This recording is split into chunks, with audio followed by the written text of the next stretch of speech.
out the sky onto my heart to cover up what I don't wanna show. I let you in deeper than I let anyone else before. Fell in love with my broken pieces, took them all and made them yours.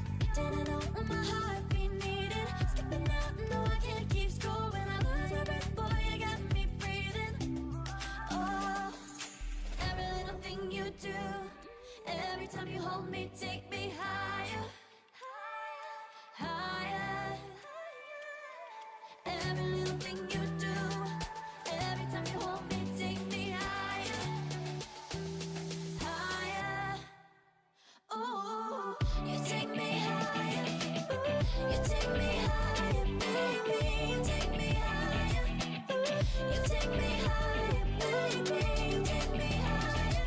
Ooh, you take me higher, baby. You take me higher.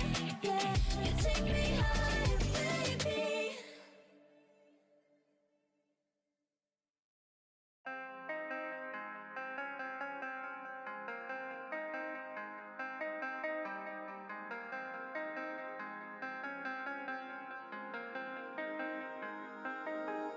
When I'm with you, I am able to keep pushing my limits, and all the drive that I have, well, I'm going the distance with you.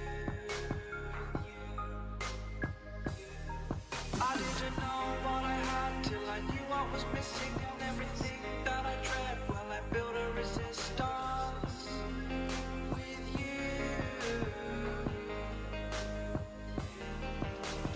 Catch me when I fall, and I'll keep you on the ground. You were gone, I wish you'd stay. I could look at you for days. Time was well spent, that's when I knew that I need to spend my life here with you.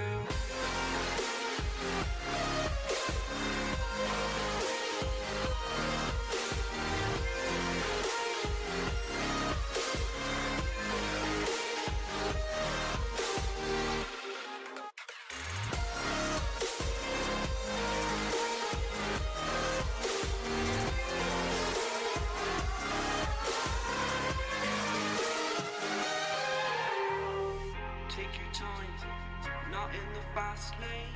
I understand that you've been broken too many times, but I'll be waiting to mend your wounds from all you've taken.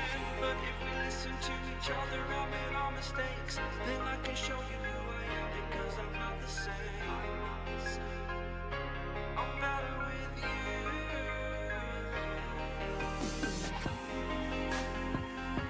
I'm better with you.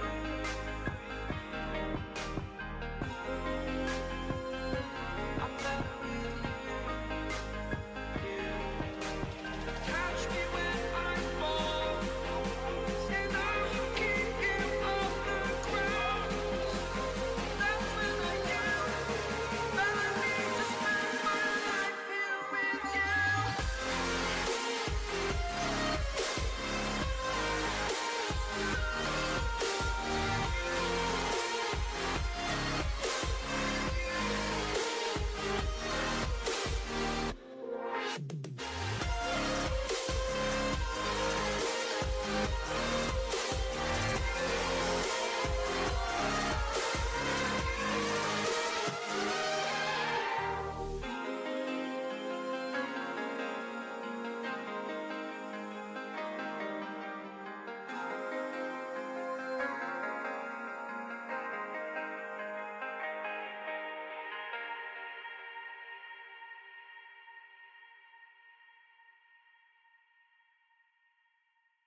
So many things that I left unsaid.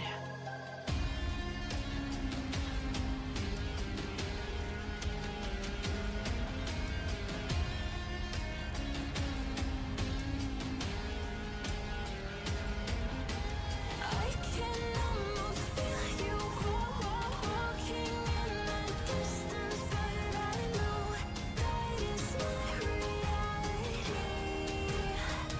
If you are echoing around inside these parallel dimensions all alone, know I'll find you in my dreams.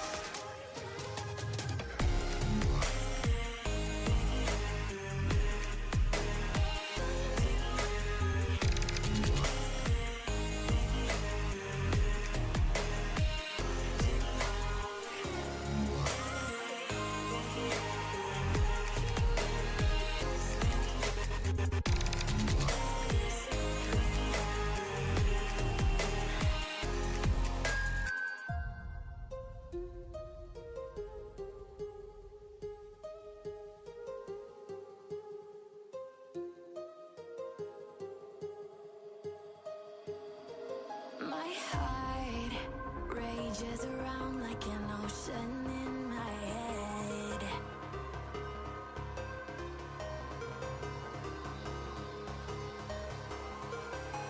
I can almost feel you walking in the distance, but I know that is not reality.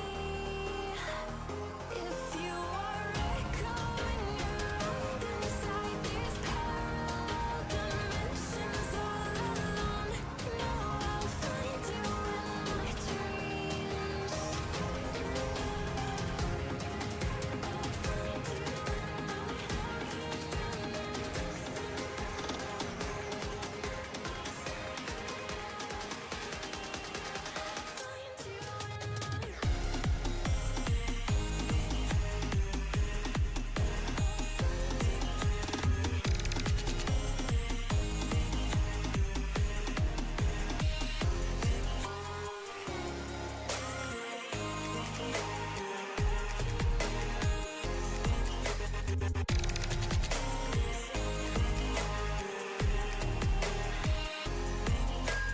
I can almost feel you walking in the distance, but I know that is not reality.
Feelings, it's like I can't walk on the ceiling.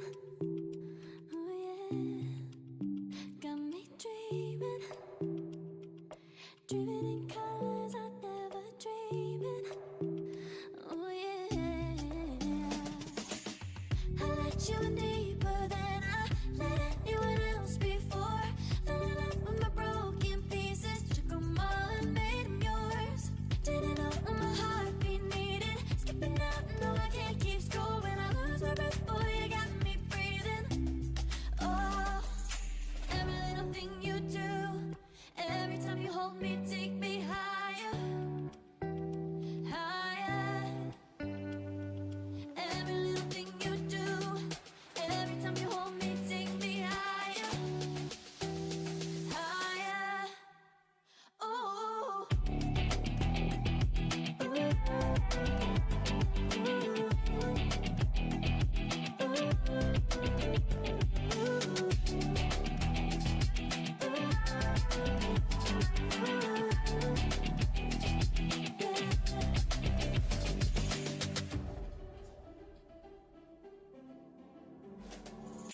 Magic, no, I'm never letting go. Now that I have it with you. When you kiss me, it's like the stars fall out the sky onto my heart to cover up what I don't wanna show. I let you in deeper than I let anyone else before. Fell in love with my broken pieces, took them all and made them yours. Didn't know what my heartbeat needed, skipping out, no I can't keep score. When I lose my breath, boy, you got me breathing. Oh, every little thing you do, every time you hold me, take me higher, higher. Every little thing you do, every time you hold me, take me higher, higher. Oh, you take me higher, you take me higher, baby, you take me higher, you take me higher, baby, you take me higher, you take me higher, baby, you take me higher, yeah, you take me higher, baby.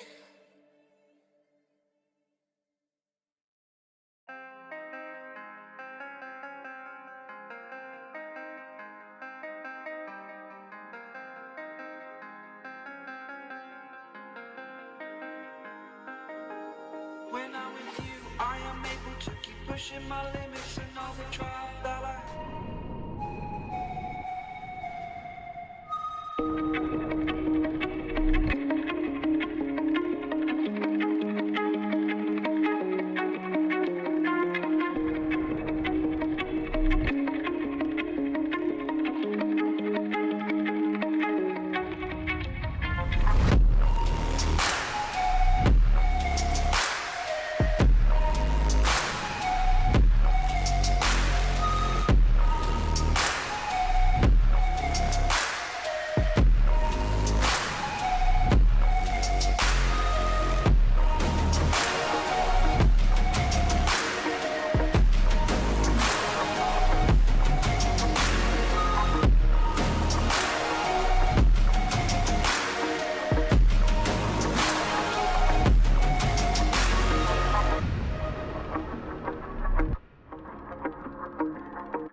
plant a spike. You forget.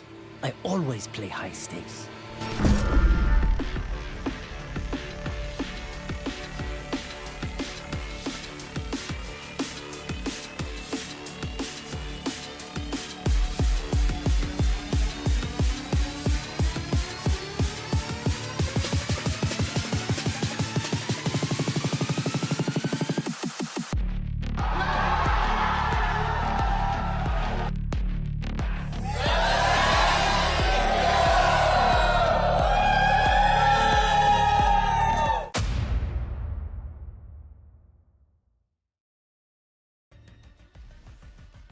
All right, hello everyone. Happy July and welcome into Breakpoint MYSG Split 3 part the VCT bracket, of course. Last week you saw the top 8 teams try and duke it out for a position to get even higher in this ever so glorious tournament to get themselves a spot over into Challengers. This week you're going to see even more action, but before we get into that, my name is Lott Calliber. I am joined, of course, today with Mr. Sir Cloud, who will be my co-caster for the evening. We're going to have 2 best of 3s we're going to be watching, and they're going to be action-packed. But before that as well, I'd like to thank our sponsors over at Colorful Malaysia. I always say this every time. If you want to pick up one of those GPUs, please do so. Check out the website, check out their graphics cards, check out their PCs that they have. You will be peaking people on Ascent at 500 FPS, maybe even more, and you'll be getting those wins, and you'll be getting positive RR for the night. God knows I have not. Anyways, Cloudy, how are you feeling? Oh, I'm super excited here, man. And because today the stakes are still pretty high for the teams that will be competing. Since we're at the knockout round stage, somebody could potentially go home. And speaking about the stages, this will be their journey towards Challengers. Yeah, it's already shaping up to be quite the intense bracket as well. A lot of the, you have some odd team names here in the form of What the Helly and, Nobody in Colden, formerly NIP. But you have some familiar names here. You have Ignite as well coming in, striking in strong, but they're starting a little bit lower today in the knockout rounds. Usually you expect a team like Ignite to be placing themselves a little bit higher, but not this time. This time we have new contenders, same faces, of course, in these teams, right? A lot of legendary players in here and a lot of young guns, you would say. But yeah, unfortunately, that is going to be the case. As we start things off fresh with this bracket, 2 teams are going to be looking to go home right off the bat in the knockout round. Yeah, I know, right? I mean, that's the harsh reality of a competition. So today is a very important day for these teams, and who will move on to the following bracket, which is the upper bracket semifinals, where nobody in Colden might be waiting for them, or What the Helly, depending on which bracket are we talking about. But whatever it is, the focus will be on to today to get over the best of 3 series before moving on forward. Yeah, absolutely. And, all these teams have shown the kind of stuff that they have install.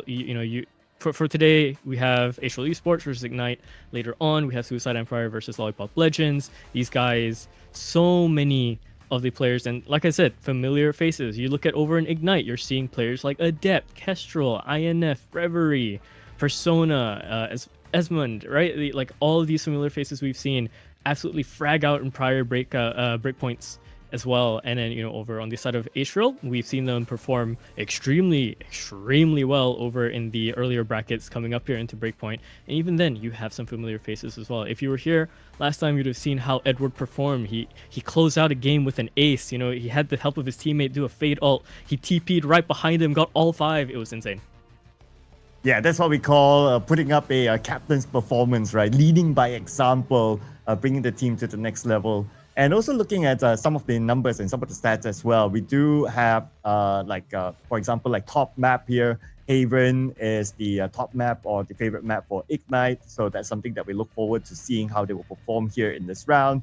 When it comes to APAC ranking between the two, Ignite, they do have an edge against Relo Esports. But then again, these are just numbers that are set aside. History could be rewritten again today. So we'll see what happens, because I'm pretty sure we'll be up for a surprise today. Yeah, I mean, casting the best of ones is one thing. Seeing how these teams kind of perform when you only really have that one chance on the line. A best of three is much higher pressure. You have a lot more chances in that sense, but the pressure gets higher and higher and higher, right? Both teams are playing to the extent that they can play to. Sometimes it might be chilling, they might be going a little bit easier on their map picks, or maybe they haven't really prepped against one of the maps that they're playing their opponents against, and it got into the draft, and they kind of figure, okay, not this map, not our map. Maybe you go to round 2, we're playing for 3 maps tonight. So who knows? It could very well be a one and done affair for some of these teams. It could just be the 2 maps and then we're done, or we might be going the whole distance for the best of 3. For the audience's sake, I think they want the entertainment. I think they want to see all 3 maps, and I'm a little bit curious to see the hard, heavy hitter type teams really go for the full length, I think. Yeah, I think because we're at this stage where a lot is on the line here, I'm sure the teams will play their hearts out, or the players will play their hearts out. I wouldn't be surprised if we actually see a full series for both of our matches here today. But of course, we're going to start off with Astro Esports and Ignite. What's your prediction or early prediction between these 2 teams? Oh, no idea just yet. Let's talk about this while the videos are gonna go on, because I think this will kind of really set things in stone. Honestly, after watching Astrial, and I didn't watch too much of the Ignite games, but Ignite off of name, off the players in there, right? So just in general, I think you can kind of safely say that Ignite should be able to perform under all these circumstances, but Astrial have been putting up quite the fight. Of course, they have familiar names too. They have their prodigies that are leading the way as well, like in the form of Edward we previously mentioned, like in the form of Creams, right? And some of their other players as well were just absolutely insane coming up into those best of ones, right? I watched as Harmony bring his team back from the brink. They were about to get aced, and he counter-aced in the same round to just wipe the team that he was fighting and give his team a flying chance to pretty much take away that map. So I don't know, between these 2 teams, it comes down to the maps. It comes down to who's warmed up, who's really prepped, and of course, credit due to the coaches. What kind of strategies have they been cooking? What kind of things have they been learning from just playing these guys in scrims possibly, or fighting other teams in scrims locally? And then you have a lot of strats to kind of pull off from the very, very, very recent VCT Masters as well. Whatever strats you want to steal from there. So many factors into a new season.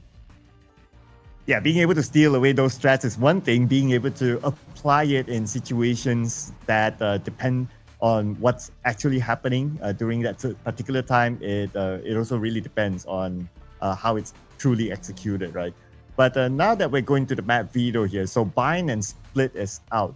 So it's interesting though, considering that some of the stats that we saw earlier on, especially for Ignite, they do have a 100% onto Haven. You kind of expect that Haven to be banned by Astro Esports, but no, they're going to let that one go. And clearly Ignite is going to take advantage of that, picking Haven as their map. Yeah, I think that's a good start. I've seen every single one of those players casted every single one of those players in multiple Haven maps before, and they've always impressed me. I think the one player that's really impressed me a lot in previous games with Haven being in the veto definitely has to be INF, right? INF has been quite a staple name over in the MYSG scene, and he's been leading a few teams. He's been taking part in a few other teams. You've seen him, I think, even appear in the Campus Legends and so on, alongside with some of the other familiar faces like Reverie. And there's a core, right? There's a core that he's stuck with, and it's this kind of few players that are in here. I think he should be able to lead the way, especially for Haven, and we've seen the danger they can put out. So yeah, Haven gonna be their pick. They're gonna, I believe, start off on defense there as well. Lotus for the side of Astral, I'm not too surprised. Lotus has been such a mainstay map, right, over the past 2 to 3 years of it being around in Val itself, right? It's basically been not only the pinnacle MYSG map, you would say, I think it's been the map to watch just in general for a lot of different compositions to work inside that map, right? You see NA play this map very differently, you see EMEA play this map differently, and you definitely see Asia play this map differently. I was kind of surprised though. I thought that they might go for an Essen based on the stats that we have, but then again, they might be readapting to who their opponent is at this time. So, okay, we're going to see Lotus, and it's going to be down to the decider map coming up soon. So, based on the first two maps here, now we don't know because it's a best of 3, right? It could end in a 2-0, or we could go the distance here. But based on the first two maps, on paper, it looks like Ignite, they do have the edge. But what do you think about that based on stats-wise? Yeah, stat-wise, I think I kind of agree, actually. The Ignite might actually have this in the bag because they've played their Lotus. They're successful, at least in their split 3. And Astral have played the Lotus 3 times. They've won it twice. So, they have a bit more playtime, but the success, of course, you have the 1 in 3, and then you have the Ascent coming in probably as the decider. The Ascent for Astral Esports, they've won every single Ascent game that they've partaken in Split 3. One game above Ignite, actually, in the 2 games that they've played Ascent. So I think if this does become an Ascent decider, I think that's where things just kind of ramp up, and that's anyone's game, really. I think these first 2 maps might speak for themselves. It might just be a whole case of, Ignite win their Haven, Astral win their Lotus, or it's the other kind of narrative where Lotus will win their opponent's map pick, Ignite will do the same, right? Because they've studied each other, and then you brawl it out in Ascent.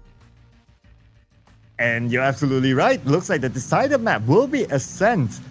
I kind of thought that, okay, the next ban by Ignite will be Ascent, just to give that respect as well, but looks like it's not going to be the case. They took out Icebox instead, and Sunset became the final ban map for Astral Esports, and we are left with Ascent towards the end. That will be the decider map. But of course, because it's a best of 3, if we do go to Ascent, we'll see how that one goes. The first game will definitely set the tone between these 2 teams, considering that Ignite gets their favorite map. So let's see, what sort of strats do Astral Esports have up their sleeve here? So coming back to the question that I asked earlier, right? Like on the prediction, now that we have a good view of the maps here, do you think that Ignite might go the distance here? I think so. I genuinely think Ignite might actually go the distance here. Unless Astral gets a hell of an explosive start, then Ignite are in for a lot of trouble. And also, just to go over, in case people are just only listening in this stage, Haven, defense side is going to be Ignite. Of course, the opposite is going to happen over on the next map. And then over for the decider, I believe we have, what was it? Was it Ignite also starting on attack? I think, if I'm not too wrong. But yeah, you'll see it all there on the screen. Sorry, Ignite starting over on defense and Astral starting over on attack for the last one. So I think this should be a very interesting dynamic, right? One of the other things I'm very curious to see is if they shake up any of the Asian compositions, because that will throw anything I have written on paper out the window. And sometimes that's the thing that we want to see, right? Like we like to see surprises, we like to see interesting results as well. But of course, at the end of the day, it's a competition. May the best team win. And this is again the knockout stage. So a lot is on the line here for all these teams. So something that we truly look forward to, like whether we'll be able to see such upsets or not, right? But since it's going to be like the first game for today, right? Sometimes like players or teams, like they need some time to get the groove on, to get their warm-ups in, like to get basically into the game. So that could be another challenge for these teams. Like, okay, we're going to kickstart the day, all right? They need to be prepared for themselves. So that's going to be another challenge to overcome themselves, to get that groove in so that they get the best of their first few games, because the first few games will also set the tone for how this round might go. Yeah, I agree. I think just listening over in our production crew, So some of these players were probably elsewhere. They weren't even like in the game itself. They might have done their warm-up routines prior. They might have talked about their strats maybe yesterday, but it's not too far-fetched to say that some of these guys probably weren't playing today, and then some of them were probably just sitting in the range just waiting for the game to come live. So some might be more warmed up than the other. Some might be stressed, just going through. Who knows? I mean, you're taught at this kind of level of competition to not be as stressed, right? Stress would kill you in more ways than one. Lead you down a road of hesitation in competition like this will definitely be nothing but hampering your abilities. So yeah, I think we'll look at the very familiar names. We look at their track record and see how they perform usually, and if they're not performing, there's only really two things. It's either the strategies that are being thrown at them are working and they are getting essentially countered, or they're just not reading it right, or they are just not there. Their head's not in the game just yet. They're slowly kind of warming up. You know, they're trying to find their dynamic, find their piece, find their job and what to do into the game, and then we'll see a flying start. But either way, right? Usually with the kind of names that you do have in the server today as well, and the kind of teams that you have just posted up here, someone should be going off a flying start. Yeah, I believe so. But yeah, that's something that is shown on paper. But to get the ball rolling is going to be also really important. Like even when we want to talk like the psyche of players, right? Like if you have like the first few rounds good, then normally you'll be able to bring that momentum forward. But if you don't, then it's going to be a pickup for these teams or these players. And that pickup sometimes is going to be kind of difficult. It's like, oh, you need to like forget about the previous round. It's like, oh, maybe we didn't do too well, or maybe I should have done that. Maybe I should have done this. So all that self-doubt needs to be pushed away, and it needs to be done very, very quickly, because we all know that the rounds will just roll and roll and roll and roll, and you won't have much time to truly reset yourself. So that's why having a good start is going to be really important. And that good start has to begin from the pistol round. It gives you economical advantage. It gives you psychological advantage as well. And yeah, it just could roll all the way. But of course, we've seen like turnaround games and all that. We all know the 9-3 curse and all these kind of things. But you don't want to like leave it to the result of that, right? You just want to get your own groove and keep it going. And with the expectation of like, oh, this is the knockout stage. Like if we go down, we're out. So the pressure is definitely on here for either one of these teams. Yeah, and that pressure will keep mounting as they keep going. Whoever does keep going into the brackets, there's just not much else to say about it. Honestly, I think, you know, as you keep building your team dynamic, and this is the one thing I think there is a positive. My co-caster last time realized he mentioned that, like, you know, it's not exactly negative to be starting in the knockout rounds either. Yes, it's a lot of pressure, but it does keep your team essentially very hot, very warm going through the stages, because you're playing more games than the players up over in the top seed, right? They're just waiting for you. They're watching, yes, and they made it there through their own hard work, or maybe a little bit of their own luck as well. But you have the players that are consistently essentially grinding through the opponents in the bracket. They're going to be way more adapted to what could be thrown at them, right? And that's always a very interesting line of narrative to kind of hook on for some of these teams.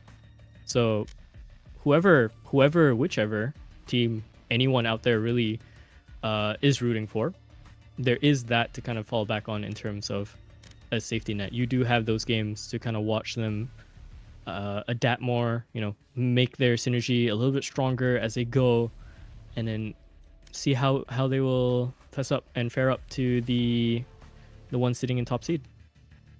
Yeah, that's something I have heard before as well, and I can empathize on that point, because if you kind of think about it, right, like the more games you play, like the more groove that you have, like the more experience that you have, and the experience you gain like over time kind of compounds. And that's where we see storylines of like, oh, the lower bracket run that goes all the way to be the champion.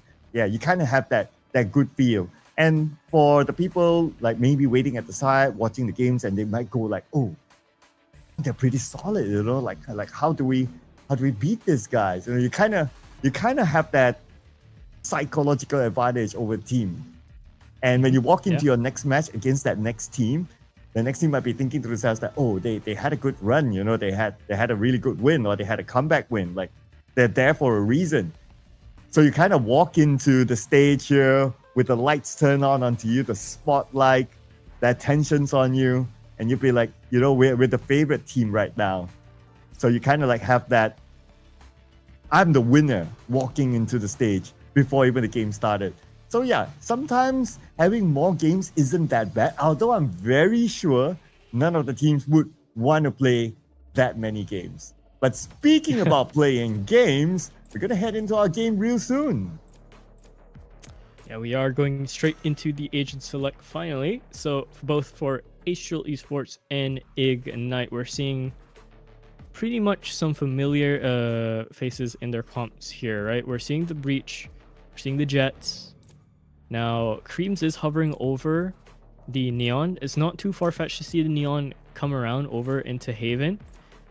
You don't see too many teams kind of really run it in comparison, though. It's a...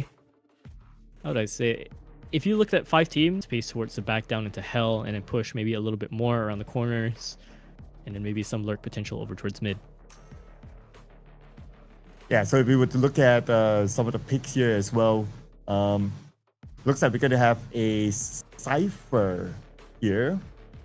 Pretty different though if you kind of think about it in terms of their picks here. So we're going to get a Cypher that's going to give them a lot of information for sure. So it's going to be kind of hard to backstab. But that's where some of the other agents here coming in, especially for like if we were to talk about like the Breach, for example, that's a very strong initiator there.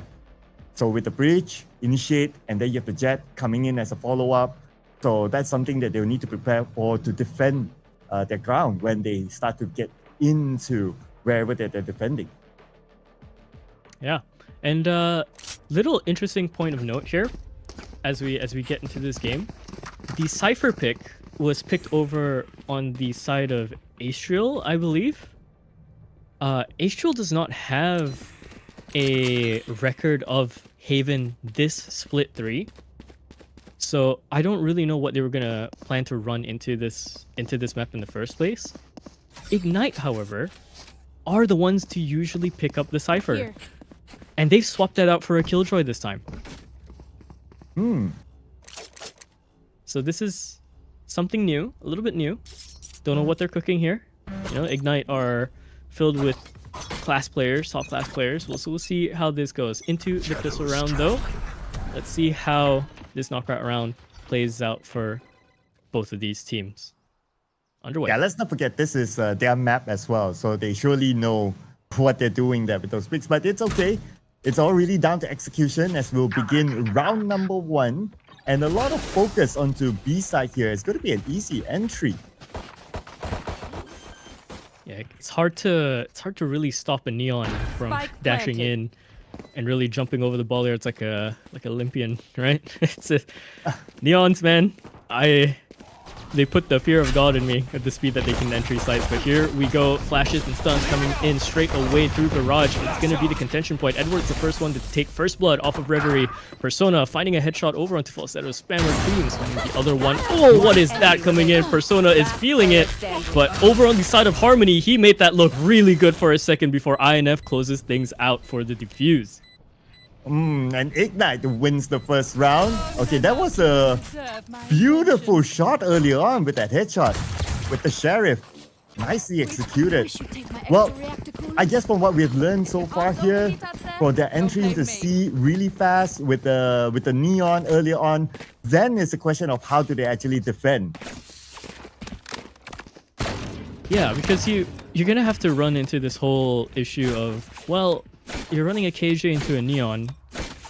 I think the Neon's just gonna sidestep a lot of the utility and even just blast through it. If you had a KJ, if you had a Cypher, you have to worry about the trips coming in, right? So that dynamic's gonna be playing out a little bit more. Unless you do that, Esmond, you know, you just hop on top, get the headshot over on your counter. But Creams clearing the corners with the shotgun. He's gonna look for more. Stunned out of his mind is Esmond. Can he recover? Yes, he can. Somehow, some way, and he has the flash in his pocket to stop the advance as well. Over on the other side of the map, Persona finds Harmony on that lurk, left onto a 2-on-4. Oh man, that was so close for Crims though. But nevertheless, the round's not over yet. As long as you have still players on the map, anything can happen. Now, looks like the plant will start. And here we go. Pressure's on the other side now. The retake has to happen, but this corner here, this is going to be really interesting. He could probably get 1 or 2 if they don't check the corner. But he definitely has to get away with 1. If he doesn't, it's going to be real trouble. Dash straight through onto the side, into the smoke, but it's been dealt with. Persona, shot into the face. A headshot landed as well, even more so. But the retake does come in just nice with only 2 losses to their names. So, Ignite going to continue on into their rounds. A bit more money and a bit more guns still. And again, the retake happened. But then again, that was the second round and they were behind in terms of economy, so that's kind of understandable as well. Now, round 3, this is where the real deal happens. For me, I would say it this way, right? Like round 1, okay, if a team loses, okay, cool, you move on. Round 2, you continue to roll with whatever that you have because you'll be at a disadvantage anyway. Round 3, now that we have somewhat equalized in terms of economy, this is where they need to show their stuff here. Cover going out. Yeah, and looking over at the buys here, every single one of the players over in Ignite are running the light shields or no armor at all in the form of its Monday. So Harmony, Coinbase caller over there, does have the Outlaw in this round. Practically an op, as we've seen with the damage values and how the system kind of works, how the game kind of works in this dynamic ever since the gun was added. Ooh, a little bit of a skirmish over here into mid. Edward is not going to really re-peek and test this. He's just going to stay alive, make sure his team has the utility to work with to go back into the site if they want to try and pierce through this A defense. I wonder if they're going to just focus onto A. I believe that would be the best option. Like, okay, time is running out, 55 seconds. Surely they will commit onto A. But then again, do keep an eye on to C long. We might see a backstab here, but they must execute it fast. Now we have an entry. Slow one, not too contested. And going for the wider plant as well. Yeah, this retake is looking very hard. There's coming in on the flank. Missed shots coming in from Harmony though. That's trouble. That's really big trouble. They've lost the control over in their flank. Now their Shova has to kind of work on any sort of recovery for this. Edward though, sharp still with the Phantom, taking out INF. Has 3 more to deal with. The spray is good. Avoids the flash. Takes out Persona. 1 more, Edward. Ooh. I told you this man did an ace before, but he's still continuing to perform. Creams finding that last kill, and they're up on the board finally. Okay, now we get to see that. We get to see that. That's like what, 4 frags for Edward? Man, he was prepared for it. He was sharp. He was prepared for it. And with that, they won that round. Oh man, are they starting to find their momentum here? But nevertheless, it's only 1 round. But I really do like the position of Edward earlier on. Nice position to be in. He's able to peek down A long. Just hold out the rest of Ignite. They're not able to breach through at all. Yeah, trouble for Persona though, getting tagged out by the sonar dart up top. Couldn't really find the angle to smoke it off just yet. So they gain a little bit of control here over towards A long, and you're seeing 3 players over onto the defense here getting ready for a peek. This is going to be a little bit intense. Midlurk might come in first though. Harmony wants to try and test it, but already guns are firing out towards A. And somehow the attackers have kind of won this out. They're not going to push the incentive for A just yet though. Looking to rotate over to a freer site. And currently at Courtyard, they might be looking at B, but they do have options. Since they do have the numbers against their opponent, now it's about getting the information. All right, Esmond. Let's see if he'll be able to come up with a surprise. But he's going for the wraparound though. And C-side will be breached. Surely we'll see the plan. Yeah, we're going to hear the utility come in as well, but they don't know as here. Good for the 1. Trying to go for the second as well, but the spray is not really there. 30 seconds To the left. 1-on-2, this is Spike very planted. doable for Kestrel. Just has to be I wary know of the position, just has to exactly be wary of the utility, but with the Cypher ult coming in, position is going to be noted and they're going to fall back down into long. Play this way more safe. Right, this is going to be really hard for him, right? He has to come up with a double here before able to finish up this round. The time will not be on his side. And there you go. It's going to be Castro down. And we are now at a 2-2 with the attackers winning this one. Now they're starting to catch up. Yeah, they are finding a little bit more steam. So as we're doing this, I just want to make sure everyone has the idea of who everyone is here. Of course, everyone on Ignite, you can see their names clearly. On the other side, though, Coinbase caller, that is Harmony. Reflex is gonna be the Hills Have Eyes, and Falsetto Spammer is, of course, as well. So just keep in mind, we're gonna be using the names a little bit interchangeably. Don't want to get them too mixed up. But over on an attempt at mid here, Persona's thinking about it, but I think he can sense the danger on the other side here. Yeah, I can definitely sense that. You can see him there. But you're glad that you mentioned about the names. I was kind of confused earlier on. Like, okay, who's who actually? Okay. Don't worry, I got you. I have the spreadsheet open just for us. Right. I have the sheet as well, but you got to compare, like looking at the game at the same time, looking at the names. Like, oh, okay, it'll take a bit of effort there. But speaking about effort, looks like teams are going to put effort down. Oh, see him going in, and Persona gets a double. No way. Make that a triple for himself. How does he get away with the classic kill out of all things? Edward trying to recover this good headshot over into INF, but a lot of ground to cover. They do have the TP to work off of this as well, and Reverie has actually given up this site slightly. Oh, but spotted. Ooh, that could have been a rough one if those shots had missed, but it is landed. He has backup up towards heaven and flanking as well. Kestrel going for the wide peak here, a little bit dangerous. This 1-on-3 is still very doable for Harmony somehow, some way. 8 bullets left in the Vandal, and he knows the last one is right behind him. Sidesteps the concussion. Kestrel, he thought he had it. He was playing around too much with his angles, and it's a clutch for Harmony. Harmonious In the bag, confidence was ringing high. Man, that was something that at some point I thought that, okay, it's a 1v3, we're done for, we move to the next round. But no, that's where you don't give up. Absolutely not.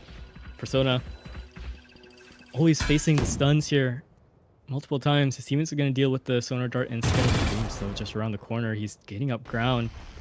It's going to be a peak fight, essentially. Walls are going up as well. Concussions, even more so. But the overdrive in hand. It's going to burn straight through this defense slightly. Kestrel does make a voice known. Takes out 2 before they could come in. 2-on-3. This isn't exactly the worst place you could be at, but statistically, this A site, anytime you have a man disadvantage, it's just so hard to retake unless you can find the way back in. Spotted the head, and there's their way back in. That's a drop down coming in from INF. Left into the 1-on-1. Edward found his teammate, and they've noted the position. He's heard the shots. There's no TP sounds just yet. It's just about who sees the shoulder just now. But now INF, he's starting to doubt the positioning. He's thinking, Wait. the wrong place. Shoulder is not going to be spotted just yet. Footsteps instead. INF didn't really count on him still staying there. Edward, silent killer in the corner. Check your cubbies, ladies and gentlemen. Check your cubbies, indeed. Oh man, that was so close. But then again, if you gotta think about it, like if he moves slightly forward, it is still Edward having the advantage because he's the one waiting. If you're the one waiting, you just need to aim at the right area. You see that 1 pixel appear, and you just pull the trigger. You will still have the advantage, regardless. And a KJ is probably not the best in overcoming those sort of situations. So Edward, he had that slight advantage. It's just a matter of like what sort of outplay you will do against your opponent towards the end. But still, Edward with a brilliant play again, winning it for the team. Consistent clutcher, this man. He is leading the team, showing how it's done. Drone coming through. Spotted Kestrel. They didn't see that Persona is sitting over towards the left side box, though. Okay, Here we go. And looks like we're gonna go to B. Okay, they managed to get into B. Okay, here comes the plant. Spike planted. And the retake has to happen right now. It's a 3v5. Okay, the numbers does not favor them at all. One enemy remaining. No, especially when Reflex is having quite a nice time just filtering out the rats towards the back line there. And Edward once again wrapping it up, finding the kill over onto Esmond. So yeah, this is looking a little bit worrying for Ignite. This is their map that they kind of practiced around, kind of played around in Astral. No history on it on this split just yet, but making it and writing it as we speak. Yeah, and on paper, even during the pre-show, we did talk about like, oh, okay, Ignite, this is their map. You know, they have a good win rate with it and so on and so forth. But then again, Astral, they are prepared for it. Okay, let's go on. Next round, here we go. Looks like C. Oh, check out C long here. 2 there. We're going to see an early engagement. Oh, he goes for the close fight instead. Does bring the Vandal back forward. Finds the Opera as well. So Reflex, he's doing a great job just warding off this offensive defense in that sense. Kestrel now left under logs to try and... They don't have any sort of permit to come into the site, but they're gonna come in, guns blazing, ultimates raging all around the corner. Creams is just sliding in, taking every single fight. Nice little dink coming in from Esmond though. He's been known to win these kind of fights. Pulls up with his Vandal now. All of a sudden, his teammate's just been taken out right behind him. Just waiting, holding the cross. It's gonna be Reflex instead. A quad kill for him over Esmond's triple, and they continue their streak. Wow, okay. And speaking about the streak, look at this, right? It's like 6 in a row now. Losing the first round, the pistol round, wasn't a problem for them. They were able to recover at round 3 onwards, and they are not turning back. And so far, Edward and the Hills have eyes. Okay, they're doing really well right now with the amount of kills that they bring in. Hills have eyes. The Hills do have eyes. I think by this next round, if they don't get it, there has to be a timeout called to try and maybe just find their way back into this. I mean, look, they're just getting absolutely annihilated in any sort of these rounds. And yes, this is a bit more of an eco, a bit more of a thrifty attempt.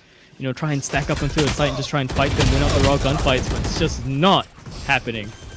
7 on the board for the side of Astral Esports. I think Ignite, if they want to call a timeout, it should be soon.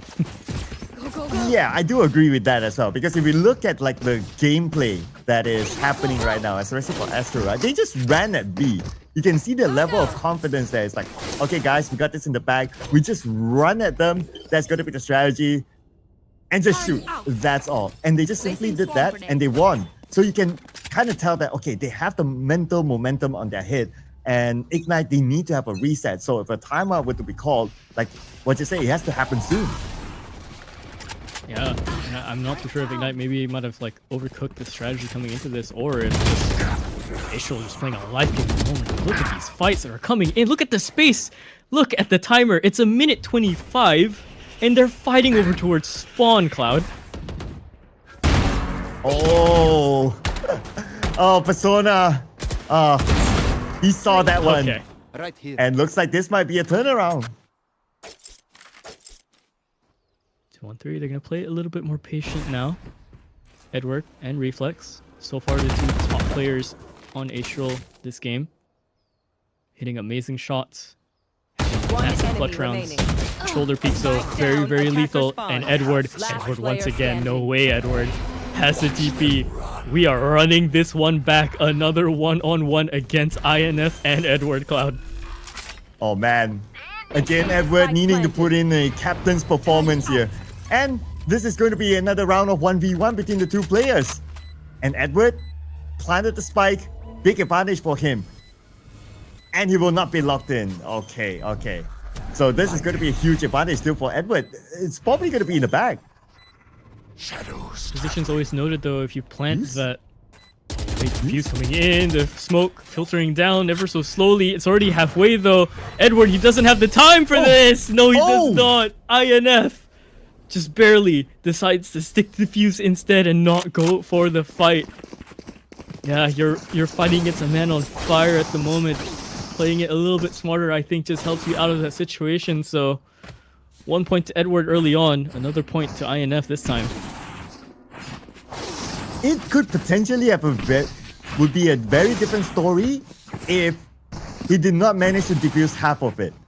So the fact that he defused half, that it's like, okay, I got another half. I'll just commit onto it and just go for it and manage to bring the defuse in. Now the timeout's being called, like what we said, but it looks like the timeout call actually came from Astral Esports instead of Ignite. I thought it would come from Ignite, but anyway, both teams will benefit from this timeout.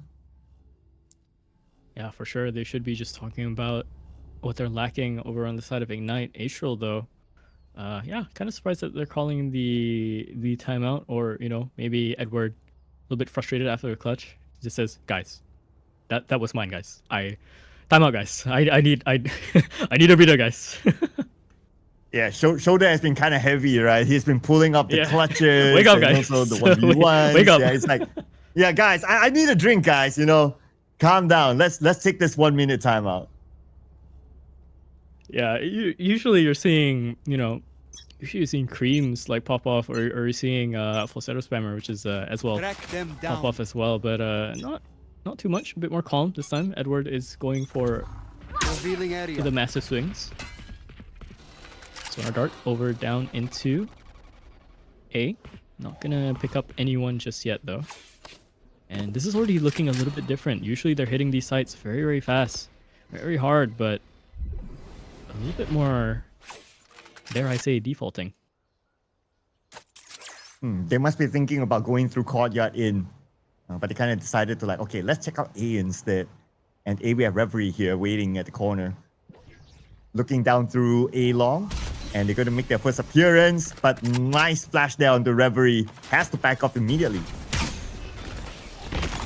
Reverie has to either play for his ult here or just give up the site completely, because he has no teammates to just hold his ground unless he were a madman to do so. And yeah, he's going to give up the ground, let Persona take the heaven angle. Nice out as well. Hunter's Fury coming in right through with the tap on the spike. He does land on 2. Persona makes his move as well up towards heaven. INF has swung into the site, but they're losing bodies. Never mind. Just I say that as Monday just comes in, turns around, takes out Harmony. And Kestrel with the wrap up. 4-7. All of a sudden, this doesn't look too dire for Ignite. And also, for Ignite, this is their first win without a defuse. So that's going to be something for us to take note of as well. This could be something that will bring a momentum sort of a push for Ignite. Let's see if they can bring this one back home for this round before the swap happens here. So at this stage, we can also see again, Edward was the last man standing earlier on, but there were just too many other players for him to handle. Hence, it was very, very difficult. But it's not the end of the world. Here we go. Well, you spend one round sitting in the rafters. You're sending the second round going blitzing speed. Look at the amount of space Ignite have already taken away from Astral Esports. They basically have just 1/5 of the map to work with. So it is a bomb site with the plant coming in. And that's the plant there. So now the defensive work is happening. They don't have the numbers right now to try to get that overtake. The heals FIs. He clearly has eyes there. Getting Reverie towards the end. One more to go. There's nothing much that INF can do here. He can try as he might because it's going to be the round before the swap anyway. Might as well just go for it. They're letting him chase it too. They're giving him the space to get this ace reflex. He feels it on the other side of the smoke, but he cannot whiff. He only has his 4 bullets left in the Vandal, so it has to be a crazy tap. Smoke fading. Oh, and it's a flick to land it as well. The hills have eyes. They absolutely do, and they will haunt you in your dreams tonight. 4-8 as we swap over. Ignite have to find an answer in their attacking side. And he did it in style as well. He ended with an ace there, ladies and gentlemen. What a round that was, regaining their round. But now that we are swapping sides between the two, it's going to be interesting to see how things will play off. We're going to start off again with the pistol round. And like I always say, like the pistol round is going to be the round that sets the momentum. If you were to win this, the next round, you have a really, really good chance of winning it just because of how the economy is. Now, the pressure is going to be on to Ignite now because they need to claw back their wins. Let's see what they have in store. Standing ahead. Usually I'm thinking Ignite are the slower kind of team. When it comes to their attacking side, they like to kind of filter in their options as the round goes. They're not as aggressive as what we've seen Astral can be in that sense, or how they've been playing. They could be with the individual pieces that they have, but they know their strengths in their strats as well, and their ability to unload all the experience that they've had in multiple different tournaments before. I was just wondering if we're going to see a potential aggressive push here from C Long in, but looks like at the end of the day, like everyone on Astro is going to play is a bit chill, but for B side, it's a high chance here that Ignite can breach through. Just need to be careful of that one player on the right, okay? But they will go in anyway, and the plant is happening. Ooh, that fight does not go well for them. So far, it's just the Sovas leading the Spike way down, for the B. kills. Here. Harmony finally picking one up himself. Does take out Kestrel. Over onto the backside. Has to be careful. Wow. It's Reverie holding down the line, but it's not enough. Astral Esports, they just go for the retake. They didn't even plant just yet. One and out. Yeah, and they won the pistol round, so now they have the economical advantage. It's going to be quite a tall order here. It could be a 10 here for Astro. Looking at the current situation, what do you think would Ignite need to do to actually make this comeback? Behind me. Oh, it's really hard. Honestly, I really like their idea of defaulting so far, but their fights onto the site have been really messy. They're not as sharp or warm as they're going in. You're just seeing the fights not going their way still. Granted, gun disadvantage at the moment. So they're gonna just let this round play out. But I think they have the right idea to default and try and take space slowly. Crims, Spike nice shot down again. A. I really like try the something a movement little of bit more. Crims here. Just going back and Yeah, forth, it's- like looking down different One enemy different remaining. lanes. And there you go. That's going to be a third one for Crims. Probably going to go for an ace. Close. I think it's a 4K, I think. Wait, what? Okay, he didn't check it. All right, Reverie has a little bit of a chance here. He's going to throw away the Outlaw. Doesn't need that in the round next time. Scanning ahead. Gets rid of the investment threat, essentially. Worried about his back, and no one's really going to come for him just yet. Going to let the time filter out ever so slowly for this. It makes sense. I think Astral are thinking, oh god, he just killed Crims. Oh god, he might have the Outlaw. None of us have the armor to stop 30 that shot. seconds left. But the matter of fact that he doesn't. So it's more of like, do they have that information? But then again, they can run down time. It's 20 seconds more. I have I this don't know spike. if you have enough time anyway. Okay, he scouted A side. He's going to go for it. But then again, the defense is there anyway. So if Reverie 10 goes seconds in, left. he's just going to take his Feeling ready. chances. Should have enough time though. Okay, Spike comes in. Spike planted. Spot it completely, but hey, actually he does still get that plant, so a little bit of extra money coming in doesn't hurt too much, especially in this stage of the game. But yeah, just to go over my hypothetical, I like the idea of Ignite's way of playing so far on the slower side for how they default into the space, but they really do need to make the decision faster of which site they want to hit, because what I'm seeing is that Astral are very set on attempting an offensive play right off rip on the defense the moment the barriers drop, but they hold a little bit. They wait for their first fight to go their way first. Gotta go. And I guess nothing's they given, wanted to they stay. like just be really safe and gather information, but it's not doing them favors, right? But because you're playing safe, looks like we're gonna see the push here by Crims. Yeah, I mean, he's just going to be super brave to take the lead, is he not? He's playing the Neon for a reason. Just be aggressive, but a little bit too aggressive, Reverie. That's the idea that he's pushing the Deploying smoke there. drone. Probably saw the gun barrel coming out of it too. So now the defense has spread a little bit more. They have the chance to kind of just calm things down a little bit, re-strategize on where they want to hit here, because they know they're going to have to split the forces here. Oh, if ever hit that shot, then it will give them a good advantage there. But now the main advantage is still towards Ignite, and they're deciding on to A. Okay, but like what you say, right? They have to make it quick. If not, I worry that they won't have enough time. But because there's not that much of a defense in A, it should be an easy breach for them. Yeah, they're just gonna slowly make this consideration, right? So far, the only information they had was that Edward was towards the mid. he's a player that's been on fire. He's a player that's setting up his pieces here. So it's really just a gamble on which side it's going to be. You can most of the time safely say that Cypher is either going to be on C on some of these rounds. I don't think they've had too much confirmation on Cypher being A these last 2 rounds. So good gamble so far. And Castro's ready at the side, and there you go. It's going to be quite hard to get this retake here. They don't have the numbers, and like what you said before, right? If you don't have the man advantage, you don't have the numbers, getting a retake onto A is going to be kind of hard. Last player standing. Yep, and that's exactly how that will fall down towards your defense. So They Ignite, think they're so now 5 rounds up. They're going to have to get another 5 rounds to try and tie this in. Long way to go, but these rounds can go by insanely fast, especially with the way Israel has been playing. Israel now pretty much have everything to lose for this map, leading the way. Operator is going to be brought up on Crim, so we'll see if this dynamic changes with this operator investment in. Gotta go. Yeah, he was Quick trigger. playing very aggressively before this.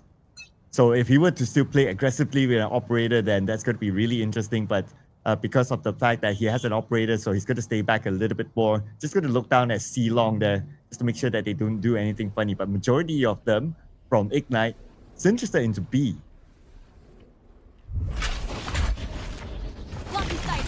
Pause here, so he comes in.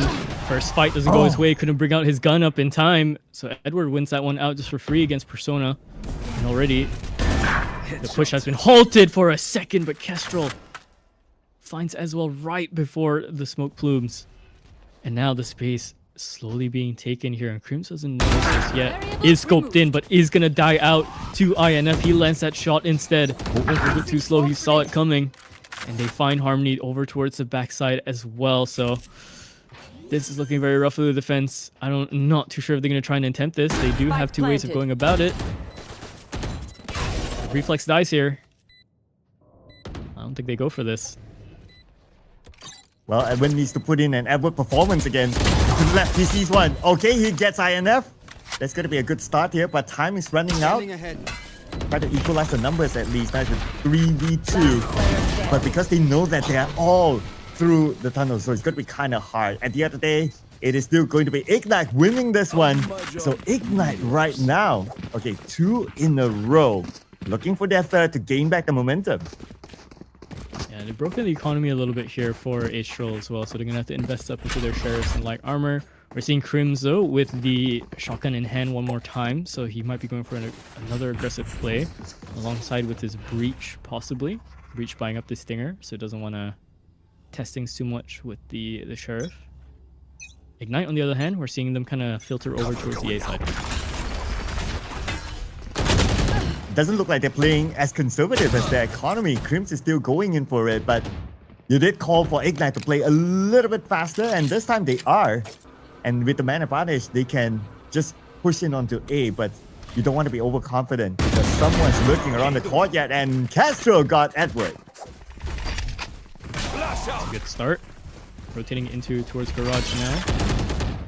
He tripwire, so we know he's here. Oh, and he couldn't set up the utility just in time, so Harmony is given a little bit of an edge here to work with. But down the cages as well, so they can't really push him. He can play off the sound cue, and his teammates in the meantime are going to filter in right behind him. But Persona just walks in, sprays both of them down. Not a care in the world. Left to a 1-on-4 for Reflex here. Spike planted. But looking rather impossible. And it should be Ignites. Yeah, this is where the heals have eyes would really need eyes in C. But like what you say, it's going to be rather impossible. I mean, it's a 1v4. There's nothing much they can do about this unless you can come up with a insane performance. But who knows? As long as there's still time. But okay, I was kind of being a little bit hopeful there, but at the end of the day, it was very difficult. So this is also the first time that Ignite gets 3 wins in a row. Yeah, so far they've broken their streak of 2. Going for the 3rd now and seeing if they can continue this. Maybe this is the strength, you know? It's not their defense, it's their attack instead for Ignite. Maybe this is what they're banking off instead. Yeah, and I guess if we were to put like all the conversations together, right? Number one is on the attacking side. Number two, they look better if they were to be able to play like faster. Like don't hesitate that much, like make the decisions, be firm with it and go for it. Just like what they're doing right now onto B. Going straight in, while at the same time, they're pulling back a bit. Okay, I guess it's a bit of a bait there for Astro. Just to try to sniff out where exactly they are, and they're just going to play mind games with them now.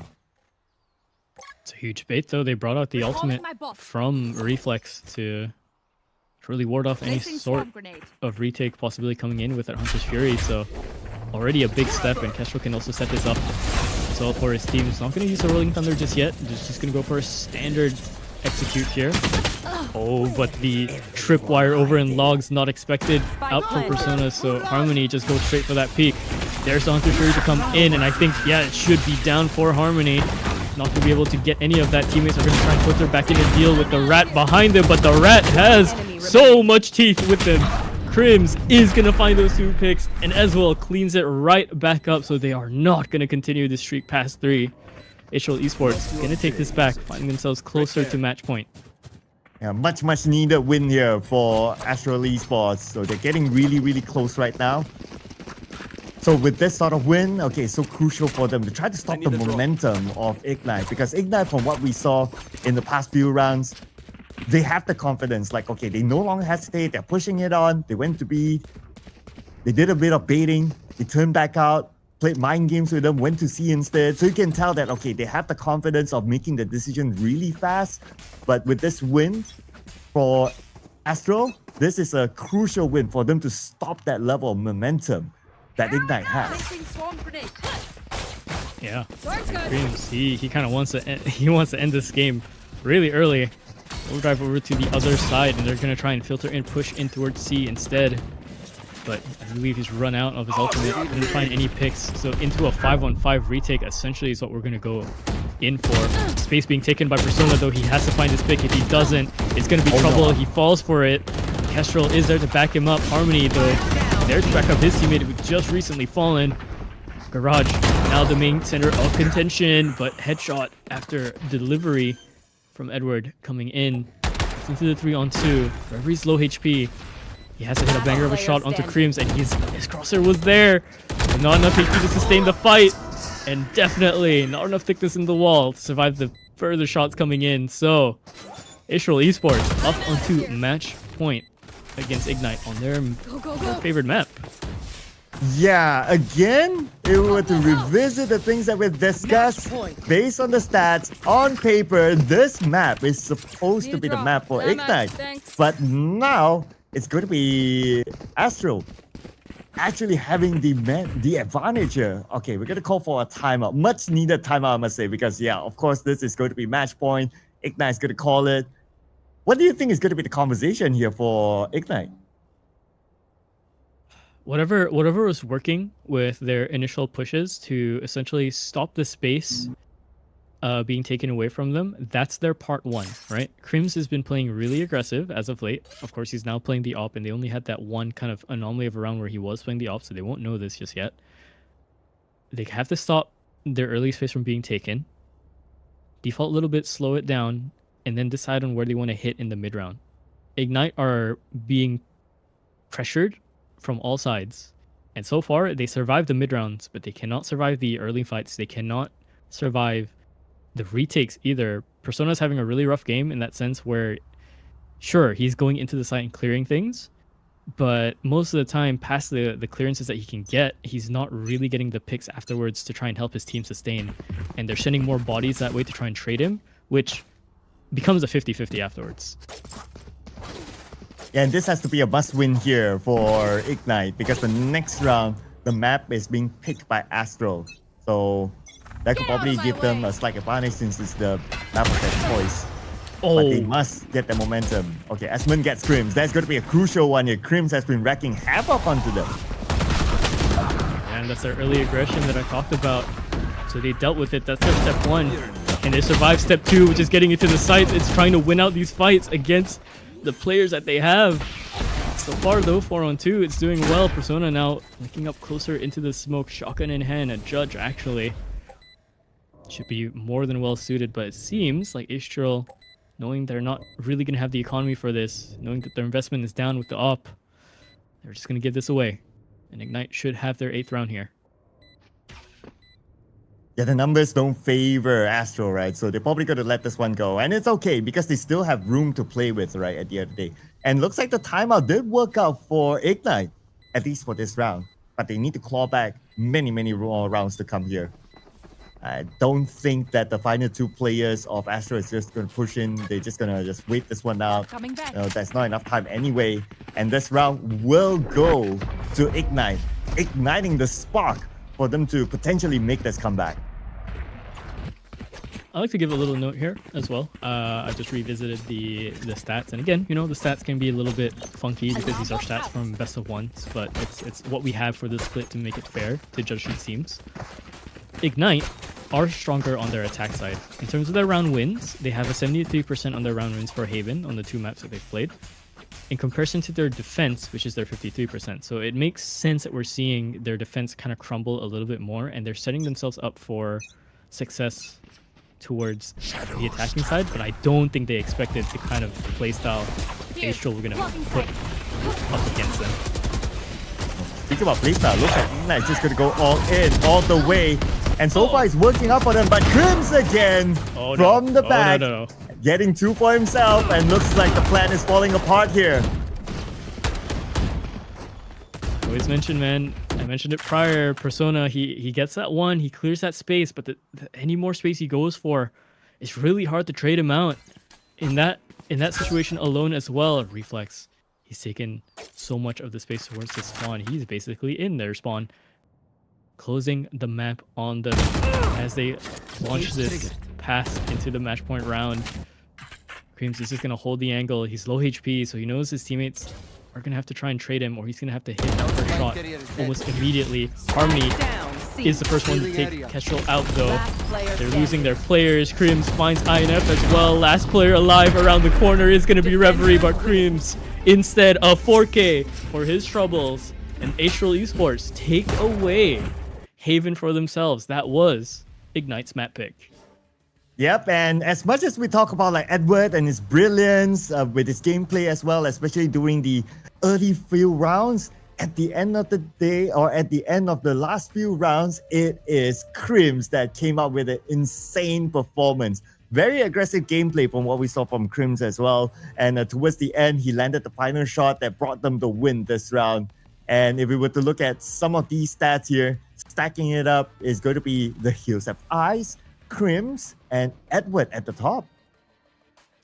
Yeah, Hills of Eyes. So for, again, anyone uninitiated, that is going to be a Reflex coming in. Started out a little bit slow, and then as the game kind of went on, really picked up the speed. Initially, it was Edward getting a lot of those picks, a lot of those fights in. You're seeing the plants that Edward has here in the first place, but you should see the rounds that he was winning. Multiple kills in a lot of those. He just seems to know where to play at the right time to get these frags. And I think Ignite are going to have to talk about that a little bit more going into their second map, because they're going to have to sharpen up their trades. They're going to have to sharpen up a little bit more on their strategy and how to take the sites away. And if Astral continue to play this aggressive, Ignite are in for some trouble tonight. And that was their map. And unfortunately, they did not win with a map of their choice. So after this, it's going to be, at least on paper, that is, a bigger challenge for them to try to overcome a map that's being picked by Astral instead. So who knows? This could be Astral and their moment. But of course, it's still very, very early for us to tell, right? I mean, we have that one crucial round to go for Astral to try to find that win against them. Yeah, for sure. But before that, I believe we're going to go into a short break as the players kind of reset for that. So yeah, Haven taken down. Lotus up next. See you next.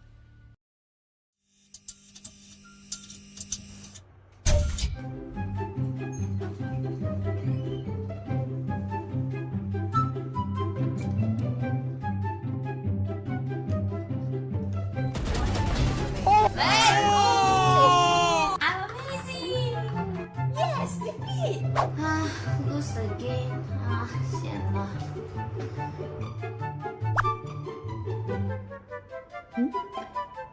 party? I need to tell the rest. Let's go! Where are they? Wow, look at that! I can't wait to tell them. Ooh.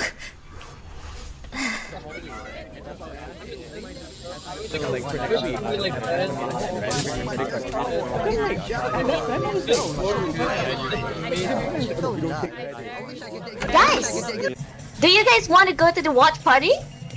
Watch party. Watch party. Watch that. There are gonna be at least 200 people there for the love of Valorant and esports, and it's free entry, free flow of popcorns and ice cream. I promise it's gonna be amazing. I am so down for it. Let's go. Let's go. Bring us here, man.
And welcome back, ladies and gentlemen, to Breakpoint 2025 MYSG Split 3.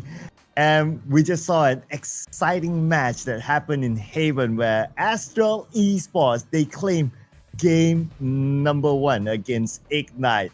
Now, moving on to the next map, this is going to be real interesting because Lotus is the map that Astral Esports actually picked. My name is Sir Cloud, together with my buddy here, Lott. Calliber will be your storytellers for today. What do you make of game number 1? Troubling for Ignite. Yeah, no, that was... So Haven was Ignite's map pick, and going into this, they looked a little bit shaky. I'm not gonna lie, their defense was very worrying. We thought, okay, you know, maybe this was not the way that they wanted to kind of approach this. Astral was definitely putting up a hell of a fight for how they wanted to play, right? It just seems like Ignite had no idea or no grasp of the pacing that they wanted. And then you see the values in the attack round wins and round defenses for Ignite, and you see, oh, they're a bit more attacker sided. But I think it was too far gone already, and Astral had already pretty much locked in the amount of rounds needed to minimize the chances of them losing, essentially. And they pulled it off across the line. And I mean, that you just gotta thank like Reflex and Edward for playing the way that they did, and Crims towards the end as well. It's just absolute hammers to the nails. Not to the coffin just yet. We do have this one map and then the decider, but nails are being brought. They're being close, and they're close to the coffin. Yeah, and I totally understand when you say that, well, close to the nail to the coffin, right? Because this is a knockout match. It is not like, okay, if you lose this series, okay, there's still a lower bracket run that you can go through. No, that's not going to be the case, right?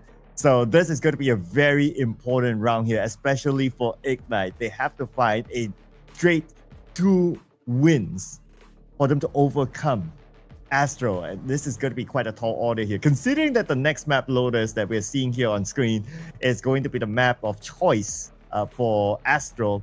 So yeah, they might have that little bit of advantage, but then again, we can see the same for Ignite as well. Ignite, they had all the stats with them, like they have the numbers, they have it for Haven, but then again, it is Astro at the end of the day having able to overcome Ignite. So who knows?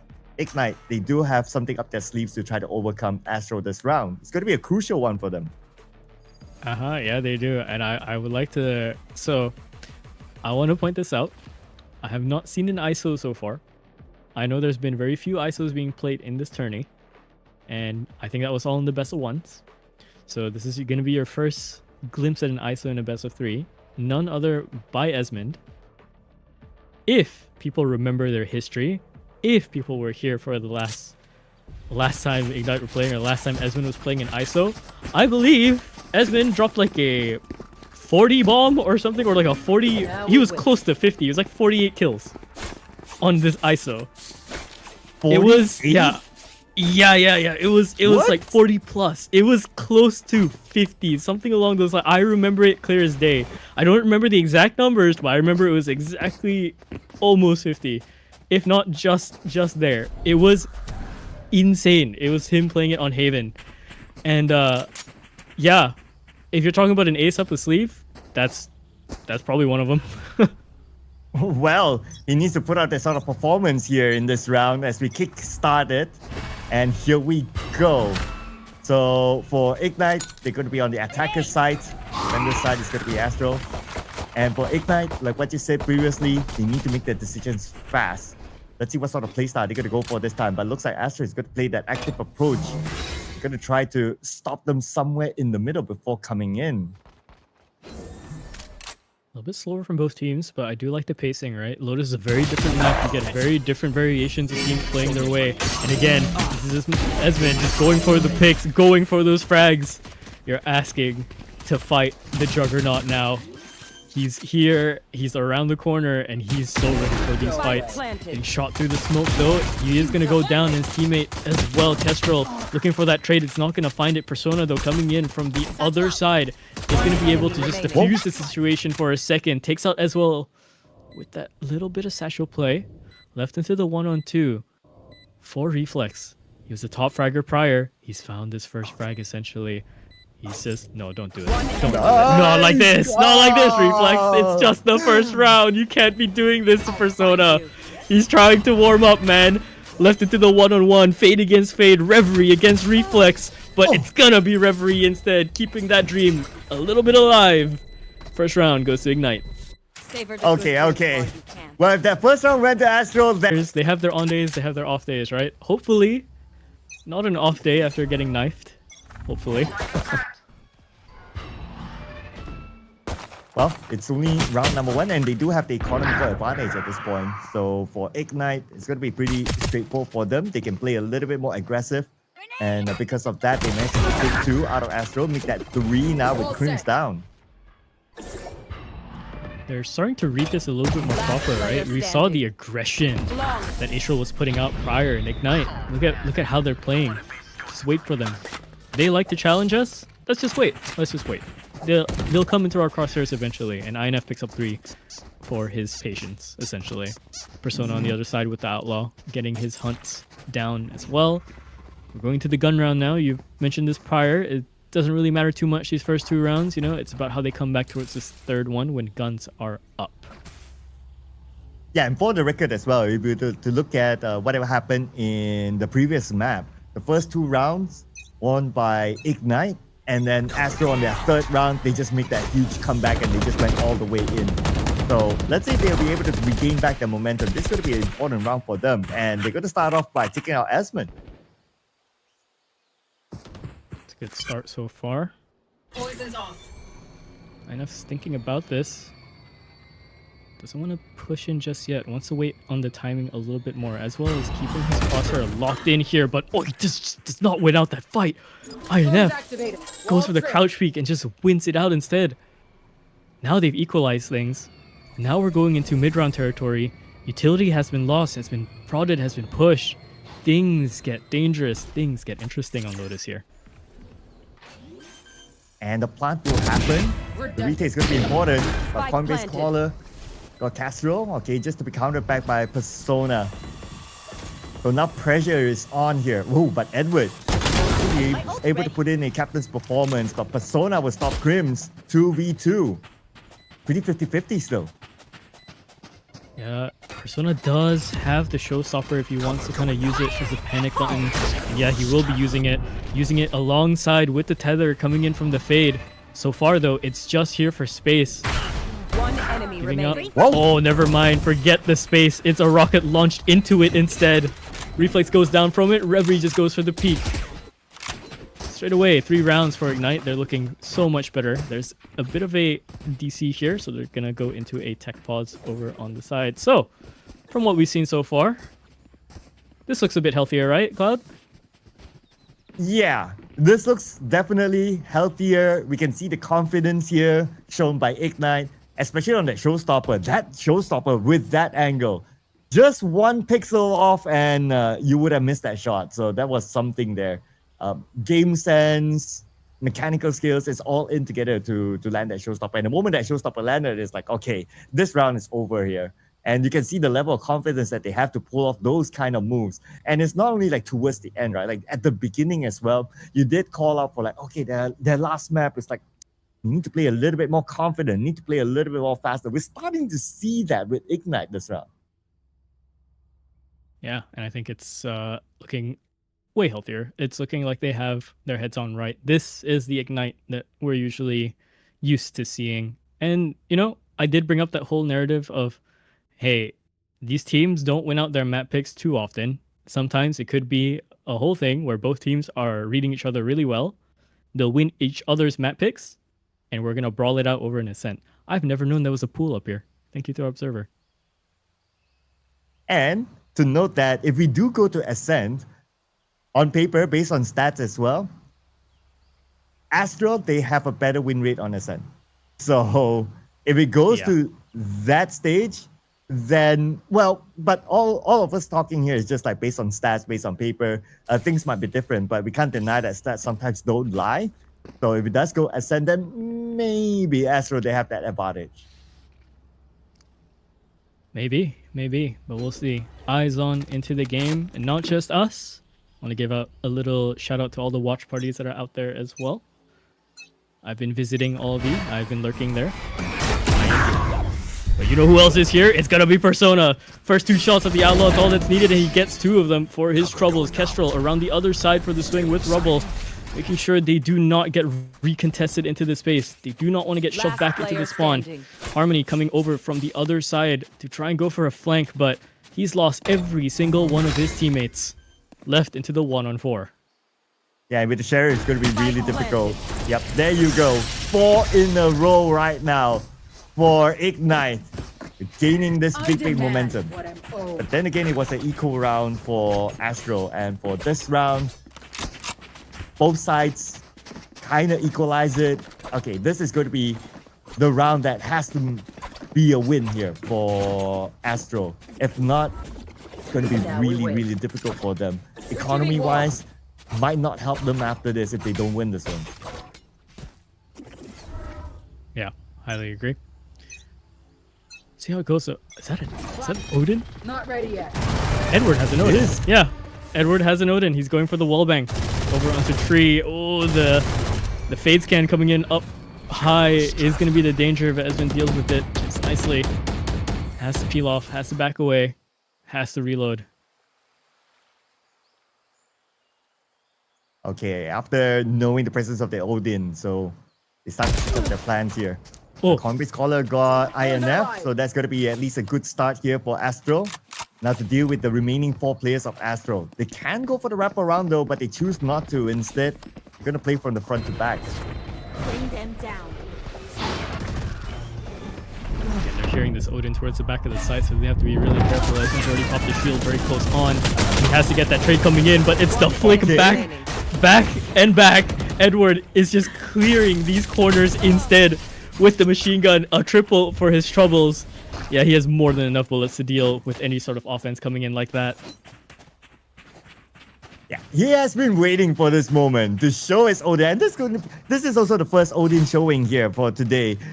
Oh man, Edward, that was a cheeky play there. I believe that Ignite totally didn't expect that, and they got caught off guard. But that one loss is still okay for Ignite. They still have the economy to continue on. But the Odin stays for Edward. So now with the fact that they know that the Odin is around the corner, they might play this a little bit more different this time. Right, coming in, TP, fast up. Space being fought for. But very passive so far on the defense side. Astral are not playing their usual games of let's take the space, let's go for trade fights. Going in harder, or rather safer. Not really willing to push initiative just yet. Creams, grenade as well with the tether coming in should get their pick. And yeah, they do find Reverie, but the spike has been planted. Peak coming in from Harmony instead is going to be the one to contest the defense on the plant. Triple for him. Rose Garden is up, left to INF to try and deal with this. He hears all the footsteps around on the other side of the smoke. Satchel coming in, that's a nice shot, but the defuse already comes in. Tries to wrestle the Vandal back. Only 2 for his troubles. So far, Astral Esports keeping it up, keeping it alive, making sure Ignite don't run away from them in this half. And guess who landed the final shot? Again, it is the captain himself, Edward, with the final shot there to nail it in. So 2 wins in a row now. Okay, starting to regain back the momentum. And also, obviously, the economy. Both sides still equal. But this round is going to be super important here for Ignite. If they lose this round, then the following round is going to be pretty tough for them. And it could be the moment where we see Astro regaining back that momentum to go all the way. But it's still very early for us to tell. Here we go. Close range, pretty dangerous. ISO's there as well, putting out the vulnerable, putting out the suppress as well. Over on the other side, Creams is going to give up that space a little bit. Make sure he doesn't just get outright tapped out here. The shield though, the double tap shield is going to run out for Esmond, so he's not going to have that extra ounce of lethality going into the site. But then again, it is Esmond. This Coinbase caller at the side. Okay, showstopper used. So they know that the showstopper is out, alright. Out of charges. But nevertheless, Crimson still holds his ground, not playing overly aggressive, knowing that he's on the defensive side. And like what you said, they're switching up their playstyle right now. It seems to be working out for them, the fact that they play a little bit more passive, play like a true defender. Next. Full creams. Rough timing. Esvin finds it instead. That's a good start. 30 seconds on the clock now, though. And look at this. They're rotating the 30 other side. seconds They left. might actually have the space to work with. If they call this clear, they can go straight for the plant over into C. And yeah, that's where they are going. TP coming in all the way from the back instead from the spawn. But a little bit of a push might be a bit too egregious coming in out for Persona. Ezreal finds him around the corner. And there's a machine gun coming in from behind. A lot of pressure, but again, countering once more the other side is going to be Reverie. Here's the footsteps. Edward, oh, you're being so sneaky about this. He has two they can line up, but he only gets the one. Dink the other one. That's Harmony trying to go for the clear up, and he does. Right side flick is going to be good for Kestrel. Left into this 1-on-2. He has everything to win for. Finds that second frag. Is going to reposition. Tries to jump up. That's Reflex coming hard and hot for this fight. That's the defuse going for half. It doesn't matter. It's Kestrel. 1-on-3. He wins out that clutch just barely on the trouble of positioning. Oh man, that was crazy. That was insane there by Castro. But it all started off with Edward with the Odin by the side. If only Edward got both of them, then the storyline might be different. But then again, we have to give credit to Castro and his brilliance there. Solo defense coming up with a clutch. The half defuse, even though if it kicked in, it doesn't matter. But this is him showing his level of confidence, not allowing even the half defuse to be there. Yeah, a lot of good plays coming out from both teams so far, but Ignite looking like they are ignited. Close play, close range, it's hard. It's so hard to do so. Somehow the Stinger doesn't win that out. What is that from Persona? Close range missile locks on straight onto the body of Edward. He goes down. That's a way to start the morning, Edward. I don't think you're gonna really ask for anything better afterwards. Wow. Kestrel coming in once more. Disgusting play from Ignite. Exploding onto the site. That's a way to start the evening for Castro. What a play again. It just shows that the confidence that he got from the previous round where he put off a clutch was brought into this round. And he just went all the way in. Yeah, they got the plant in. That's cool, right? But then again, he was like, okay, they're definitely going to come from that direction. Just needs to aim it down, play the preemptive strike, and he got two of them. Just like that. 6-2 right now for Ignite. All right, Rebel space is going to be contested once more. Spotted. Someone has to be careful here. Has to be careful. Those bullets run deep into that wall. Cover going out. Really not that safe on the other side. Kestrel, though, is going to test his counterpart on the other side here. If he gets his timing just right, he might be able to find them. Ignite slowing things down. They hear the shield. Go straight into the ult, into the 1-on-1. We'll see who wins this out. Somehow it's going to be Creams. Crosshair was lined up for Esvin, but it's not enough. Kestrel finding the time to go around. 3-on-2. They're onto the site. A minute left. Let's see what they got. Spike Reverie with the planted. plant. Okay, they got Castro, 2v2. At least they managed to even up the numbers, but look at behind. We could see a potential backstab here. And it seems like Castro, they don't know INF is here. INF could be the one to backstab them. Okay, anyway, they deal with Reverie. 2v1. They're looking for the final player. They're looking for INF, but INF, now he reveals himself. Oh, this is going to be super hard for INF now. Oh, he just doesn't have it as well. Was so prepped, heard the reload, I think, stepped up forward to protect his teammate. One taps him out of the round. 3 rounds in a row, or rather 3 rounds up now for this side of Astral. They could close this out on a 6-6 if they dare to fight Ignite this hard. Or Ignite are going to continue their lead, we'll have to see. Economy running good so far for both teams. Ultimates, on the other hand, not looking too good. It's been used out very sporadically over these first few early rounds. So anyone with their ultimate here is going to be just Kestrel. And towards the end, the moment I saw the Viper split being deployed, then okay, we know that that round definitely goes to Astro. But it's time to put that round behind us, especially for Ignite.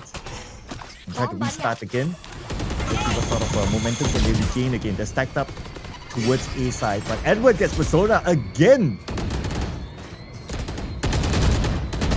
Good first picks to find. Rubble being contested once more. INF going for a very, very big flank, but they have to keep this flank coming in mind. Creams is aware about it, puts the boombot down, now confirms the position for it, and yeah, INF has to give that up. He can't stay here anymore. With shot, it's just the widest swing that he cannot deal with. Reverie going down, Kestrel going down, INF, last one alive, lands just the one. Kestrel keeping it up. Yeah, but INF was really low as well. He had like, what, 30 health? So it was pretty impossible for him to kind of come up with a win there. But it's not definitely the end of the world yet for them.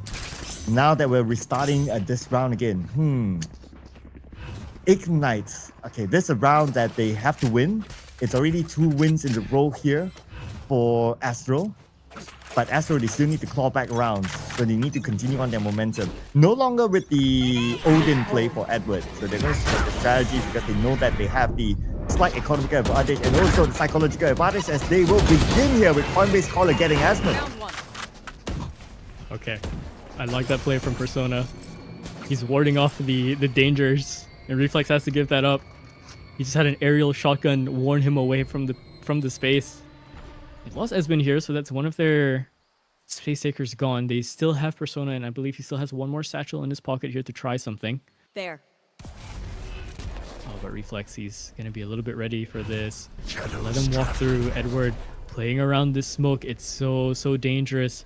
He was thinking about making that cross as well, but the overlay not enough to give him the bravery. Reflex up top could only get the one for his trouble, so right now Ignite have the full-on advantage. As well, last one alive. Spike planted. And he's looking like he wants to try and find some space to come into this clutch here, and he might go for this. We have seen clutches before, so it's not impossible. Anything can happen here. Pasito Spammer towards the right, they're stacking up against him. Okay, there you go. It's gonna be too much for him to handle if you have like 2 players stacked up against you, and you're that 1 player left. It's going to be pretty hard, but still, good attempt, good attempt. Final round before the swap. So I wonder right now, right, if Astro is waiting for this swap to happen. Yeah, you might be right. Maybe they might be waiting for this swap as well. They want to play the attacking side. Might be a little bit better for them. I think Esmond not being able to find as much impact as he thought he would with the ISO. Still a danger, no doubt, but might turn things over as well towards the defense side once he's there. Have to be so careful about this. Arcros is right there up in the sky. But yeah, just as I speak about Esmond, he comes in, burning anything in his path. Did see Edward as well TP away. Does he cancel that? He did cancel that. He tries to go for a surprise play instead. But INF, so much more wary about it. I don't know if that's the right play for Edward. Maybe he should have taken the TP. Frost Peak coming in once more for Esmond. Cream's last one alive, 1v4. They hear him. They know he's around the corner. Jumping just around for the safety of it. INF cleans that one up. So similar scoreline once more, but this time it's Ignite leading the way. Yep, 8-4 right now. And now we're going to swap places for both sides. But if we were to look at like some of the play styles by Astro, especially Crims is very aggressive. I noticed him, even though he's on the attacker side, like he likes to push out a little bit more than his teammates. Being on the attacker side might give them that advantage if they were to retain the similar play style. But of course, it's all about gaining the momentum again. Now they need to claw back the rounds, and we're going to start off with the pistol round. The first pistol round is going to be really important for them to get an advantage in the next round, and if they can do that, it's probably going to be 2 rounds in the bag, bringing them to 6-8. But if not, if it goes to Ignite, then it's going to be 10-4. So that's a possibility that might happen here. Both sides trading one each other. Yeah, it's a vice for a raise, so that's hampering one side, essentially. Utility being lost on both ends. They're going to go back for this C space instead. They're going to try and contest Mountain one more time. Smoke's going to come in. I believe Reverie is going to stick around a little bit more. Reposition himself towards the top side. Let Esmond take the bottom area. Just as we talk about them taking the space towards Mound, They're going to go and filter off the other way because Ezreal found the space, but he dies out, and the footsteps being heard over on this end is so dangerous. So Kestrel can now strike and just cause chaos in their rotation plans. This looks so messy for Astral. They just did not know what hit him. There's Esmond coming close. Shield is there to save him, but doesn't have enough time to pull out the gun. 1-on-2 left for Reflex. He's been pulling clutches before. This is still doable. His isolated fights just has to find out where they're hiding. Has to find out what crosses they're holding. Looking for it. There's first contact. Now it's on. 20 more seconds to go on the clock here. Pressure is going to be on. It's going to be impossible for him to plant it. INF just needs to be patient, finds the right moment, and they win this one 9-4. So with the fact that they won the pistol round, so this round is going to be huge for them. They will have the economy, even though they're on the defensive side. If they want to, they can choose to run down their opponent, but you don't want to be overconfident with the current state. The fact that they need to win this entire round. So they might play it with the regular gameplay of like, okay, let's play it as a defender, let's play a little bit safe, let's just wait for them. Let's just wait for Astro to come towards us instead. Alright. Mound, again, going to be the site for contention. INF is going to try and hold it with his life here. Now, here's the thing. He hasn't really set up any of his utility down here. So they're going to come in. Now it's there. Now it's triggered. Esmond around the corner, backing his teammate, prompting INF to go for these frags. He has to be so careful. Spray down, confirmed. That's 2 for him. Kestrel getting 1. Harmony getting only 1 back the other way. But Ignite, hold that just nicely. Steadfast. Not a worry. Yep, it's 10-4 right now. It's not only 2 rounds back-to-back here for Ignite. It's a total of 4 rounds back-to-back for Ignite. So they're edging closer towards match point. I would say that round was pretty straightforward for Ignite with the fact that they have the economical advantage. So even if they want to play like defensively, they wait for their opponents to come towards them, they would still have that edge against them. But now, in round number 3, after the pistol round, this is a crucial round here for Astro to actually make this win and make this potential comeback. And they're going to start off by maybe playing a little bit more aggressively towards A, but same goes for Ignite as well. Look at this. Coinbase caller was ready for Esmond. It's a huge pick to find as well. Don't want to let Esmond into these rounds either. They're chasing him around the corner. Blinded has even a Prowler chasing around the corner.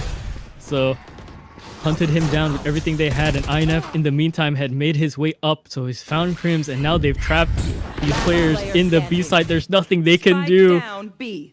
Too many positions to look at. Way too many angles to deal with. Edward, last one alive, Bulldog in hand. Not impossible. We've seen Edward pull off these clutches. Let's see what the captain has in store for us. With a Bulldog, with 3 players on the opposition stacked up at B side. Okay, but he does have full health though. Oh, not able to land his first 2 shots. Castro gets the advantage, and it's going to be the defenders winning this round. Edging closer and closer right now to match point. A very important round for them to win and to bring us to game number 3. Yeah, this is the Ignite we know and love, I think. Ishol was putting up such a performance in Haven, and they had no history on that map, taking us by surprise. So now, Ignite showing what they're made of, picking up essentially the rounds for Astral's map pick here. It might just end up on that Ascent Brawl, but we'll see. Game is not over just yet. Esmond looking for the aggressive play. Shield is already up. Going for the flick. He does land it, but can't land that reset just yet. Has to spray through the smoke just instead to keep himself alive. Gonna push through with the vulnerable. Let his teammate take that space. Coming into the corner. And they're just gonna jump around with their rifles. Winning out these fights. Not a worry in the world. Match point secured for Ignite. And that was arguably the fastest round that we have had on this map so far. And because of that, we can see the momentum that Ignite has to try to finish things off. But before that, a timeout being called here by Astro. They definitely need this timeout. I guess it could have been called earlier, but that's okay. Anything can happen. 4-12 now. 1 more game to go. Match point. for Ignite to bring us into game number 3, the decider map, the map that we did talk about might have a bit of advantage to Astro, but then again, this was a map that Astro picked, and the fact that they picked this map, not able to perform as they would have wanted, who knows, it could be a big turnaround. Yeah, and Ignite aren't exactly looking too shabby on Ascent either. That's definitely one of the maps they can very much play. Any player worth their salt could play in that regard, right? One of the longest maps that's been around in Valorant's map pool. Barely left it in a lot of times we've seen any of the pro plays or officials come by next to Haven.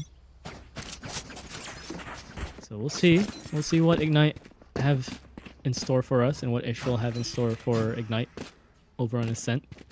But timeout now done. We'll see if it works out for them. We'll see if they can go for the egregious comeback.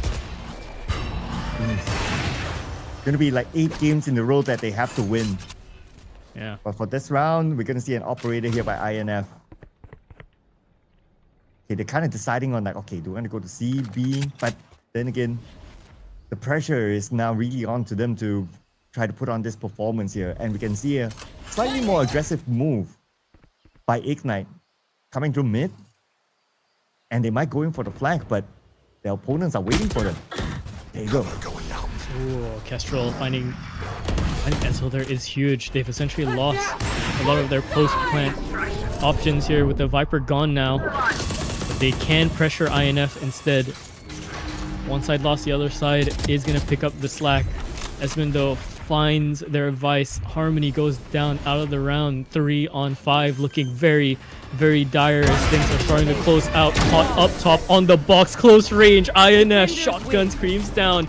Doesn't even matter. 13-4, Ignite pick up Ishel's map pick without an issue, I would say. Yep, so both sides having to win over their opponent's picked map. So that's 1 point there. And that brings us to game number 3, the decider map here.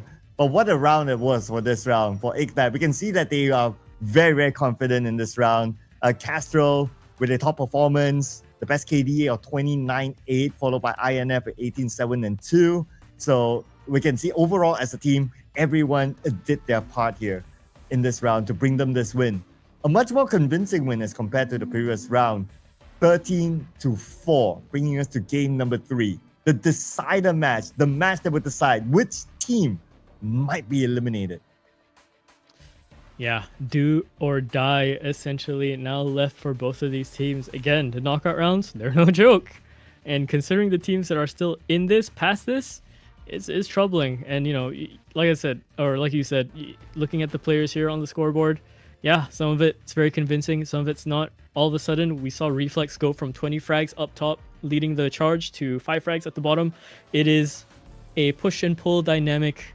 The tables have been turned, and we're going to be left into the decider map. But of course, before we do that, we're going to go ahead and take a bit of a break. So we'll see you for Ascent after this. Last one onto the brawl. We'll see who survives.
All right, hello everyone, and welcome back to Breakpoint MYSG Split 3.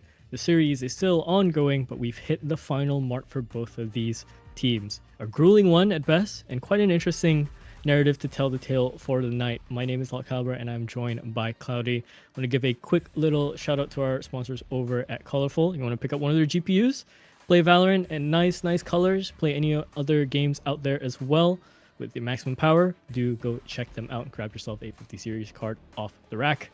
And then we got to thank Berryfam for putting this together as well. And of course, everything here is powered by Soop. We have a few other watch party members here around as well. So, you know, if you're looking for other people to watch with besides the mainstream, you want some other yappers besides me, yeah, go look for them. They're somewhere around on the Berryfam socials as well. But Cloudy, we are back here into the game essentially, or back into the topic of the series. Ascent is where we've landed. The decider. What are we thinking? Oh, we talked a lot about like, oh, on paper, this map, this team has that advantage and so on, but it seems to be not the case for our first two games, right? The map that was picked by that respective team, that team didn't win. So when it comes to Ascent, well, it's a decider map, and it's a map that has on paper advantage for Astro. But then again, right now, if you ask me, whatever that we talked on paper, we can kind of throw it off the window. Yeah, you know, it's all fine and dandy, everything looks good, and then next thing you know, hey, I think the teacher is quizzing us on very different topics. We definitely didn't study this last week. This is something from like 3 months ago, because this is where we're at in terms of the narrative. Ascent has been played by both of these teams in a Breakpoint Split 3. Someone is going to get their 100% win rate tarnished here. And for the side of Astral, they've played Ascent 3 times over. The 75% on their attack round wins, 67% on their defense. So pretty equal, pretty strong. They run a very standard setup for their Ascent. You know, the usual like you're seeing on the screen. The Sova, the Omen, the Jet. The initiators, usually the double, right? So you're seeing the KO as well, and then either a KJ or a Cypher. You're leaning a lot into KJ these days for Ascent. Before it was Cypher, and then he got nerfed. And then over on the side of Ignite, they've played this twice, and they've have more or less the same kind of attack round wins, 64% on their attack round wins. They're better on their defense at 71%. They also run that same standard setup on the Ascent that we see here on the other side. But they've also played one game with some oddities in there where there's like a chamber and a fade in their lineup, but I don't think they're going to test that. So the Yoru is going to be the only gleaming factor here. And a Yoru in this day and age can be nuts. It can be everything, because it's one thing to be playing as Sentinel in 2025. Imagine playing Sentinel against a Yoru in 2025. That is depressingly impossible at times. He has everything to counter your kit. Yeah, and like what you said, right? Because Ignite, they do better on the defensive side, and that's where they're going to start off with. And with the fact that they picked the Yoru, so it's going to be interesting to see if they can actually put it in to the performance here that perhaps we can't expect. So starting off with round number 1, the pistol round that is going to be really important to set the momentum, to set the tone for round number 2. Both sides, they really want to win this. I mean, it's a knockout match at the end of the day, so the pressure is really high here. Whoever loses this round or loses this match will be eliminated. Yeah, end of the road for them at Breakpoint. And then they're just going to have to go again another time. And some of these teams, they've been here before, right? They didn't make it through. So it's just close again, one more time. Speaking of close though, fight's already happening. Persona picks up the first one. They take out the team captain on the side of Edward. Mid's looking contested now. Esmond propping up the dash as well, waiting for the headshot. It slips him just for a second, and he's put down to low HP. Oh, and now they have to back out. They're switching plans now, heading towards B.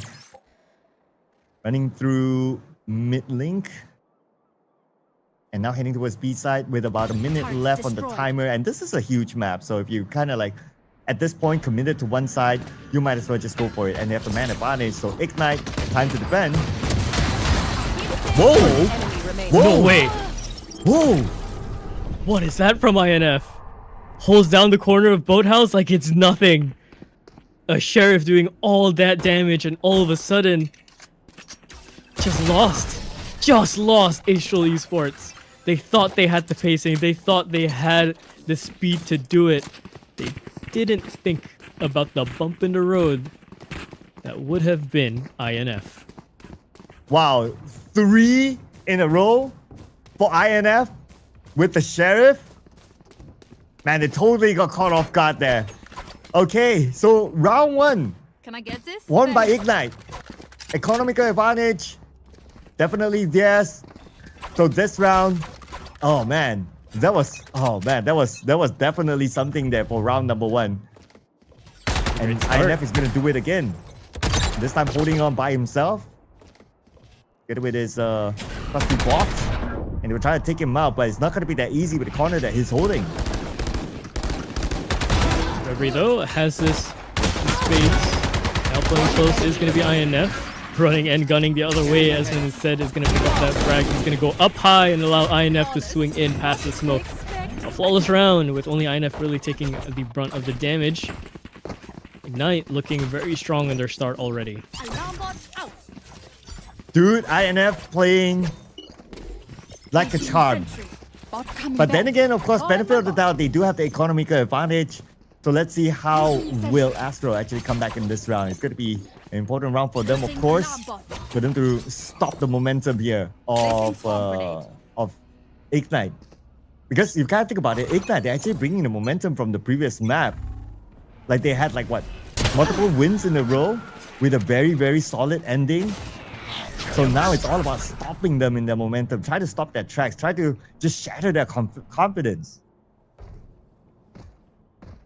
Well, so far though, confidence is found in spades here for Ignite.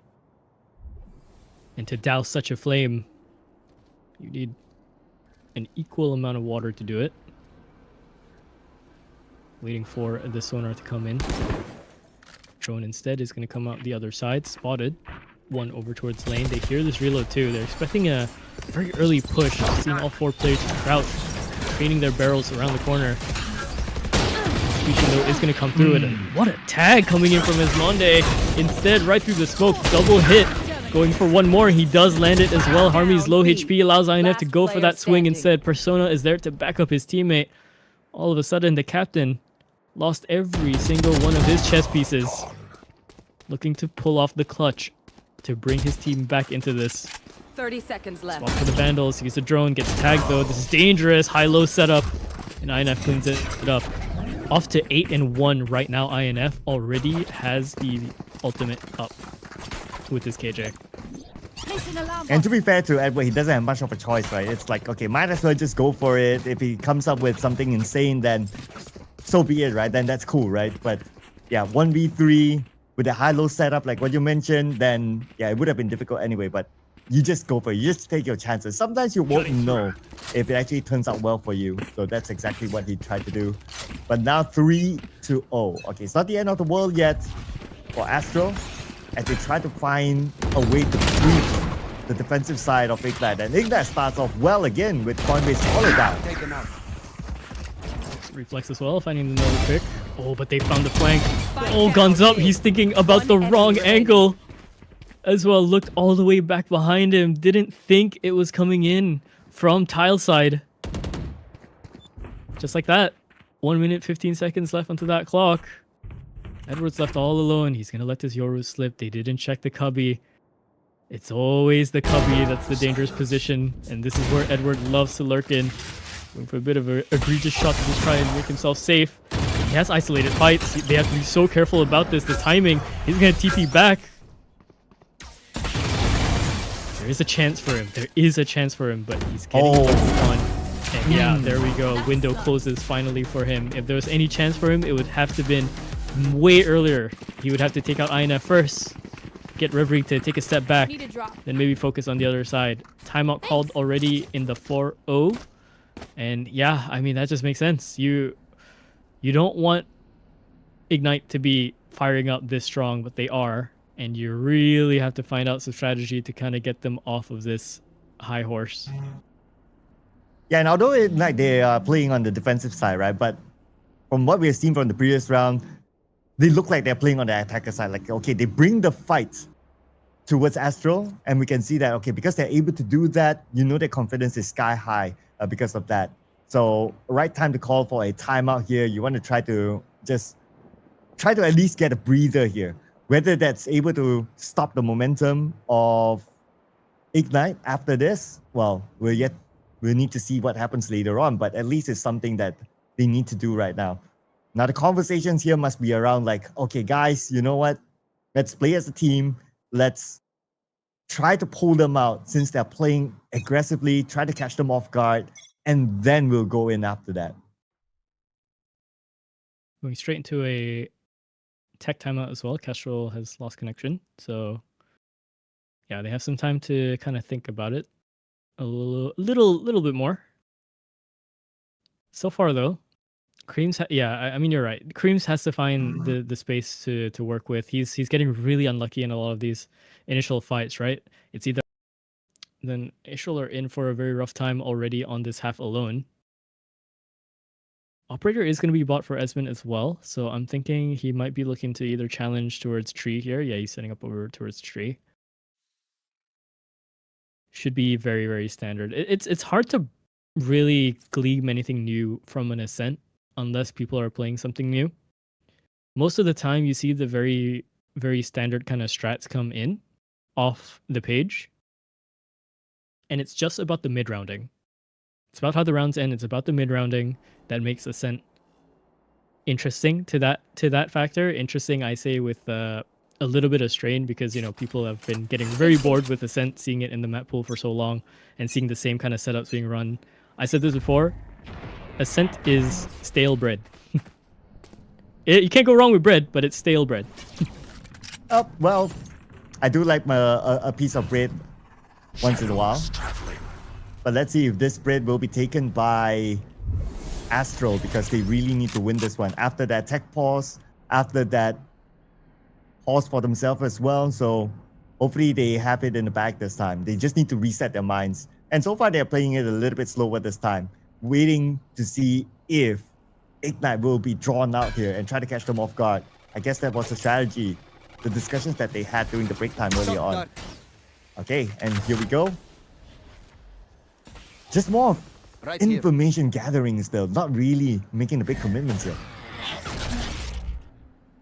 Now, wondering about the operator, I'm very sure they would have probably looked into the finances of this round and thinking, surely he has one. Persona, though, is going to find Edward. That is worrying because now they do not have smokes. They're going to have to try and rush into these sites, find these picks, clear it out themselves. Cream's not going to be doing too well after that one. INF stays in the molly and still gets one more for his trouble.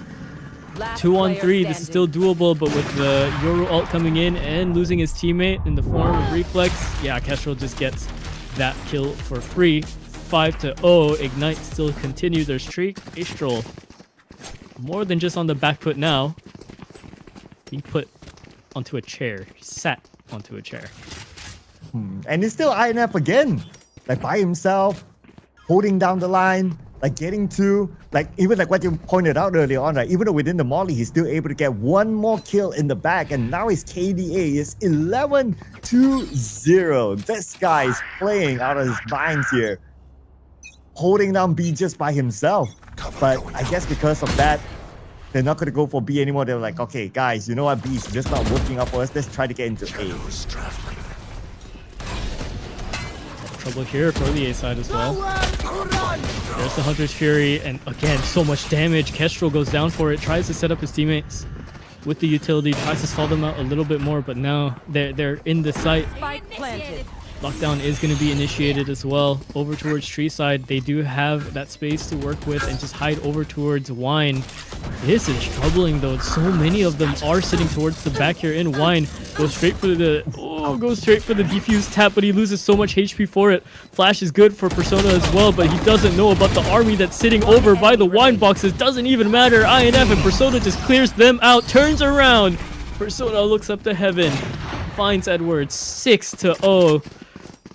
I don't know, Cloud. I don't know. I don't know, man. It's starting to be really tough. I mean, they did everything, right? They threw in the sofa, they threw in the kitchen sink, but it didn't really work out for them. And it all started off with the lockdown. Because of that lockdown, they were forced to leave that. Yeah, they had a molly there. Cool. But then again, for Ignite, they do have the numbers. They can play the patience game. And they just need to send like, okay, they have the manpower. They send one out to go for the defuse, and everyone else just keeps watch. Pretty standard stock strat, I would say, from there onwards. And that's how they won that round. And it's now 6-0 right now for Ignite. So far, they've had some success finding their way into mid, but again, it's always these early fights that are so crucial because look who goes out in these early fights. It's always Edward. They don't have the smokes to deal with. Now, this round though, maybe a glimmer of hope. Both smokes players are down and out. So not much in terms of obscuring the view, and that's going to be a great shot coming out from Ezreal to take out Persona. You can see Astro, they're trying again at A, but maybe they're switching up their strategy again this time. A did give them a little bit more success as compared to the previous round. At least they got a plant. But of course, at the end of the day, the retake happened and the rest was history. But if they were to switch on to B, well, INF is at its peak performance here. And the defense is obviously set up at B. There's still going to be a very hard entry here. But they will still need to go in. 25 more seconds. The molly just tags him even more. The nade damage is so much. Here's the thing, Creams was given the space to work with because the KJ bot was taken away. It disappeared off the ground. It told him everything he needed to do. Just stay around this corner, take the space, and let him away for his team to get this first round in. So some signs of life into this half. 5 more to equalize, essentially. Tough work for them to try. Yeah, but Crims and his brilliant move through catwalk there, taking 2, and then going for the flank. By then it was history there. It was a very, very difficult round towards the end there for INF. He was surrounded. He didn't have much health. I believe he was like, what, very, very low at that point, like 30 health, so it was very hard. But anyway, it was just 1 round for them.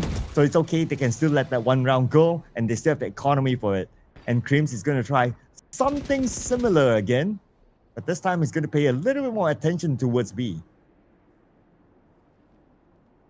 Oh, he's playing with danger here, Esmond. He's playing with danger here.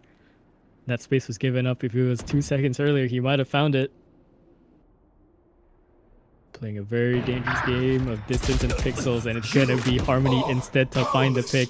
Edward finally let a way into a round, but his head going to be spotted once more. Reverie onto that late lurk. Around the corner, INF still the danger.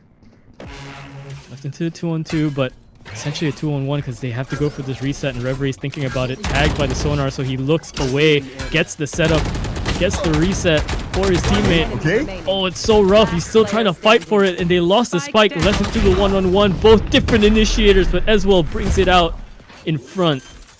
The overtake in sight. Another round for them to work with. And not able to plant the spike in time towards the end, but that's okay.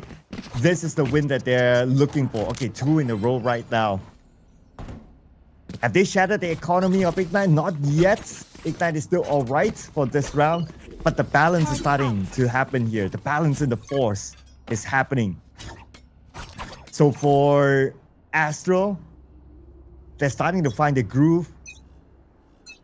And it all started with Crims again, through the middle coming in. But an aggressive move here by Ignite. Ooh. Oh. What a pick. Esmond tries to go for an early play, but Crims was so ready. Just 1 knife straight away into his head, down and out. All of a sudden, the defense has to kind of scramble to play this a little bit tighter. Oh, and there, once more, Harmony just waits on that angle, and he gets it. Has to be careful about the other side, and he does win out that fight again as well. Killing Kestrel down into the top of mid, down into Cat. They're looking for this rotation now. They do have guns to work with, Reverie and Persona. 2-on-5 though it's a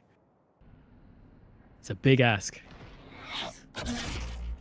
You probably didn't expect the Blade Storm by Crims earlier on, playing aggressively, but referee's there, taking out the smoker, Edward. Okay, at least that gives them a little bit of light here, but here comes Crims.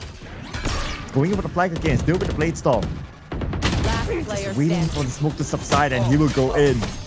But then again, yep, towards the end, it's Crims showing up against referee. 3 rounds in a row now for Astro. We move in. Got it? Economy not yet broken completely. Still had some to work with. But getting dire, getting closer. Thing is though, even though if the economy runs out, the ults are coming up. Reverie has the Hunter's Fury. Essen has the knives to work with. Persona 1 off into the dimensional drift, and INF also 1 off from the lockdown. Trouble again. I want to see a round play out where both of their smokes don't really die out so early on, because that's been the troubling thing for both teams, I think. Yeah, for both sides, right? Gotta agree with that.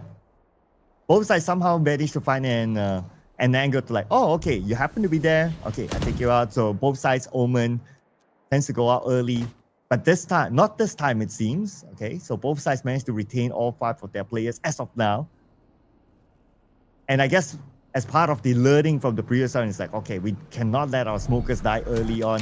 So we can see that they're playing a little bit more safer this time. But Castro is at the forefront. If he steps out, then he will be putting himself in danger. And that's where we see again the smoker go down.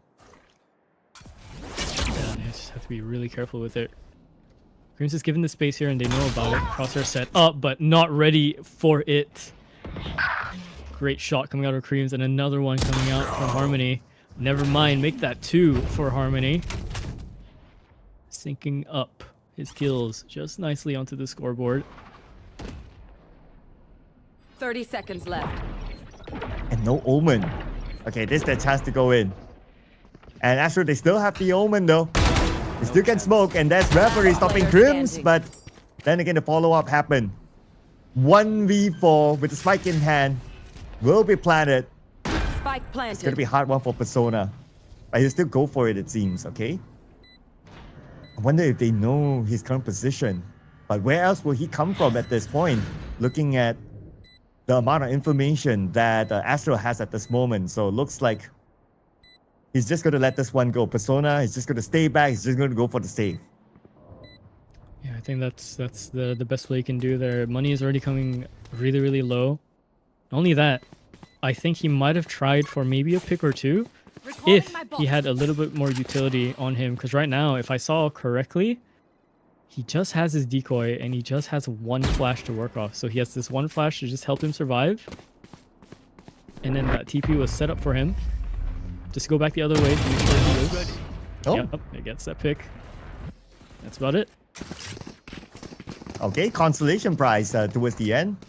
Okay, time to call for a timeout. I was already thinking about a timeout before this. It's like, okay, because the opponents are gaining momentum here. 4 wins in a row now. So a timeout is definitely needed. And the way that their opponents won was like through multiple channels, right? Planting the spike, getting the first kill, taking out the smoker. So you're starting to see like a variable, various types of gameplay shown. So they need to find like, okay, let's just cut it off here. Let's time out. Let's talk on how we are able to defend this. Let's play back our game previously. But if they were to stick to like how the gameplay that they did before this, it might not bring them the results that they want, because clearly we can see that for Astro, they found a way to try to overcome Ignite. So Ignite will be the one to try to, will need to really try to switch up things for their side. I mean, you're almost looking into a mirror, right? That first map we were watching just Astral just lift off from every single launch platform they had, essentially. Play aggressive as they want, and Ignite were just lost for any sort of answers. And this time we're seeing Ignite take the reins, right? They're playing a little bit more aggressive. They're the ones going in, initiating fights. It's what you expect to see out of players like Persona to go for these fights, especially on the Yoru this early on. So it's working out for them. But again, the counter response is that, okay, if they're playing fast, We either match them with equal speed, and they've done that a few rounds, or we set up the crossfires, let them come into us, and we can catch them off guard once they've lost 1 or 2 players, because we should have them on the rotations as well. So it's mind games. It's a game of protocol, Ascent, right? A map that has been here for so long. Compositions that have been used for essentially years, right? The playbook at some point ends. Adaptation is your game afterwards. Yeah, adaptation is definitely key here, right? Especially with the fact that, okay, they lost 4 rounds in a row and it was multiple strats against them that worked. So they need to try to adapt to the current situation. Okay, anyway, we're going to see the restart of this round here with an operator. Now it's time for them to really defend this again and try to overcome. But then again, the slow approach here coming in from Astro to try to draw them out again. They found this formula to try to wait for their opponents to make the first moves before they making theirs. Yeah, expecting a little bit more speed, I think. They want to maybe try and catch Ignite on a surprise round, but Ignite are not really taking the bait, and they're also figuring out that, hey, we've been playing a little bit too fast. Let's slow things down. We have the operator invested into this round, right? It's do or die pretty much. It's either they equalize or we get these last 2 rounds and we're good for the half. We'll see. Smokes are now being put down. What is that? That's a shot coming out from Harmony instead. Finds Persona. It's a huge pick to find. Kestrel, though, gonna equalize back the other way, finding Persona's killer. 30 seconds left. Into a 4-on-4 retake. This round decides a lot of momentum afterwards. And the fact that the spike has been planted, so now pressure is on to Ignite. Crim's waiting. The corner behind the box. Here comes Hunter's Fury. Both sides actually releasing their own Hunter's Fury, and who will get who? Looks like it's going to be Reverie getting the surprise. Yeah, the other Archer wins out instead. Reverie wins that one out. Kestrel coming in with the swing. INF waiting for the Omen, but instead it's just going to be Kestrel wrapping it up. Triple kill for him. And that's rough, right? That's really, really rough for Reflex, because Reflex has to pop his Hunter's Fury for the lockdown. If he doesn't, his team is essentially screwed. They're all going to be sitting in the site like ducks and just free to shoot, which in that sense, he has to put out his Hunter's Fury. That's going to go all the way through the walls. Reverie is going to see where that Hunter's Fury is coming from. And since Reflex has to be really fast about it, he has to pop both shots in. He has to pop all 3 shots in. Let's fly. Reverie can just kind of take his time, line up the Hunter's Fury. He gets that pick, and they go in just for free. So, well played from Ignite. One more round to try and make things a little bit more doable for Astral, or we're going to see another 8-4 lead. It could have been a different story if only one side had the Hunter's Fury earlier on. But that's that, and here comes Persona with the double on the Falsetto, Spammer, and Grims. That will definitely stop them at their tracks. Yeah, but Edward is here. He went in, TP'd straight in all the way, got the plant in. Dimensional Drift coming out now. He's going to check lane. He's going to check all the way into the back. Finds Harmony as well. Calls the position out. Oh, but a little bit too close to play for Persona.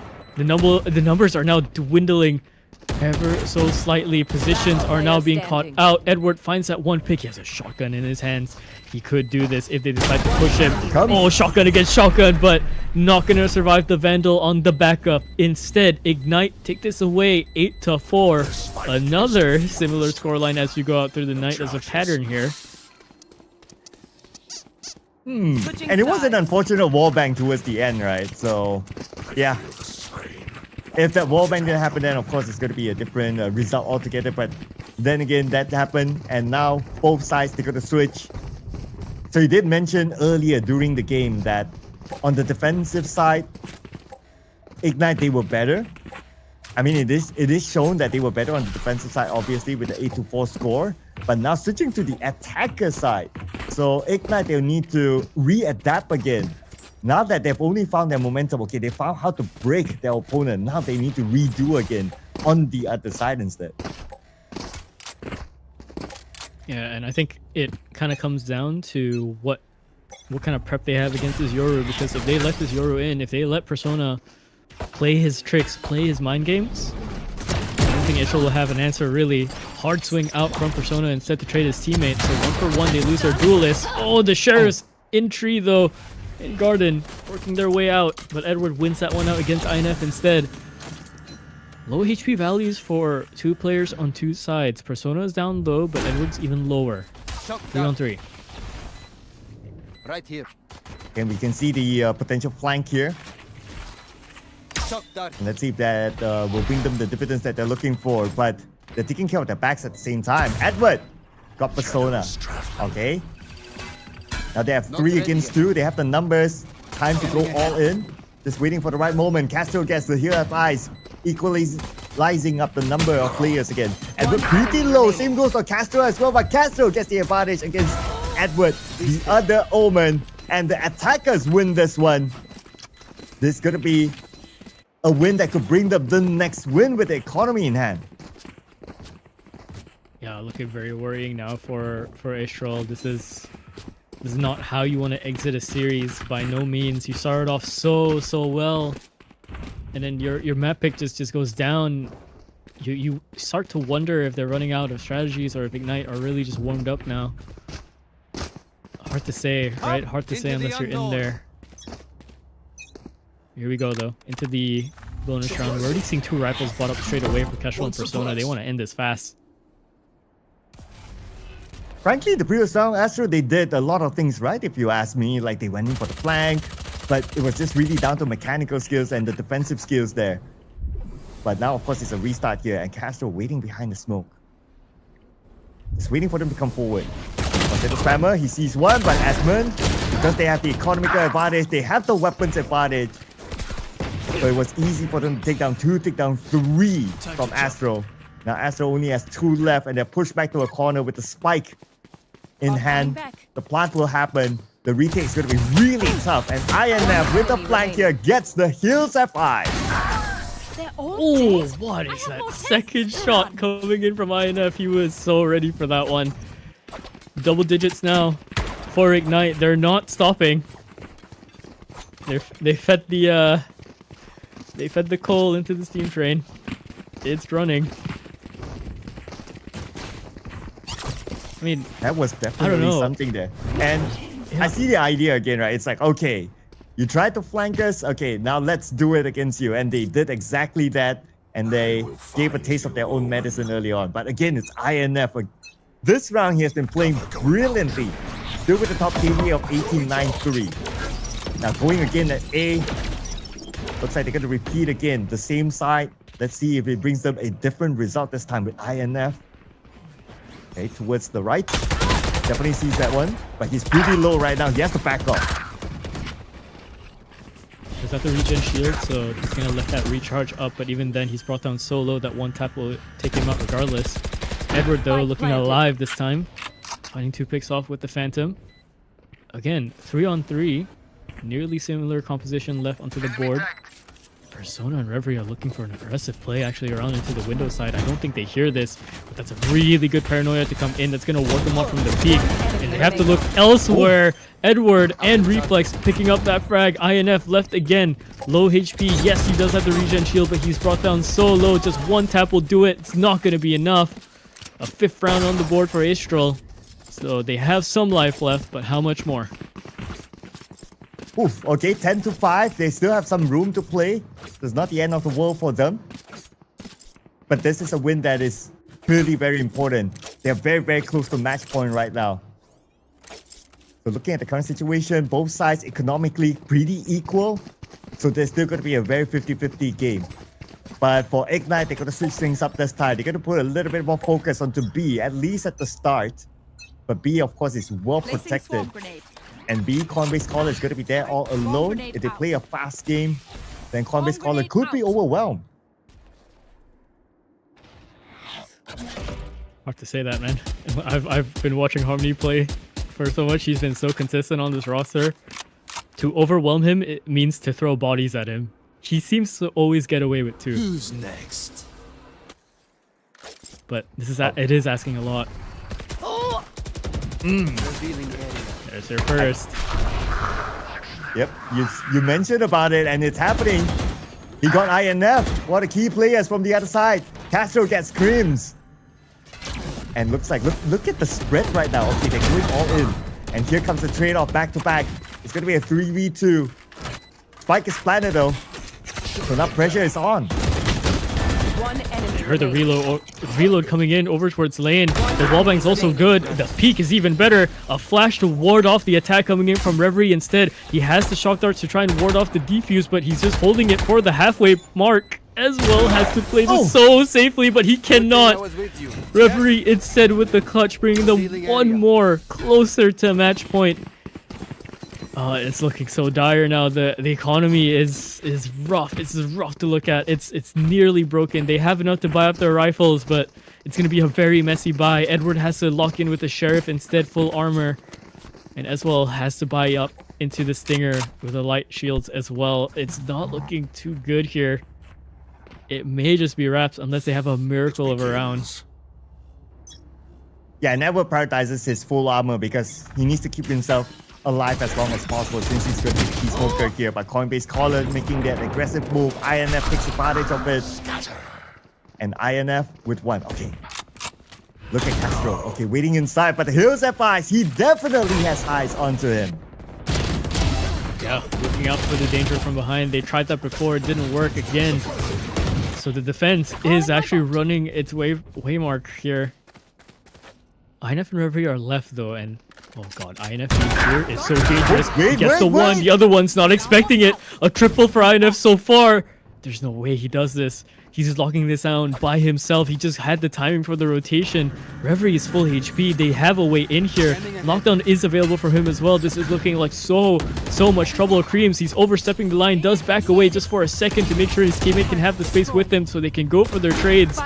Plant now down. Time now ticking. Drone pushed up over the generators, and the wallbang is nearly there. It takes out as well. Nearly. He's set to low HP. Reverie now left to be the hero over on generator. Pops up top. It's gonna be as well instead. 12 HP to his name. He had to back away from that fight, getting pinched down from the wallbangs. Instead, coming in back with a hero play to save his teammate, to save the rounds left in this Ascent series. But what a quick move there by KO, right? Like jumping onto the box and just aiming down while Crims just suppress his opponent. They're clearly giving a lot of respect there, even though like, okay, we have the numbers, we can just rush in. But no, they play it tactically, they play it strategically. One suppress, one move forward, and that's how they ended that round. Very, very important for them. If not, it's going to be match point. So it's still 11-6. It's still okay. And this round, we will be reintroduced to the Odin. Oh boy. A Sova and an Odin. Match made in heaven. I'm not biased because I used to do that. But he's gonna have to play a different position, right? The wall has been reinforced. You can't do those wall bangs anymore over onto the B side. So you're gonna play for something else. Both shots missed. He didn't hit the teleporting player. He didn't hit the flying player, but they do have bullets in spades. And just as I say that, INF comes in with the peak. That's the hero vandal coming in once more. Harmony goes down. Knife fight coming in from heaven, and they lose as Monde left into this 2-on-2. There's two players that are basically down low, further than half HP. Regen shields for Crim, so he could survive a tag through a wall possibly, but a dead-on shot would take him out of the round. Same for INF on the other side. He has no armor to work with. Persona has an Odin in hand. It's clunky. It's looking weird. 50 seconds on the clock. Anyone's round. One enemy Pretty low as well. Oh, they found Crims, and it came from none other than INF, Edward. The final player that has to pull off a captain's performance here. Going up against Persona and his Odin. It's going to be pretty hard. Just waiting for the plant to happen. And here goes the spike. 30 Edward seconds left. reviews himself. Planted. They know that he's up here. Up here in Rafters. Now pressure's onto Edward. He has to pull off this insane performance here. 1v2. Two different angles. Very pretty tough. Okay, that's going to be a bit of a big there, but Persona at the other day finds Edward, and they are now in match point. Match point. That's so rough for Edward. He doesn't have that information that both those players do not have armor. I think if he knew this, maybe they were tagged, he might have tried something a little bit more aggressive. He goes for the outsmart play instead, just unsure of the positions, right? For sure, he can lock one down to one being down under him in hell, and then the other surely behind Jen, but it's the fact Persona just kind of goes for the slow peek with the Odin instead. Rips him a new one. Up to 6, set into match point. 6 rounds to try and equalize this back and go into OT. A tremendous ask for Astral. Shot that did not hit on the Crims at all. Alarm bot down. So no information gathered. And Crims is still waiting. Coinbase follow on the other side. Managed to lure out. Reverie gets Coinbase caller by Crims! Oh! Here it comes! Oh man, that was so quick, so sudden. Like a snake in the bushes, man. Just didn't know he was there. Let him slip and he goes for it. Picks up 2 for his troubles. Dies out instead to the Outlaw. 2 on 3. They can choose to slow this down or they can choose to pressure them out, but the gun disadvantage is going to be a little bit worrying for the side of Astral. It's really everything for them to work with. They do have the Phantom. That's going to be Edwards to play with, but checking the site now for Ignite. 30 Following this seconds clear left. should be landing the spike down soon as well. 27 seconds on this Spike clock. planted. It's a 3-man push coming in from B main. It looks so desperate, but we'll have to see. Kestrel looking away from the angle, has to look the other way.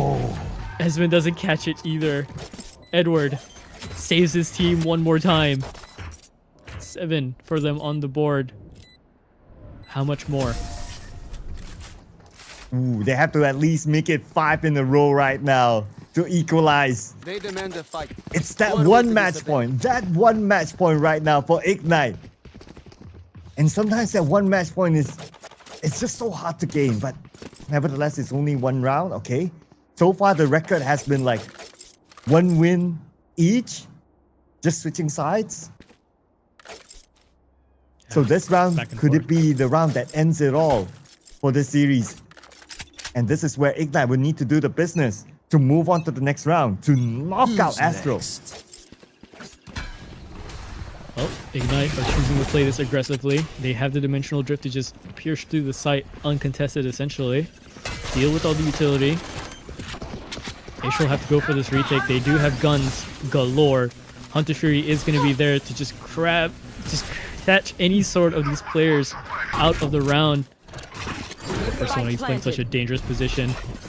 Right around the corner, shotgun in hand, has to be so careful they don't check this. They do. Edward giving his team the go to make sure they can play this into the last few rounds that they can, but somehow, some way, they're fighting back a little bit. Ignite, but not enough. Astral pull off the retake with only 1 loss to their name. It's their captain, but he's willing to take that sacrifice. He's willing to extend play. 8-12 now. And this round is one of the faster rounds that we have seen previously. But if we were to look at the track record at this point, all the wins by Astro is by defuse. So that means the post plan that needs to be fixed here by Ignite, they need to find a way on how they want to re-strategize themselves post plan. So that's going to be pretty hard if you lose players very quickly after planning. So that's something that they need to rethink of how they want to position themselves and not to lose players after planning. Yeah, it might just be an issue with their crossfires. It might just be an issue with just the way they set up, right? Sometimes it might just be, hey, let's set up a crossfire closer, or let's set up a crossfire towards the back. But sometimes Astral are coming in from just completely different angles. I mean, you saw that round play out. Astral went for a 3-man flank to retake that site, right? And they just were not expecting that. So they're playing smarter, Astral, just to keep themselves alive. Ignite are choosing to play this a little bit safer as well. The aggression cuts here because it's getting so close to a possible extension. Reverie, though, says no.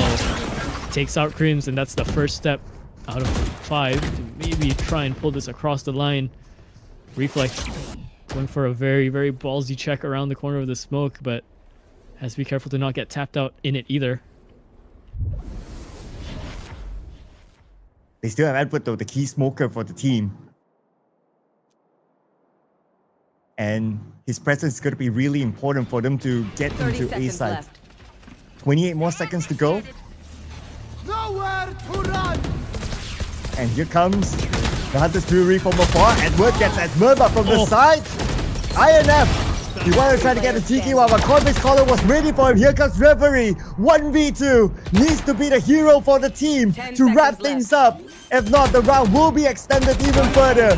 Reverie gets one false into Spammer. That's the time. 1v1. Spike will be planted. Spike planted. It's going to be Edward. Coming up with the captain's performance again, bringing us to another round. That's a sigh of relief. That is a sigh of relief. Coming in from Edward, possibly. If he had low HP there, it would have been so worrying. They had to just give Reverie the space. The time was running out. Either he backs off or he goes for that clutch play. He has to push two players in two different angles. One of them is so low. He cannot make that trade half the time. So some luck. The players are positioned where they were. And some luck that Reverie was just not ready for that clutch just yet. 12-9. It's getting closer. And again, another defuse round. They are playing this so much safer. And it's a similar story, right? Diffuse round, like what you pointed out, it's a post plan that they need to kind of find the groove again. Okay, right now, it's going to be A again for them.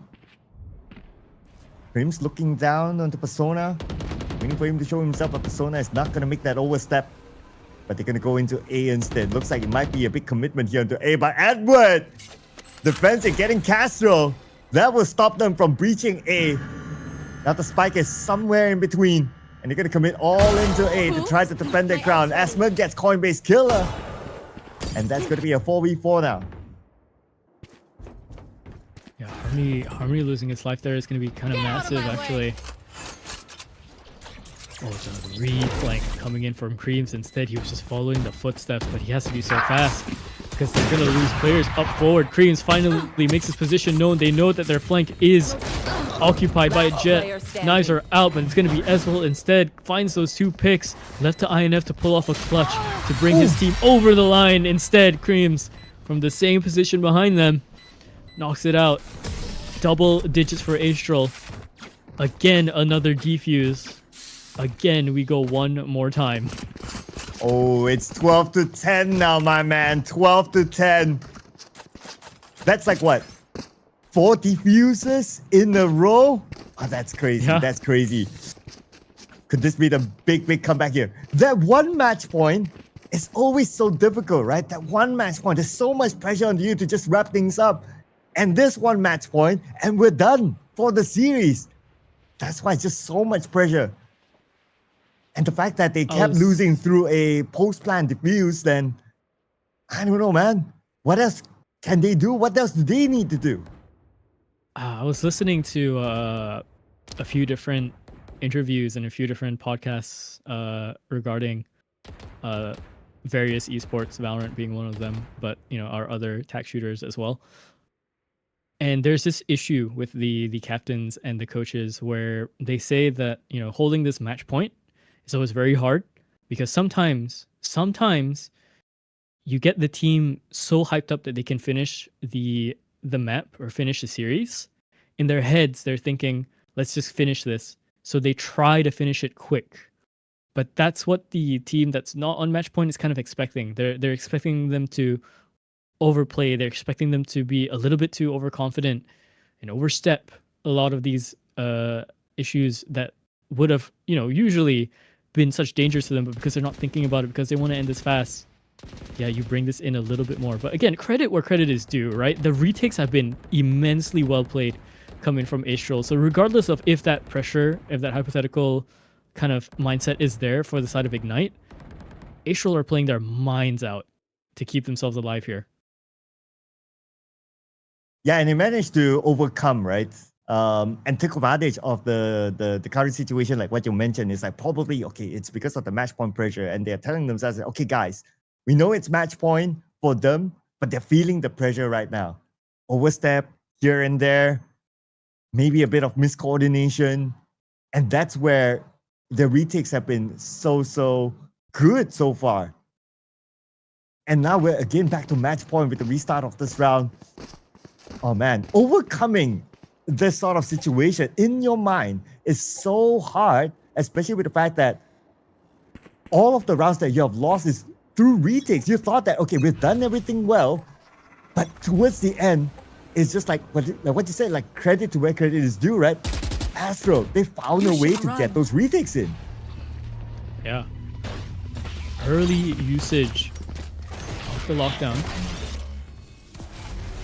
Scanning ahead. The utility's not really going to be spent to play this forward just yet. That's a good dart coming in from Reflex as well. He just waited. He knew they had to go and punch through the site at some point. That's the timing I'm always so worried about. You use that lockdown so early, you still have to deal with the utility on the site, and if you stall even just for a second, your window slips out. So you've lost one of your players and you're losing a little bit more. Ignite have to try and keep this alive. They put on the way far backside in terms of the back foot here, but oh, knife in hand. What is happening there for Crims? Lethal overstep. Tries to play it around the corner. Steps back into the smoke. That's Reverie going down. 1-on-3 for Kestrel. He's done this before, but can he do it again? No, he cannot. Harmony stays consistent. Stays there to make sure his team can cross this over one more time. One round is the difference. And we take this into overtime. Our first of the night. And again, another retake. 5 in a row right now. Or technically, if you want to count like even the previous rounds, it's like 7 retakes.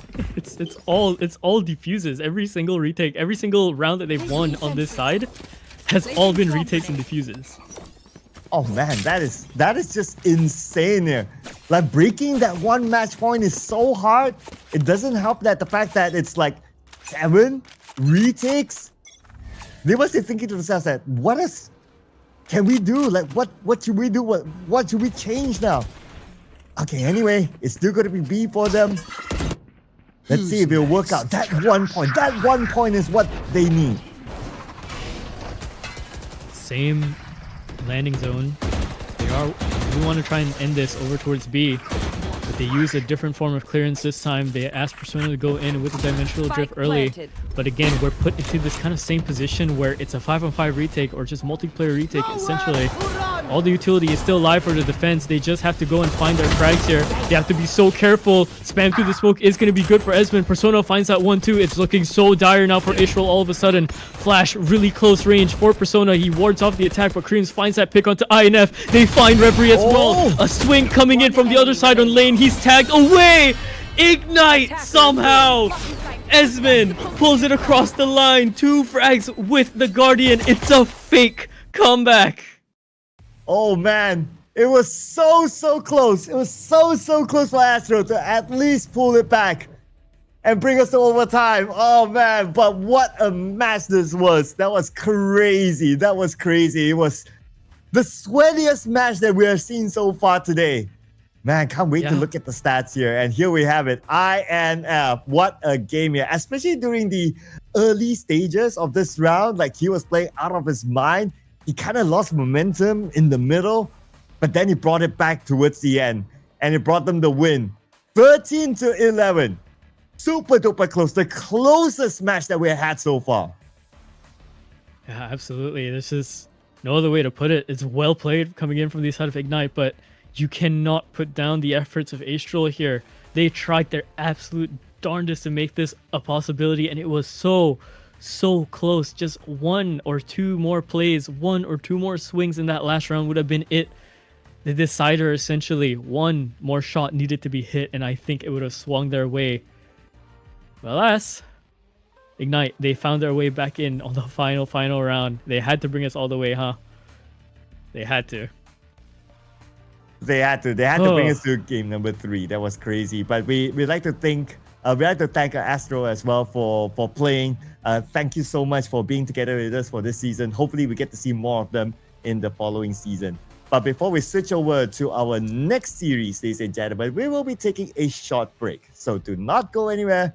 We'll see you guys back here for another amazing series.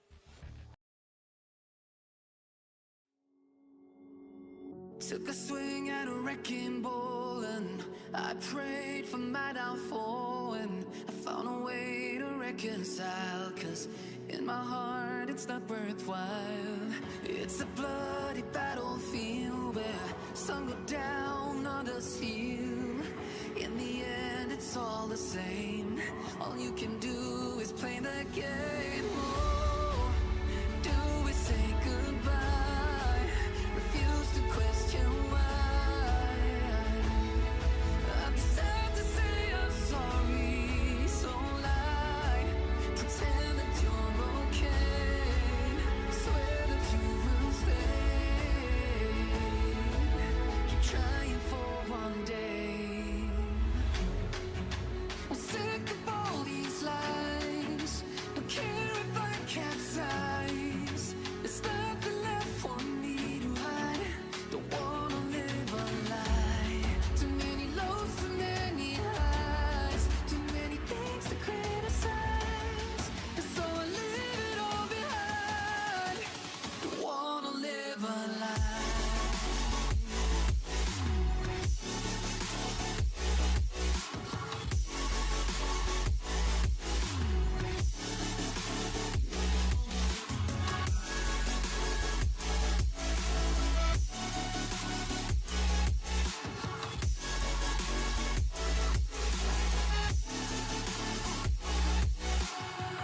Life kept spitting at my feet and forced me down a dead-end street, when all I had went up in flames, burning only dark remains. I cover up every part of my skin, oh, 'cause I don't like the person within. Oh, I know I'm the one to blame. All I can do is take the shame. Oh, do we say goodbye? Refuse to question why. I'm too sad to say I'm sorry, so lie and pretend that you're okay. Swear that you will stay. Keep trying for one day. Whoa, I'm sick of all these lies. Don't care if I capsize. There's nothing left for me to hide. Don't wanna live a lie. Too many lows, too many highs. Too many things to criticize. So I leave it all behind. Don't wanna live a lie. A lie.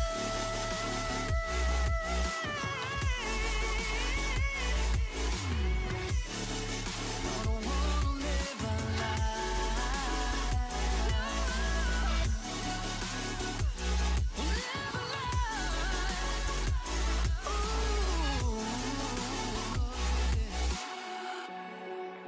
I'm sick of all these lies. Don't care if I capsize.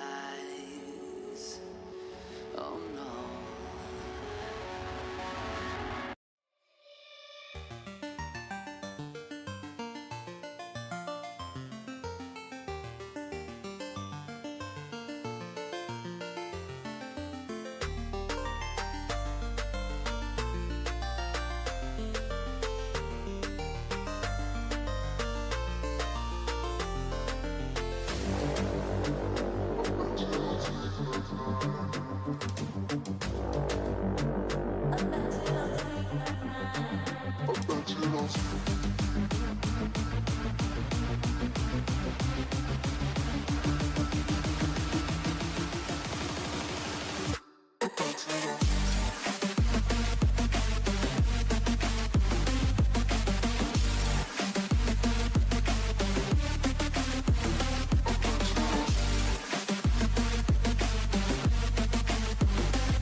got me shook from the way your body looks. Got me riding hooks, got me feeling like a rook. I don't do it by the book, but for you I'll take a look. Don't know what your mama took, sweet and spicy like a cook, yeah. I'll keep it real, let's make a deal. Buy you a meal if you just let me feel. Get out your heels, grab on the wheel. Back to my place at the top of the hill. Don't have regrets, I know what's next. She need a fresh, I'll be back in a sec. Look at them legs, don't make me beg. Back to the room, let me show you my bed. Touching on your body feels like taking on a drug. You got me feeling good, yeah, you got me feeling numb. Everything you do, I can't seem to get enough. You got me feeling good, yeah, you got me feeling numb. Touching on your body feels like taking on a drug. You got me feeling good, yeah, you got me feeling numb. Everything you do, I can't seem to get enough. You got me feeling good, yeah, you got me feeling numb.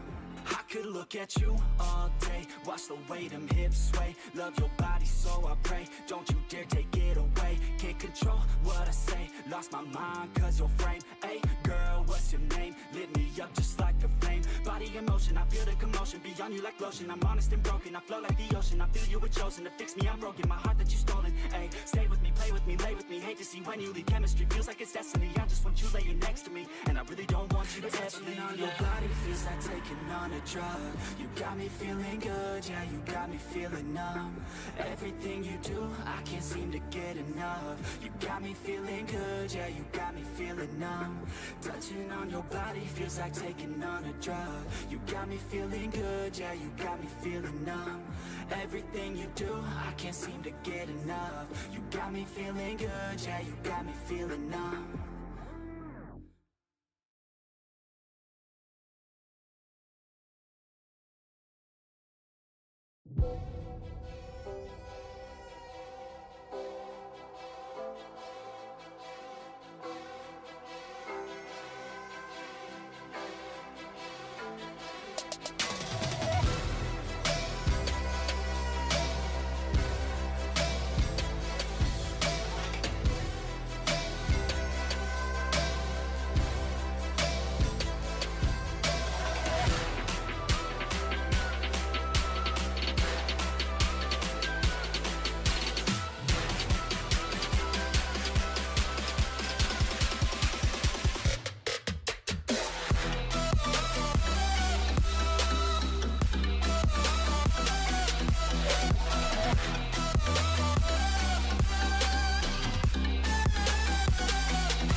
Welcome back, ladies and gentlemen. We're done with our first series and we're heading on to our second series for today in the Breakpoint 2025 MYSG Split 3. And we're still here with you as your storytellers for today. My name is Sir Cloud, together with my amazing buddy here, Lott Calliber. And we'd like to say thank you so much to Berryfam for organizing this amazing tournament for all of us. And this tournament is also powered by Soup and sponsored by Colorful Malaysia. And coming up next, we're going to see a fight between Suicide Empire and Lollipop Legends.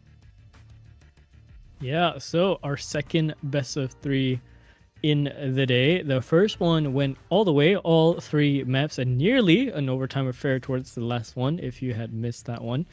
But yeah, done and dusted. Ignite have gone through essentially. I believe we have the bracket standings here, so we can kind of take a look at that and see how things have come along. So yes, Israel Esports have been knocked out, unfortunately, but commiserations to them. They played their minds out towards that last one. Just needed a little bit more. Ignite, however, survived the brawl. They are going to get pushed up into the upper bracket semifinals, facing nobody in Koldan. And what the hell now awaits the winner of this knockout stage as well. And like you said, Suicide Empire versus Lollipop Legends. So quite the interesting matchup that we have for both of these teams, right? Lollipop Legends have some very familiar names here as well, in the form of Hocox, Idris, Senior Carl as well. I've been told by Realize that Senior Carl was quite the terror against the Indonesian teams once upon a time, and he's been a very, very strong pickup for this squad as well. And he's PH player, but you know, so in that form, he's been terrorizing the other teams. In the other side, Suicide Empire, though, we have some other familiar names in the form of Fluffy, Luffy, and also Natsu, I believe. That's his name. And yeah, I mean, they made their way up here. It seemed that it was a hard brawl as well to even get here. And I'm kind of curious to see how they'll kind of match up against Lollipop Legends, because both of these teams in the brackets were strong, but at times looked very, very shaky. You can expect them to win certain matches. You can expect them to kind of have trouble in certain matches as well. Certain lineups, you had a feeling they weren't going to do too well. And yeah, you can look over into the stats as well there earlier on. You can see how it's kind of all fared out. But what do you think? What history do you have for any of these players, if you have any, Cloud? Well, Hawkox is a very familiar name. Yeah. I call him Old Man Hawkox by now because he's been around like forever. Like, I'm starting to lose count of like how many years by now. Glad to see him still playing and being able to reach this stage of the tournament. And what's interesting about these two sides, from what we saw the stats earlier on, is that both of them do like Lotus. We have yet to see a win from a team that actually picked that map, but because both sides, they both like Lotus, so who knows. It does look like it's very balanced between the two sides, if you ask me. And one more point that I was kind of interested to see is that the fact that Lollipop Legends, they're playing without a coach, they're playing without a sub, so it's only these 5 players to play all the way. Now, will that eventually be something of an advantage for them, because you maintain all 5 players with the same mindset without any further intervention? Well, we'll see if the results do show. And speaking about results, before we get onto that, of course, you need to check out what sort of maps are they going to play in the map veto. Yeah, so both teams, they're definitely not going to get Lotus shunned out of the way for sure. It's their strongest maps for both sides. Over on the side of Suicide Empire, they've played Lotus 4 times and they've won all 4 times. 58% on their round win, 60% to their defense round win as well. And then on the other side, for Lollipop Legends, they played Lotus twice. 57% on their attack round win, 58% on their defense round win. So more or less the same. The difference is in their compositions and what they run. So that might be the one thing that could maybe kind of tilt the scales a little bit, and we might see some changes there. So first map going out, of course, is going to be Bind. We're not seeing too many teams really play this Bind, and I think the teams that do pick up Bind later on going into any sort of these matchups or any sort of the other brackets further on past Breakpoint are the teams that are very, very developed very, very synergized. They've worked a lot of these strats on how to play with Bind's timings and the TPs, right? Because Bind is such a unique map in that sense where you could do those TP plays, but some teams really struggle to really build any sort of strategy alongside of that mechanic. Yeah, I personally do like Bind though, but I can understand why at the this level of competitive play, like players just don't want to deal with that. Especially like what you pointed out, like the TP plays. So you just don't want to have like, oh, is he still there? Is he not there anymore? Like all those kind of thoughts. So they just remove it out of the way. Now, the first map is going to be really interesting, right? You did point out like, okay, Lotus, definitely these teams won't be shunning away from. And here's a matter of fact, the first map will be Lotus. So since based on the stats, both teams, they do like Lotus. Now it's a matter of proving to each other like who is the better Lotus player. Yeah, it's gonna be really down to what strategies and compositions they have, I feel, right? Lotus is a map that you can play quite the flexible amount of compositions on. But at the end of the day, there is a few select compositions that will work the best. And then according to your team and what they play, that's also the other kind of factor coming in. Haven is going to be the second map being picked here. Lollipop Legends have played Haven once in Split 3. And then on the other side, Suicide Empire have also played Haven 3 times total, but they actually have lost one of those matches before. So not a clean streak on Haven either. So I'm thinking maybe Lollipop Legends might see a way into the match once they go into a map 2, and it might be them taking away the Haven. But Haven has been an interesting topic for tonight, right? As we've seen from the last matchup, we saw our expectations essentially get shifted. So, you know, that could be a whole different thing. So, looks like we are essentially running it back with the same maps, essentially. We have our Lotus, we have our Havens, Icebox splits are out, and Ascent is going to be our brawl map of the day, the decider to end things off.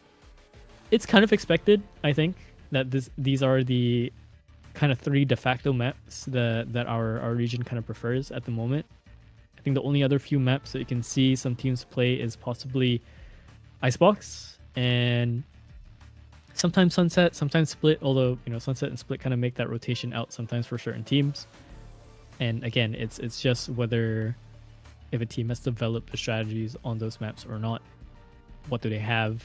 Kind of comfort the players are feeling, or even the coaches, if they have any sort of deeper play to kind of counter other teams, right? Well, since you mentioned about coaches, the fact that Lollipop Legends, they're playing without a coach, so it will be interesting to see like how do they kind of have how will they be able to overcome this, right? Like without a third-person perspective view. But sometimes that could be a slight advantage because you don't dilute the information, you don't dilute the understanding. Like, okay, because we're playing the game, we know how it feels, we know how to kind of like play our game within it. Maybe that might give them a slight advantage rather than having a third person telling you like, okay, guys, you shouldn't do this way, you should do the other way. And sometimes making the instant switch is not going to be easy while the games are running. I mean, yeah, I can see that line of thinking too, right? I think what Lollipop Legends have in their back pocket is their experience, right? They have Senior Carl, they have, like you said, Old Man Hocox there, so the experience might beat out the young ones if anything. But we'll see. At the end of the day, Valorant is a shooting game.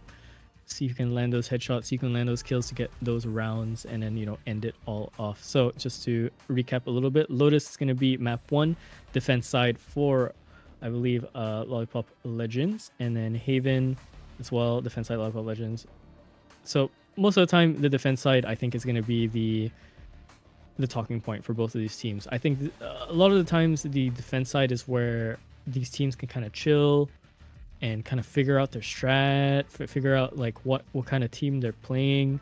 It gives them a little window and a brief, like essentially a briefing to what they're facing. The attacking side always has some ideas that they're gonna have to try and kick off and make sure they get it started, make sure they get it running all the way. Like you saw with Astral Esports, their attacking side, they just went straight off rip, just went straight for it, got all the rounds that they needed, and made Ignite look so confused. And only when Ignite was given the reins to try for their attack side did they look like they had some sort of understanding of what kind of team they're playing. And then you bring it over into the next two maps, and it seems like Ignite just had it all the way through. Astral tried their very best, couldn't deal with it, out and done. This story though might be different. We might be seeing a series that ends up with, you know, a map short, or we might be seeing it go all the way as well. It's so uncertain, right? The players on the board currently that we have, question marks in, not bad question marks, but question marks in the sense of how will they cope with the pressure now being here, how they cope with the strategies coming in. Do they have a deep playbook? Do they have counter strats? Do they have anti strats? You know, it's so many different things, so many different components that we won't really see, and the stats can't really even tell us that much either, right? These are best of one stats. Yeah, and even if we want to take stats from that, their stats are pretty close with each other, especially with Lotus. Both teams do like Lotus, so we don't have like, okay, so what really differentiates them? Well, we don't have something up, and so it's really down to like how they're going to perform in this round. But I really like the point where you brought out on, like, if you're on the defensive side, especially if this is the first game, you get to have a feel of your opponent, of like, okay, what sort of play style are they going to go for? Are they like the more aggressive type? How are they going to move around the entire map? How are they going to rotate? How are they going to basically play the game? So it gives you like that chill time to like, okay, let's play the wait and see as a very start, so that we ourselves get in tune with the game as well. Because for like players, like sometimes they like, okay, we wait. Although they did the warm-ups, but sometimes they cool off. So this is also a good time for them to have that sort of bit of a comeback here, mentally at least, to get themselves in the game, in the groove of it. Yeah, speaking of getting into the game, we are now heading into the game and into the Asian Select. So nothing is going to be too out of the ordinary here. The only difference you're going to see in between these two squads is the Clove, and so the smokes are going to be different, right? You're going to see everything being run essentially the same. You're going to see the Raze, you're going to see the Fade, you're going to see the Vice as well. Vice has been such a very, very strong sentinel for this map. And Raze has always been the top tier pick. Omen has never really left the meta in that sense. Left the meta for a little bit when Clove was really, really powerful, but ever since the tweaks and changes for Clove, nothing too much has really beat Omen in his consistency of being one of the best rounded smokers that we have in the game. And we never really seen an Astra afterwards, and the kind of play that you need, the kind of playbook that you need to kind of work around an Astra these days, it's, I think, a little bit too much.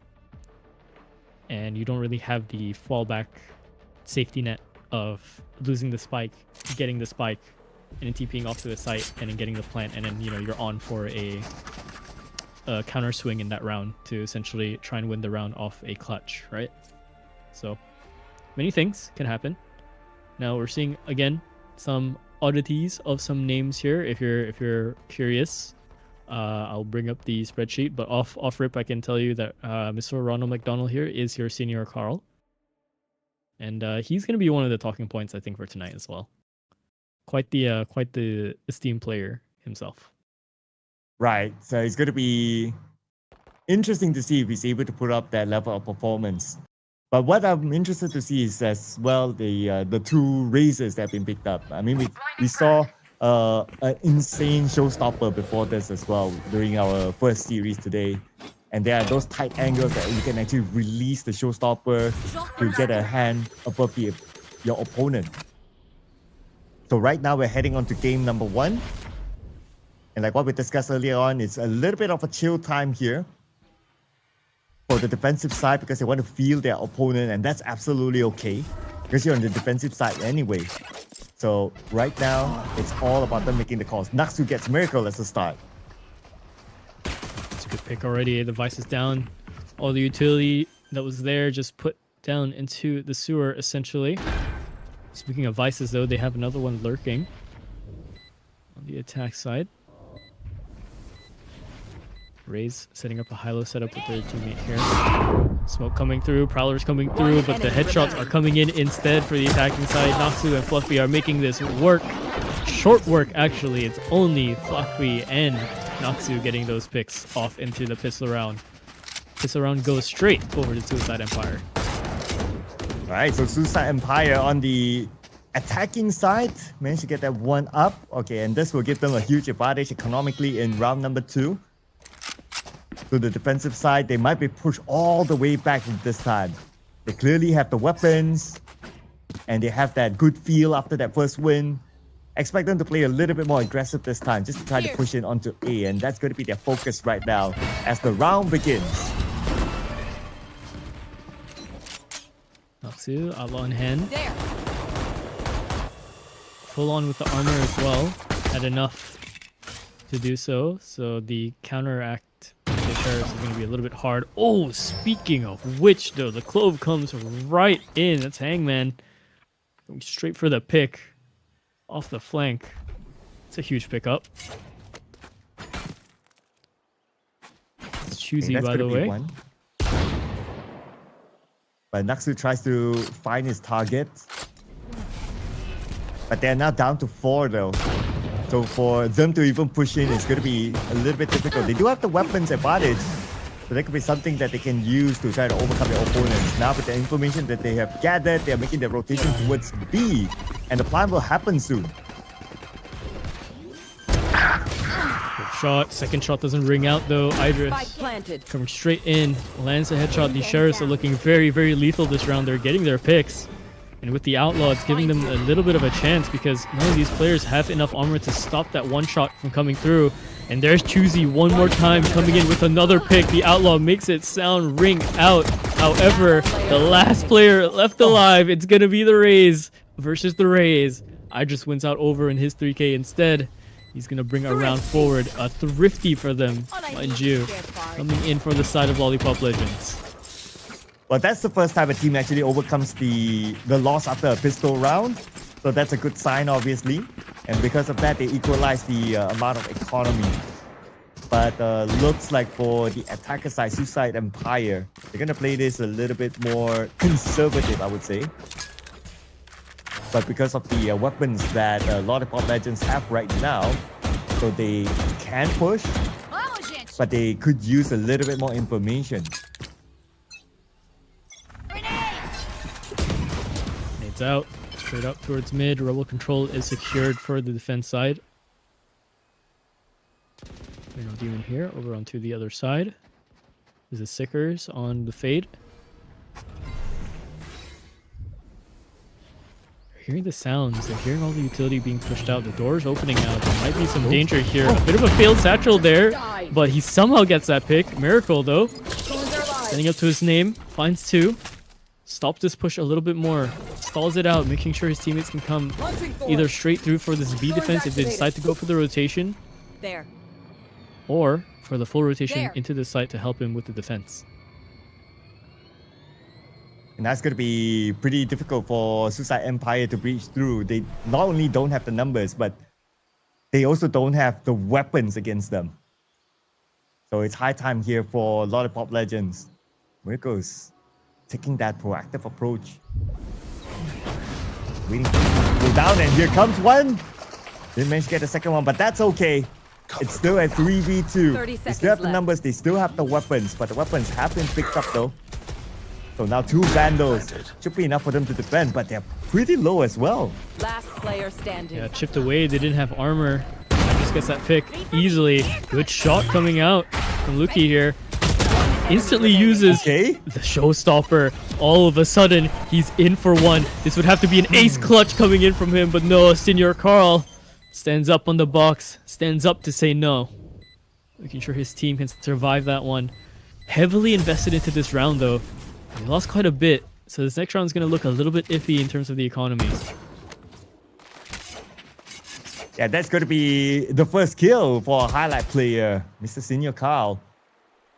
And that kill came in very, very important towards the end for them to lock in that round.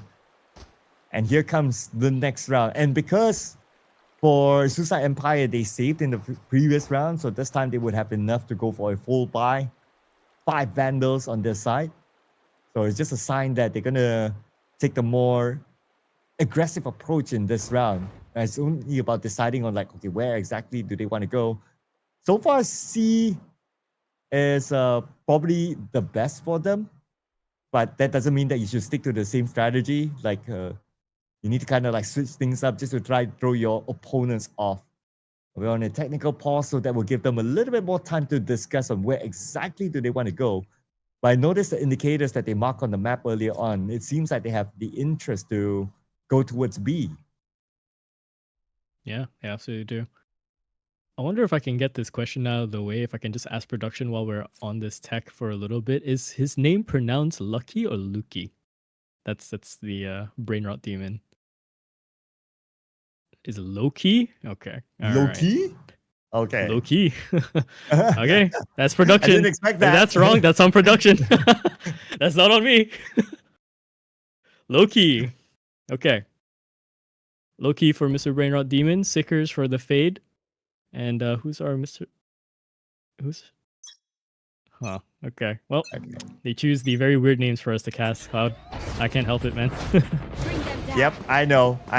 Players like to do that, right? They just put names off for the caster to just torture us. But anyway, Hangman, he sees his target. Yes, B was their aim before this, but now that they've drawn players towards B, they shift their attention towards C instead. But looks like an aggressive move here by Brainrot Demon, getting Hogwarts. Lots of trades.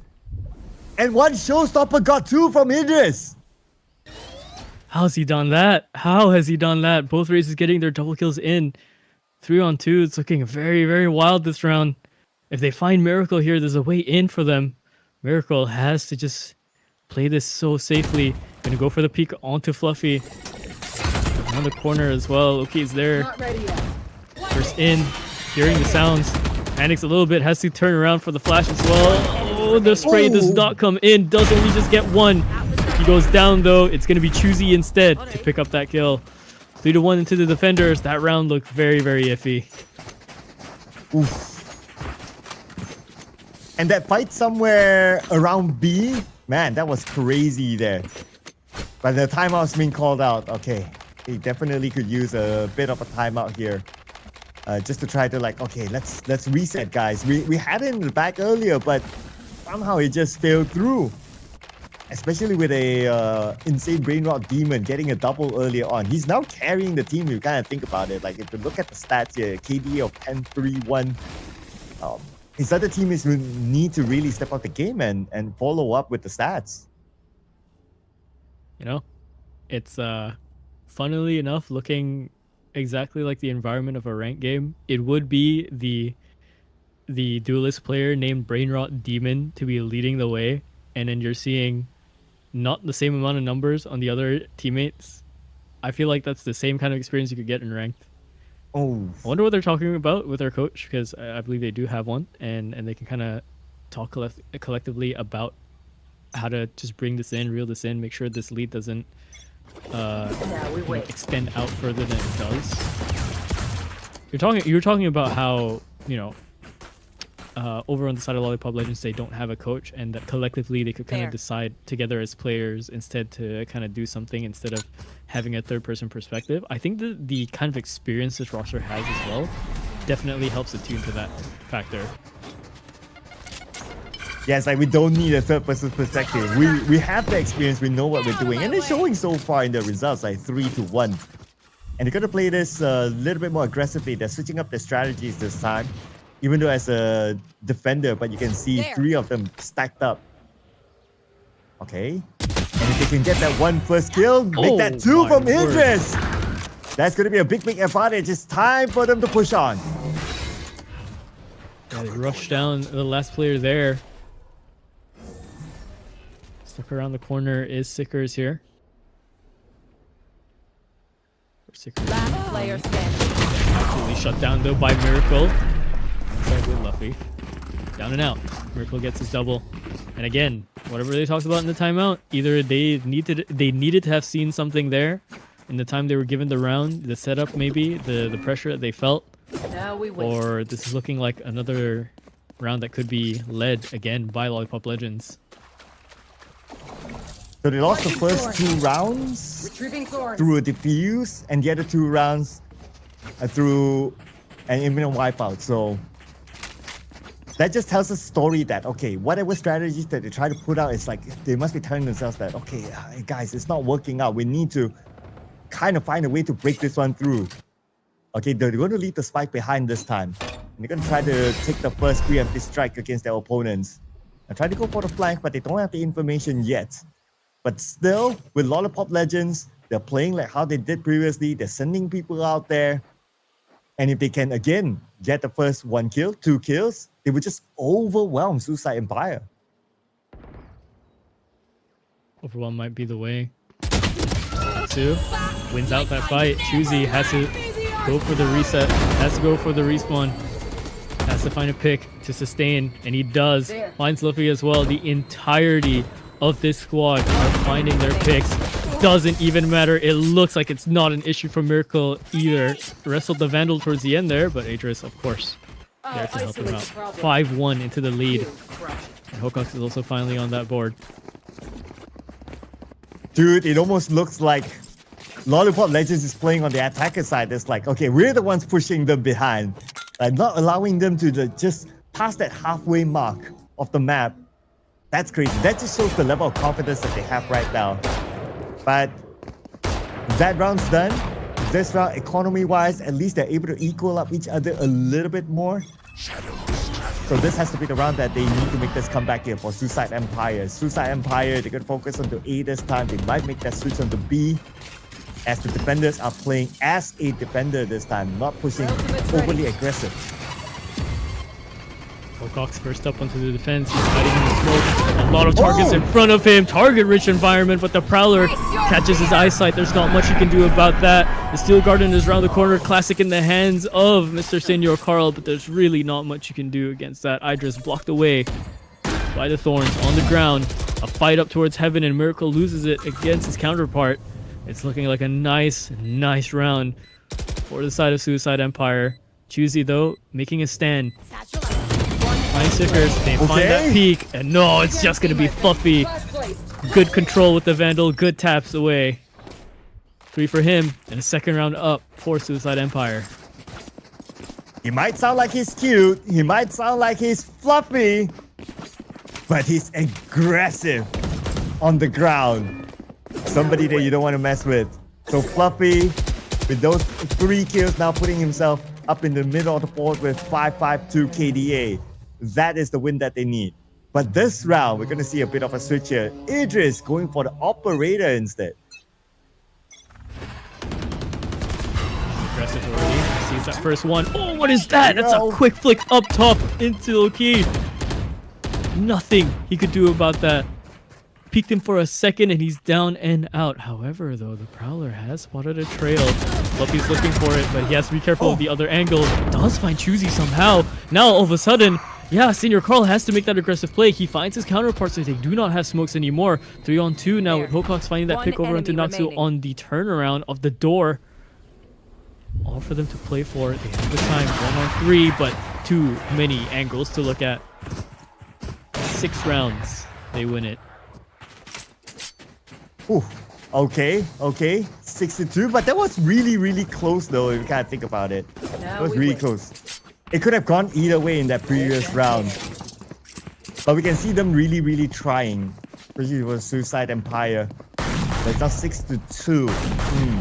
Economy-wise, this round is not going to be doing them any much more favors. I mean, they do have like 1 Vandal, and that's going to be pretty much about it. So it's pretty much a half buy for them. Now the Operator is still going to be the hands in of Idris. And if he gets this 1 shot in, then that's going to be another signal that do not mess with the Operator, and he will not miss a shot. Yeah, going for the re-peek. A little bit insane, but I like the aggression that he's trying to bring into this game. He knows that he kind of has the top chain at the moment against his opponents. And finding the raise here as well, finding Loki there is huge because he had a showstopper in his back pocket. Now cannot be used to take the C site. And oh, they're playing very dangerous games here around the corner, jumping around. Hokox can't do anything about that one, but luckily Senior Carl is there to trade. Teammates probably screaming, "Trade me, please!" He's around the corner. Thorns onto the ground to stop any advance coming in from the B site. jump around, faked out the wall, Right here. but they never saw Choosy in this corner. And at least 2 of them from Suicide Empire is low. So they only depended on like maybe Natsu to try to draw them 30 out. seconds But left. oh, Ronald McDonald from the back gets Lionel Messi. One enemy remains. Okay, and here comes Hangman with another one. One more to go. It's gonna be pretty tough, 1v3. And Miracle will make good work out of him. And that's going to be another win for Lollipop Legends. 7-2 now. Yeah, Legends indeed. Now we They wait. are keeping up to their name. So far, it really just seems that on the side of Suicide Empire, you have maybe 1 or 2 people playing into the round, and the rest are kind of just gone. They're just not there, right? They're either getting picked out, they're either getting very unlucky in their fights, or they're just not performing in the meantime. And again, it could be the case of, you know, okay, this is like a warm-up match, but can't be warming up 7-2 into a game. You know, it's a bit tough to ask yourself to fight that back when you swap halves. Yeah, it's way past warm-up time. I believe so. So maybe they're just like, oh, we can't wait to switch sides. You know, maybe they're not that comfortable with the side. We don't know. But nevertheless, they still have to go through it. They still have to try to pull back the points. Now down here we have Hawkox on the other side. So they have 2 different angles to try to stop them from coming through A. So with those 2 angles, it's going to be really crucial. If they can hold it down, that's going to be good enough. Okay, there goes Brain Rot Demon getting Ronald McDonald. Hawkox down. Okay, A is now open for the moment. Yeah, this is good fight. So they could find the seal. Last player standing. Oh, whoa. Well, not before they do find those picks. So finally, a round back for the side. Hard fought though. 3 of your players are low. 1 casualty. And yeah, Lollipop Legends kind of let that slip a little bit. I think trying to get the control towards A side. A little bit too much quiet, and they overstepped it a little bit. Should they have let Lollipop Legends come in, maybe you're looking at a different round. The operator could come into play, but who knows? Well, Idris wanted to go for the operator, but he switched it to a Vandal instead. So it looks like they're gonna change things up this time. And that's okay, because maybe they felt that they're getting too predictable right now. So it's okay for them to play a little more aggressive, taking the fight here towards their opponent as Naksu gets a double for himself. Oh, nearly a triple actually. Crosshair looked dead on. So far it's just the duelists making rounds and rounds of plays right now. Loki has not needed to use his showstopper whatsoever, but the half is closing out very, very soon, so we're probably going to expect this until the next round. Coming into this, Miracle left into the task for a 1v4. Miracle has done miraculous things before, and that might just be the start. So he literally still needs a miracle here to come out with a win against 3 players from Suicide Empire. So the final play of Lollipop Legends, taken out by Fluffy, and that was a result that favored Suicide Empire. Finally getting 2 wins in a row at least. Now looking for their 3rd. Now we wait. Yeah, they need this to make this look a little bit more competitive, right? 7-5 on the half stop isn't too bad. Yes, you could argue Lotus is more of the attacker side of the map because it's 3 bomb sites, but lately with the addition of Vice, one could very much argue that's not the case sometimes. It really does feel like you're just playing 2 bomb sites. There we go though. Aggressive into rubble, but no one is here actually. Everyone instead is going to go to C. Why? Because they have the ultimates, because they have the showstopper. This is what they should have expected to come in the first place. Ultimates being used still. Senior Carl finds his first pick onto Fluffy, so Close Plant might be a little bit hampered. Goes a trade the other way for Loki. Finds Miracle. Both Vices out of the game for now. There. And a flank coming in from Hawkox and Idris. The clock is ticking right now. And here comes Hangman. And he brings out Demon. 3 more to go inside. Natsu gets Hangman instead. But the Lionel Messi taken out by Idris, the Starman right now. And one more to go. Idris again landing the final blow, bringing the win back to Lollipop Legends. A lot of 8-4s tonight, huh? Oh yeah, good point. Switching sides. A lot of 8-4s tonight. There's a bit of a pattern for this series, both series. They love the 8-4s. So, Since looking over, you pointed that out, looking right? over- I also want to put out the fact that the team that had the lead, they never lost it so far today. So I'm just saying. Yeah. Sometimes, you know, the first few rounds in best of threes in the bracket, the stories are told almost immediately when you see who's being matched up for. It's hard to always put it that way, especially when you're the competitor, right? You believe that you can make it deeper into the run. Outsider perspective, audience perspective, most of the time you can see a result. Here though, they're gonna try and fight for it regardless. Idris going in, double satcheling up all the way into heaven. However, his counterpart in the form of low-key has found their IGL. And then goes down, that's their smokes. But they do have another one. Spike planted. The plan will happen, but Mr. Senor spotting out Lionel Messi, taking it out, and it's going to be Idris with another one. It's looking good so far for Lollipop Legends. 4v3 with the spike planet. Pressure is on now for Suicide Empire. It's all about the defensive work. One enemy remaining. 4-man stack in the link. I've never seen a 4-man stack in the link. Oh, jumping out with their knife. If he had turned around and swung the knife, he would have gotten him. That would have been a little bit funny, but yeah, leading the way, leading still. It's gonna be Lollipop Legends 9-4. Sheriffs are gonna be brought up over onto the other side, or at least just one. They're thinking about either playing this into the guns, which means they do have to give up this round, or playing into the sheriffs. And it looks like the classics being out in full force tells me, tells everyone, everything you need to know. Yeah. Move. No armors at all for them. So let's see what they can come up with. But they're stacking up on the B though. So maybe they're thinking about like, okay, let's try something cheeky, go for the flank, come in from behind, and try to catch them off guard. And so far for Lollipop Legends, they're just facing all the way front. And who knows, this could be a surprise attack that could work out for them. Yeah, if you're looking at the maps, there was a ping coming into B, right? One of the players over on the side of Suicide Empire did do a jump. And whether that's to just sell some information that there is pressure coming in from mid and just to slow down the fact that, hey, we just gave up a lot of space onto the map. Let's try and sell them some fake information. Maybe just say, oh, 1 or 2 people are coming in for the flank. That makes sense. Not the whole team.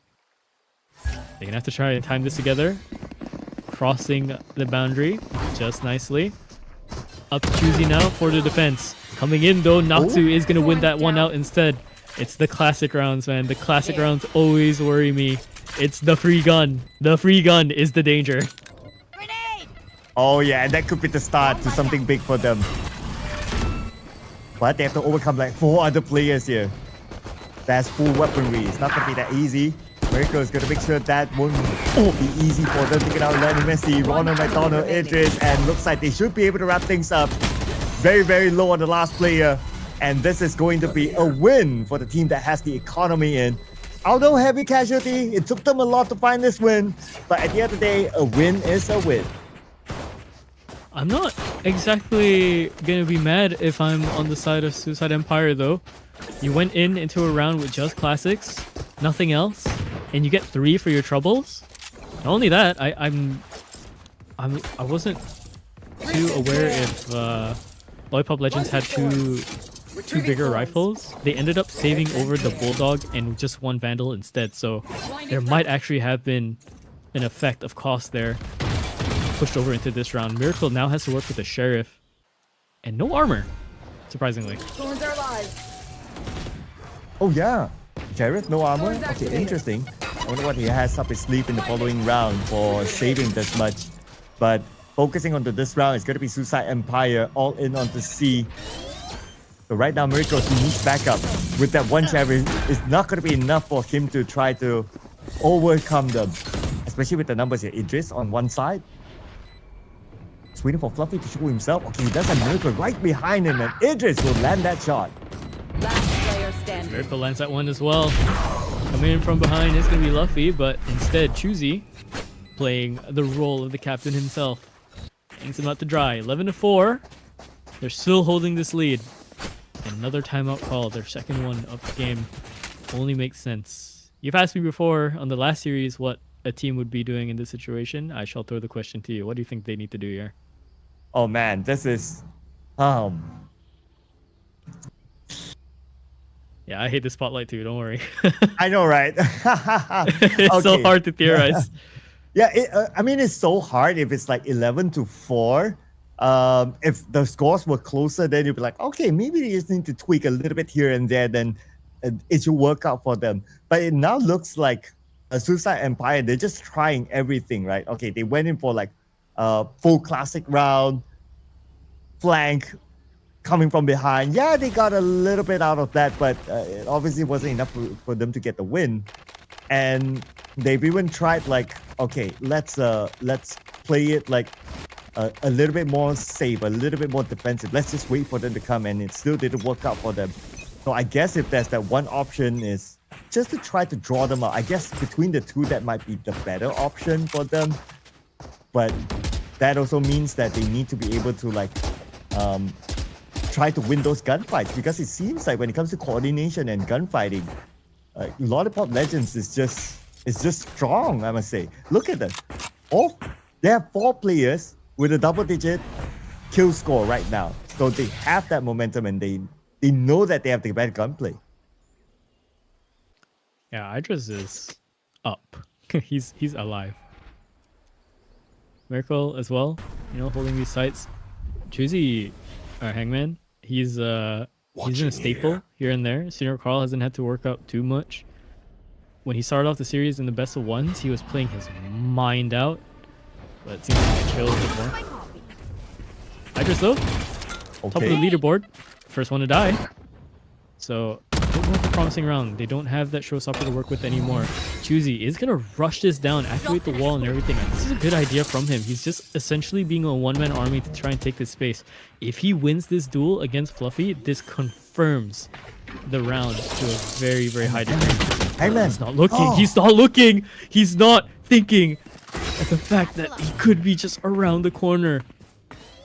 That casualty alone sends trouble down the spines of whoever's left for this side of Lollipop Legends. Hocox and Miracle left to try and pull off the 2-on-5. One enemy remaining. From this one, but Miracle goes down. Only left with old man Hocox, but just too much for him to handle. Fluffy goes in for the half defuse, and they will finish it off. And this is what we're talking about, right? Looks like the timeout worked out for them. And what they did was like, okay, number one, they took out Idris. And we know that Idris is like, okay, the top fragger for Lollipop Legends. They know that, okay, the moment they took out Idris, that's it. The top fragger is out. They gain that momentum. They gain that sort of mental advantage against their opponents. And they just went all in from there, knowing that they had the numbers. And when it comes to economy, they were equal earlier on. So they have nothing to be afraid of by the time they took out Idris. Yeah, you can kind of see them keep up to that pattern if they decide that's the play, but going for that 1-on-1, that 2-on-1 on Idris all the time might be a bit rougher. This time though, they take out the captain. They find a big MVP in there. Idris though launches the rocket, it hits the side of the wall. That's a big sigh of relief for the defense. Now left into the 1-on-3 for Senior Carl. Spike is just around the corner. He's looking for an upgrade here. Picks up the Phantom. It's still full of bullets. Does not have to do a reload. No reload keys are going to be given over towards the other side, but they should hear the drop. They should know that he's still able to play this round out. I have the spike. No pressure now for our star man here. Picks up the spike. Still has to make that plant. Okay, before that, takes out Pain Rod Demon. Going out. 2 more to go with 50 seconds on the clock. Where is he going to go now? He has to make a decision. Not really that low. 64 health is not too bad. But it's still not in the best position considering that he has 2 players that he needs to take out. Or at least one of them before he's able to make the plan. And unless both of these players rotate to one of the sites that he decides to 30 gamble seconds into, left. it's going to be a whole different story. Mind you, he still has his TP available. He still has From the Shadows available here. So he could go for a fake plant and then TP to another side. But the thing is, they're holding A and B. So this is his safest site. It's just that B in a 1-on-2, when both players are basically on his flanks, it's going to be really, really hard. He has to find this first kill. One enemy He's looking remaining. for it. He's found it. He's in for one. Left into the 1-on-1. Omen versus Omen. Luffy versus Senior Carl. There's a step out on the other side. Luffy, he goes down. Senior Carl, he's in the game. He's brought his team up to 12. Match point. Senior Carl. Sí, español. Si mi amor. Okay, that's the limit of my Spanish there, but what a play that was. And that's why this guy is the highlight man, the star man for the team. Beautifully executed. He might not have the most of KDAs, but anyway, he's an Omen, so that's forgivable. But he comes up. He shows up when his team needs him the most. Oh, celebrating that one for sure in the VC. I do not doubt it. You know, you realize it's actually choosy to do this this timeout. It's Lollipop Legends. I always assume anytime a clutch like that happens and it's the team that clutches that pulls off the timeout, it's okay, guys, we need to chill. Let's celebrate for like 20-30 seconds. We need to chill. Game is still live. Yeah. The mission is not over yet, right? Mission is not over yet. Great round, but it's not over yet. But yeah, I guess if we gotta think about it as well, is like, yeah, they're probably doing that. It's okay.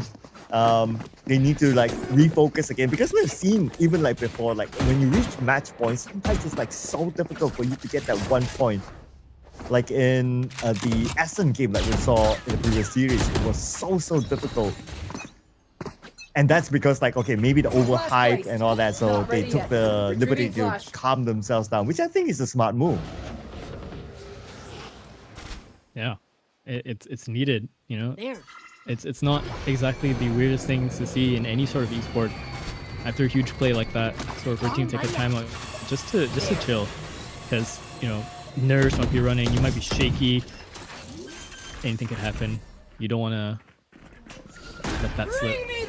5-man flank, and again the Vicealt is going to stop them. The Steel Garden wards them away. Not only that, a Nightfall too. They're throwing everything at them. They're not only throwing the kitchen sink, they're throwing the refrigerator and the cabinets.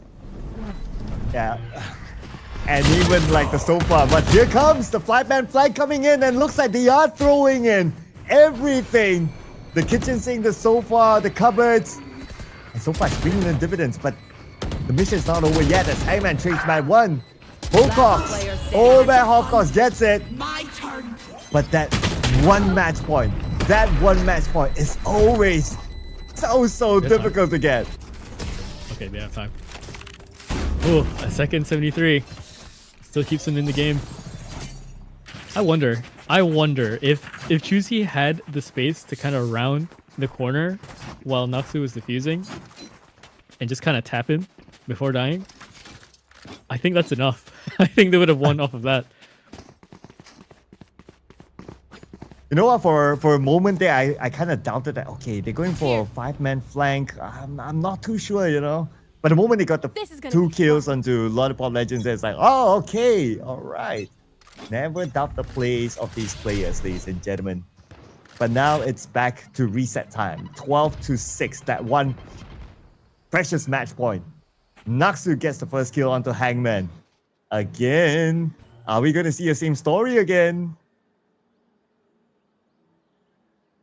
It's a curious question, right? Always being at 12. Banger of a shot though.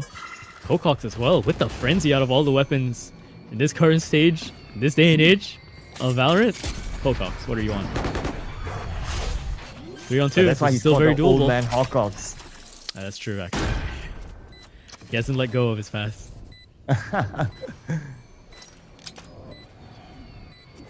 That's going to be 3v2 with the 5 planet. Yeah, let's take the time. Okay, here comes Fluffy from the side. And still, still we're at 12 here. It's always so worrying if Senior Carl is still in the game. There's a sense of danger. Really doesn't feel like it's over if you leave him in the clutch like that. There's a chance. There's always a chance if he's around. But yeah, ultimates are coming up now, alive and online for the defense side. That's Suicide Empire getting a lot of their ults up. They have the knives, they have the Steel Garden, they have the TP. So realistically, we're looking at the Steel Garden being used for the defense. And if Loki can get one pick here or farm up one of the orbs, yeah, you're probably gonna see the showstopper come to effect very, very fast. And you gotta think about it, it feels like a similar story with the Ascent story, right? Like all of the wins by Suicide Empire is by retakes. Well, at least in the recent ones, right?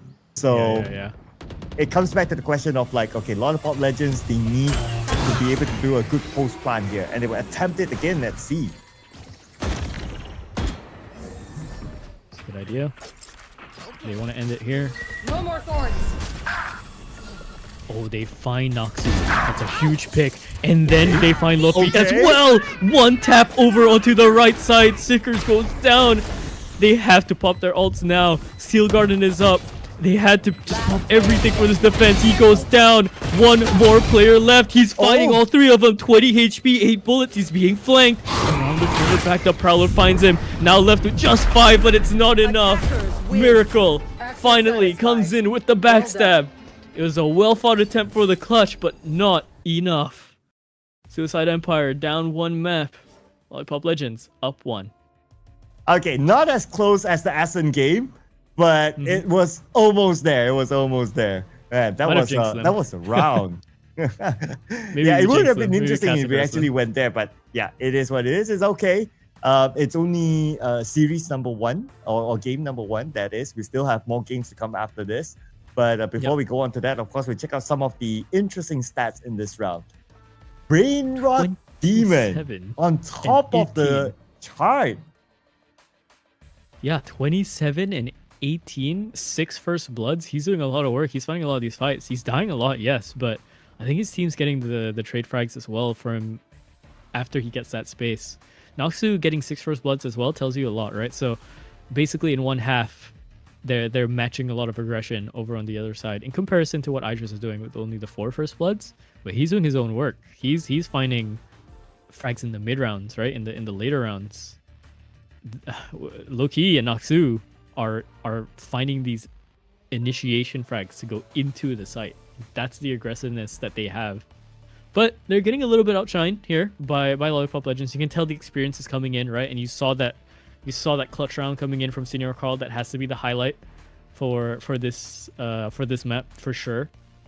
And yeah, I mean, it's just well played. They just have that experience. But yeah, that wraps up the Lotus 13-7. We thought it was gonna be a little bit more closer. Definitely thought that was a bit more of a line there. But we're gonna go off and take a bit of a break before we head off into our second map. So we'll do that really quick. See you for map 2.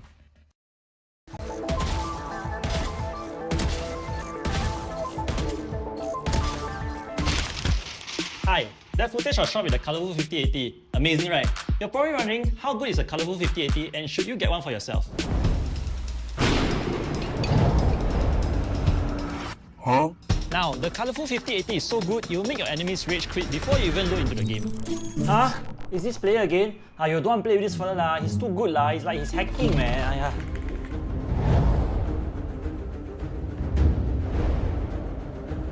But seriously, it's got 240 FPS, you can sip coffee while playing it because it's so smooth. Ray tracing, you wear sunglasses because the graphics are too bright. Cool temperatures, it's so cooling you can even use it as an aircon. Ever since I got the 5080, my KD ratio has skyrocketed. Sorry I can't hear you over my ultra graphics setting. I installed the 5080 yesterday and now my PC runs so fast I can see the future. Wait, that doesn't make any sense. Yeah, you're right, it doesn't make sense. Who wrote this script? So, should you get one? Bro, you're watching a gaming tournament. You already know the answer. get the colorful 5080 or else. Or else what? Or else they won't get a super KD ratio. Last warning, are you? Don't simply do advertising. Sorry, boss. Don't tell people their KD will go up. Your own KD also so bad. Every time need people to carry you. Boss, I'm a professional gamer lah. This video, you don't say so loud lah. People can hear leh. I don't care. You faster finish your video and go and wash toilet. Boss, I'm a professional gamer. Don't ask me to wash toilet lah. Boss, where you going? Hey, no face boss. The colorful 5080, available now at licensed dealers near you.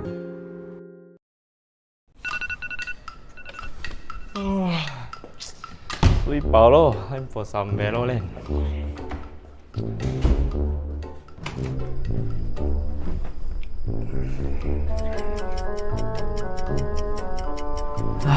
Wow, it's so slow. Wow, finally. Huh? What the?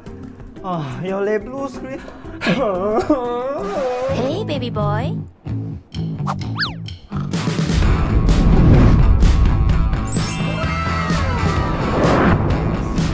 Mommy? Ayo, what happened? I just want to play some Valorant, but the PC blue screen again. I hate my life. Ayo, it's okay. I bring you go Kai Kai, okay?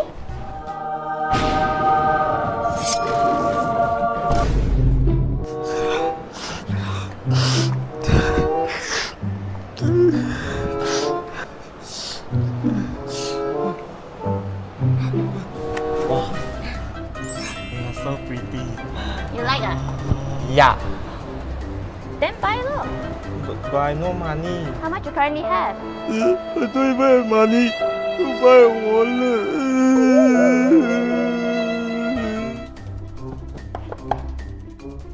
Hi, how can I help you, miss? I want to buy that CPU for that guy. Oh, that one. What a good choice, miss. Actually, that PC is powered by Colorful Gaming Z790 D5 Gaming Pro and also Colorful GeForce RTX 4080 Super Vulkan.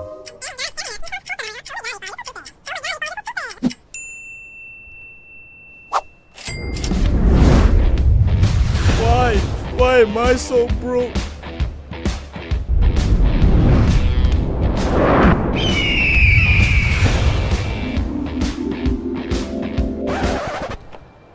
Do you buy for me? Yes, don't cry, okay? 我有的是 money. Wow! Stop admiring me. Huh? Let's go home and test the PC. Okay.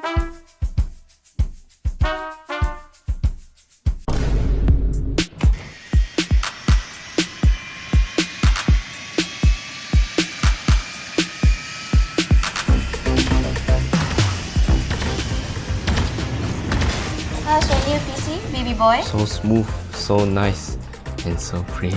Speaking of that, Huan Chen. Looking to upgrade your CPU with the most appealing hardware and colorful aesthetic appearance? Colorful is your best bet. What hardware they have?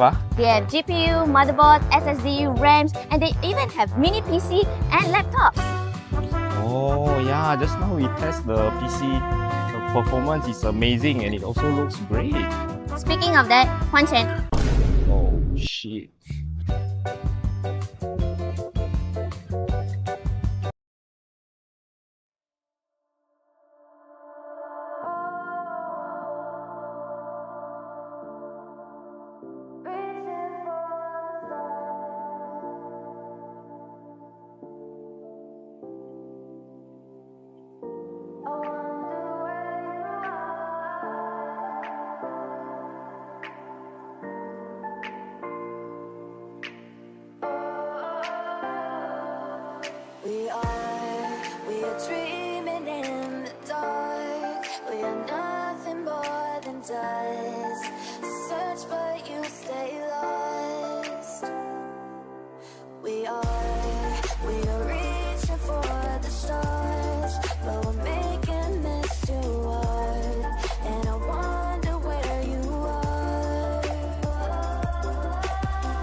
All right, hello everyone, and welcome back into Breakpoint Malaysia Singapore Split 3.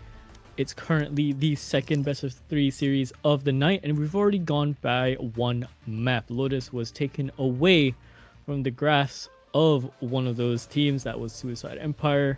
Of course, we had a whole nother best of 3 earlier on the night if you are just joining us. Now though, we're going to go into the second map before we do any of that. My name is Lott. I'm joined by Mr. Sir Cloud. This is of course sponsored by our friends over at Colorful Malaysia. You saw those ads.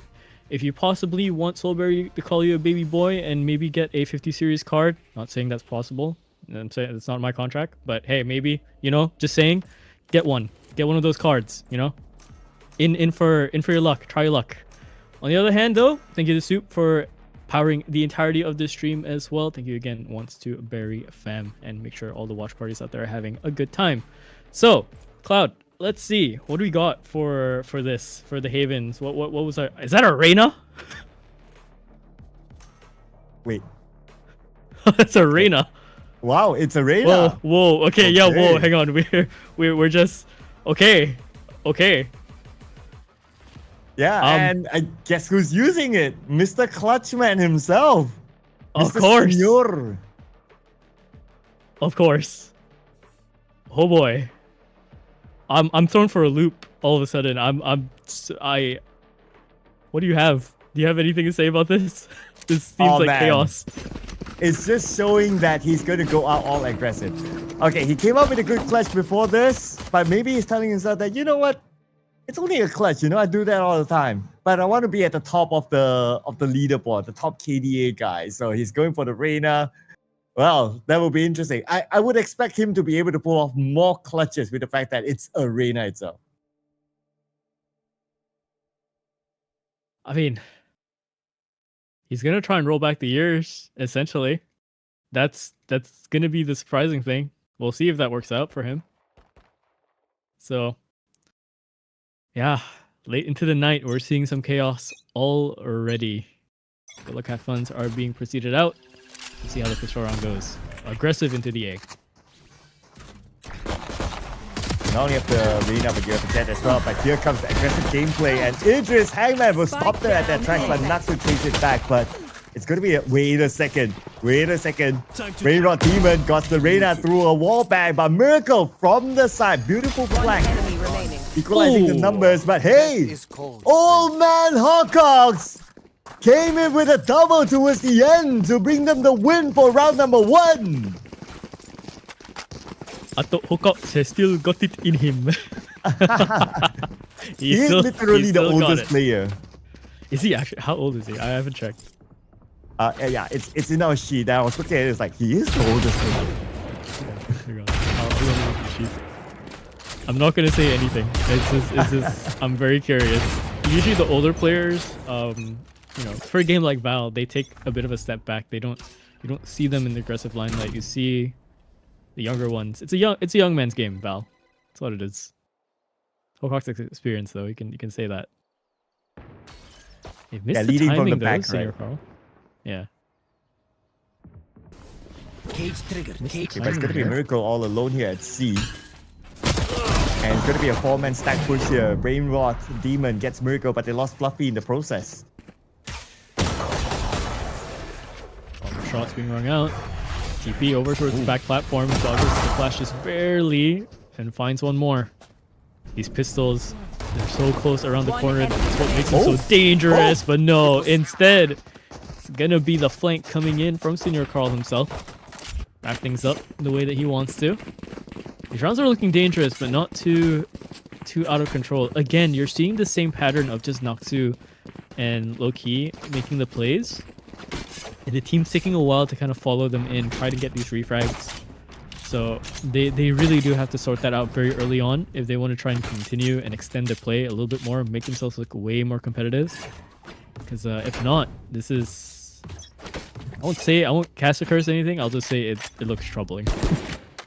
I gotta give it to Hangman and his TP early on though. That was a brilliant TP there. But it's round 2 after the pistol round, so that's okay. So this will be kind of like the round that sets the momentum up. Okay, so it's going to be a B stack here. With the spike there, in the middle, and they go all in. Here we go, Hangman at top. How's he alive? How is he alive for so long? Took 3 players to look at him before he went down, and he had the time to look at all 3 of those players. Miracle on the other side of the smoke here. Oh, does get 1. This is the smoke plumes. And again, the duelists, they have all to work for, plus the Cypher, so into this 3-on-3 could be quite dangerous, especially into the gun disadvantage here. Oh, what a banger of a shot coming in from Miracle. One more sitting by the headshot box. They do take out Miracle, but Idris and Hocox instead are going to step up to the plate. Hocox leading the way. Is this a case of the old man wanting to go to bed early? That could be the case. That could be the case. I mean, you know, my back's hurting. I've been sitting too long. You know, Valorant's a long game for me. You know, let's just end this quickly. You know, 3-0. Let's keep it that way. If I caught Reverie in the chat saying I'm too old for this, I cannot imagine Hocox. Oh man, I cannot imagine. And the man has work to do too, so I'm sure he wouldn't mind ending it quickly. Not at all. We'll see. See how this goes. So far, a very good start. Oh. Yeah, Hocox has already gotten 1 more. Looking at that bit. Wait. Quick little swing out coming in from Senior Carl as well. Just jumping and diving in straight into garage. No issues whatsoever. Suicide Empire here are thrown for a loop. What to do? You know what? At some point, it could be Hocox like calling the shots. Like, okay, Senior Carl, go for the Reyna because we just want to like end the night. 1 more to go. Lionel Messi not able to score that goal as Mr. Ronald McDonald will chump him up.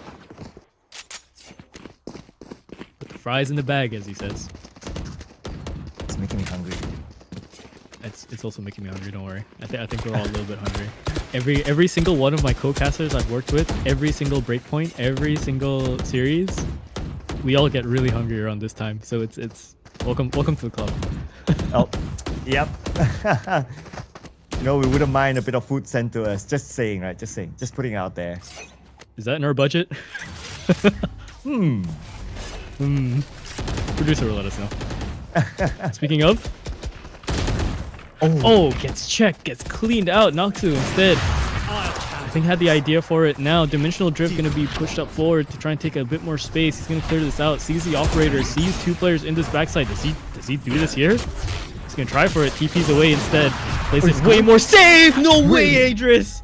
He gets a collateral. Just as he comes out from the Dimensional Drift, he's right behind his teammate. That's luck. That's just pure luck coming in for the side of Lollipop Legends. And now, left into this 3-on-3. It's a weirder one of the night. Look at how spread out every single player is.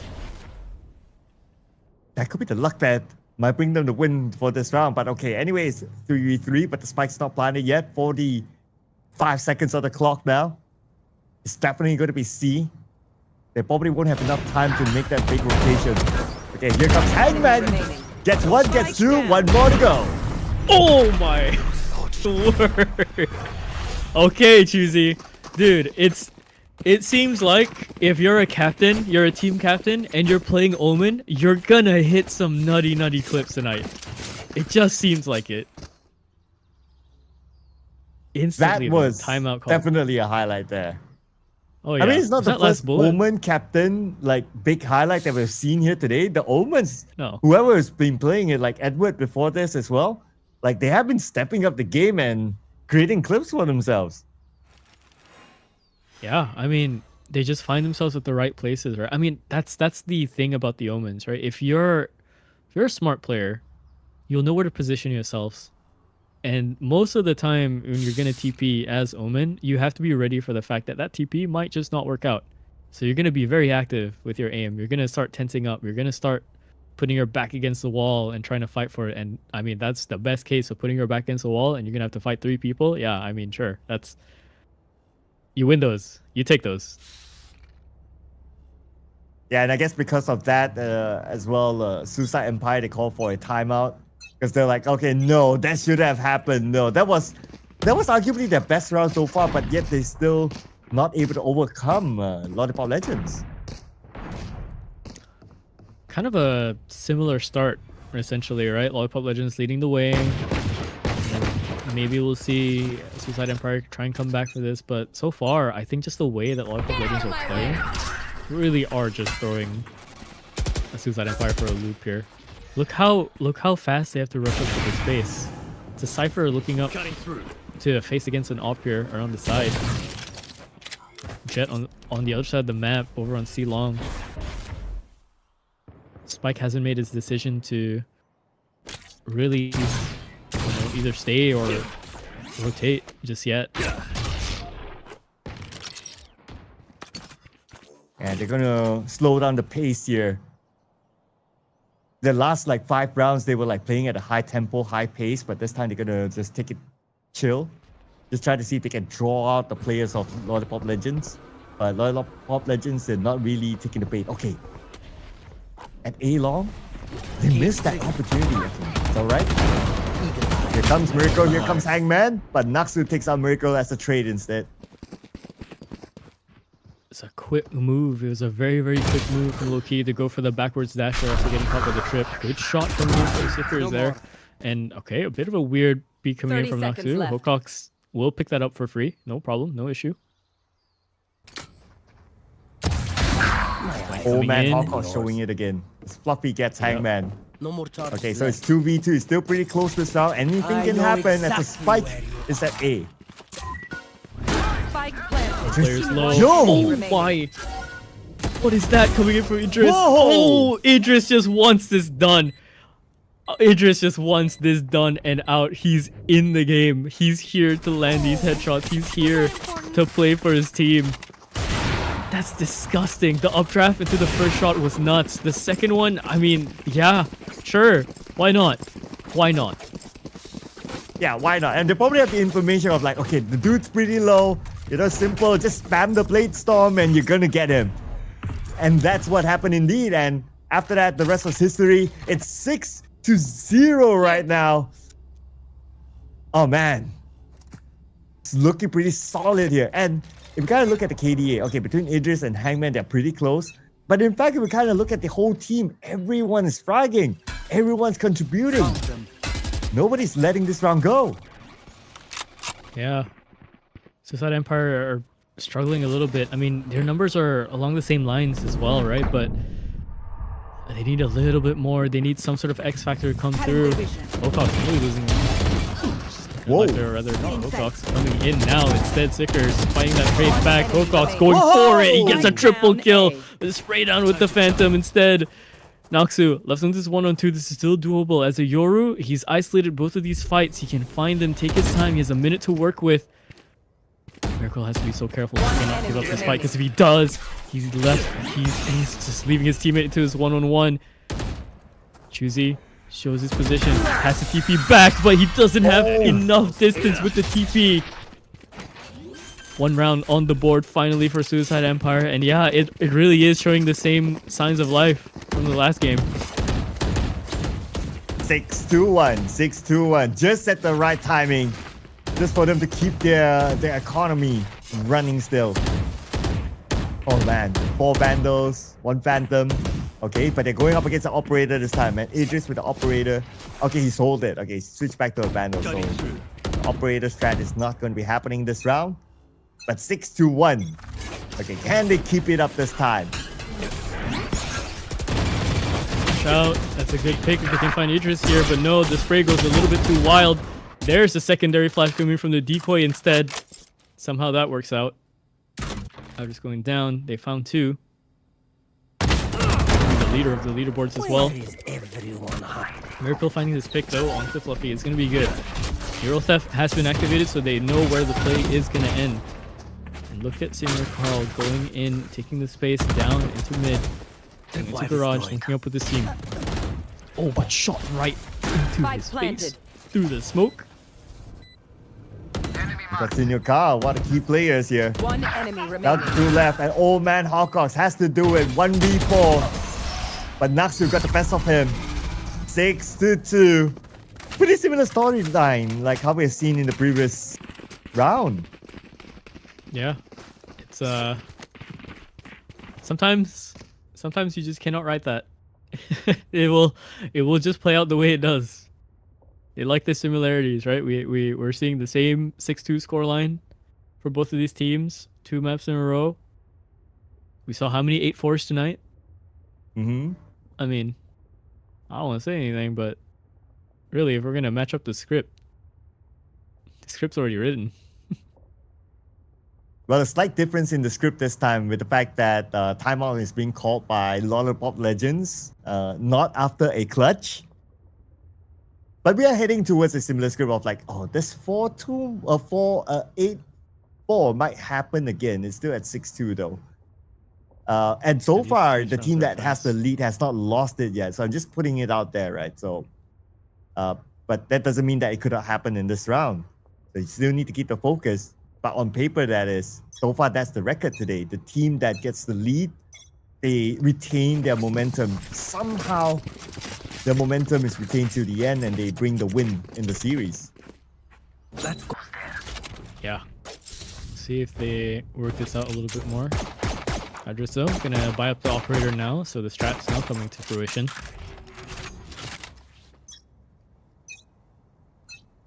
This is going to be his first operator. He wanted to go for it in the previous round, but he sold it for a Vandal. But this time, he's going to stick to the operator. Let's see if that will change their fate this time. And more passive approach here by Suicide Empire, just waiting to see if Lollipop Legends shows themselves. Noxu has gotten all the information that the site is clear, but the Cypher is here. Up to the team if they want to try and pressure the Cypher away, because they're not really seeing any sort of aggressive hold on the site just yet, so they just blitz into this, take out the utility, land this spike here, and yeah, looks like that's what they're going to be doing. Has to be very careful there. Luffy did not want to jump up into Miracle's crosshair there, and nearly another player as well doing the same thing. Finally finding the back of the site. Oh, it's a missed dash, I feel. But the Guardian, somehow they're winning this out. Left into this 2-on-2. It's a bit of an odd one. Idris, been a star player so far. See if we can continue this. Sicker's just kind of stuck here in this position by the Cubby. Fluffy has to kind of play this. And now he goes down as well, goes into the smoke. He lands a double. Of course he does. How does he do that? They panic a little bit hearing the footsteps. Came in from the side with a clutch just like that. For a second there, I thought that, okay, the defuse is going to happen. They're going to take this round. The retake happened. But no! It was denied away by Suicide Empire. Brilliant move indeed. 6-3 now. All right. Coming in hot now. Definitely seeing some similarities between how the games are going. Only thing the difference is the composition in the maps at this point.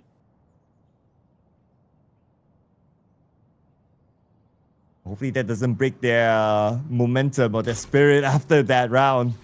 It looked like they had it in the back, but there was just a brilliant move by Suicide Empire towards the end. Now at the double doors, probably looking at C. Spike is together with them. They're going to stack up the double doors here.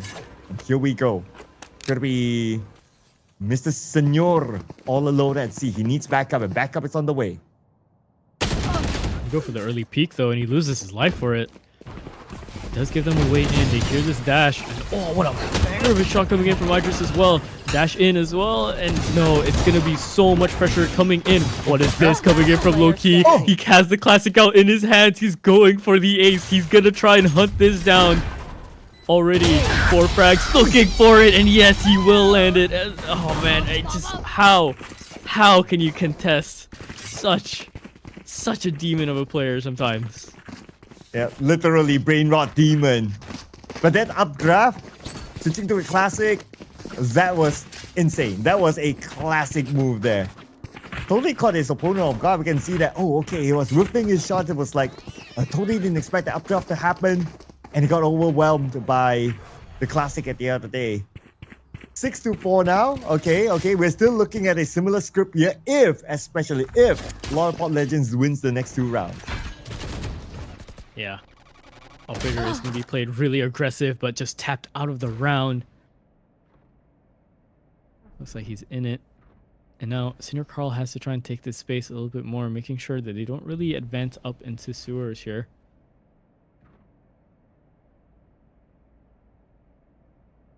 Senior Carl just waiting patiently though. Nobody's really showing themselves yet. But Naxu is making a move. Okay, Naxu sees Senior Carl.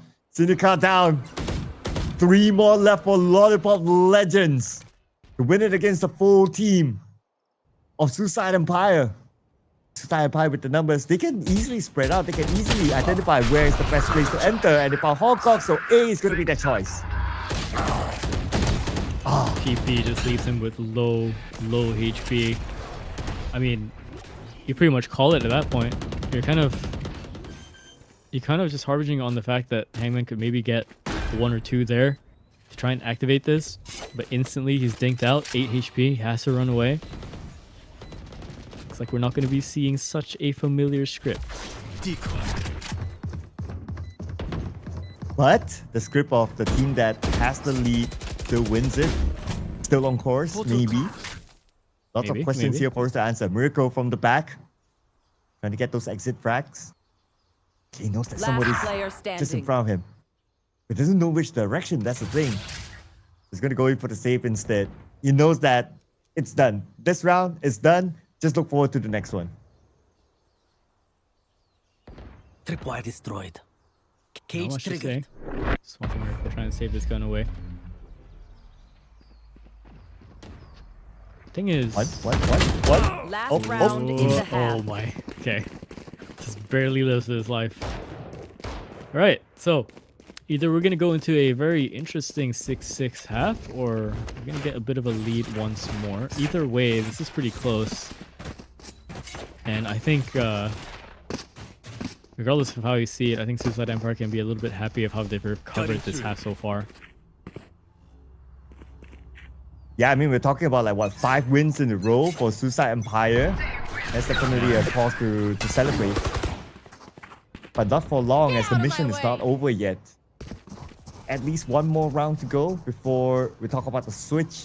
And then we'll see if the momentum still swings towards Suicide Empire, even after switching sides. I'm taking...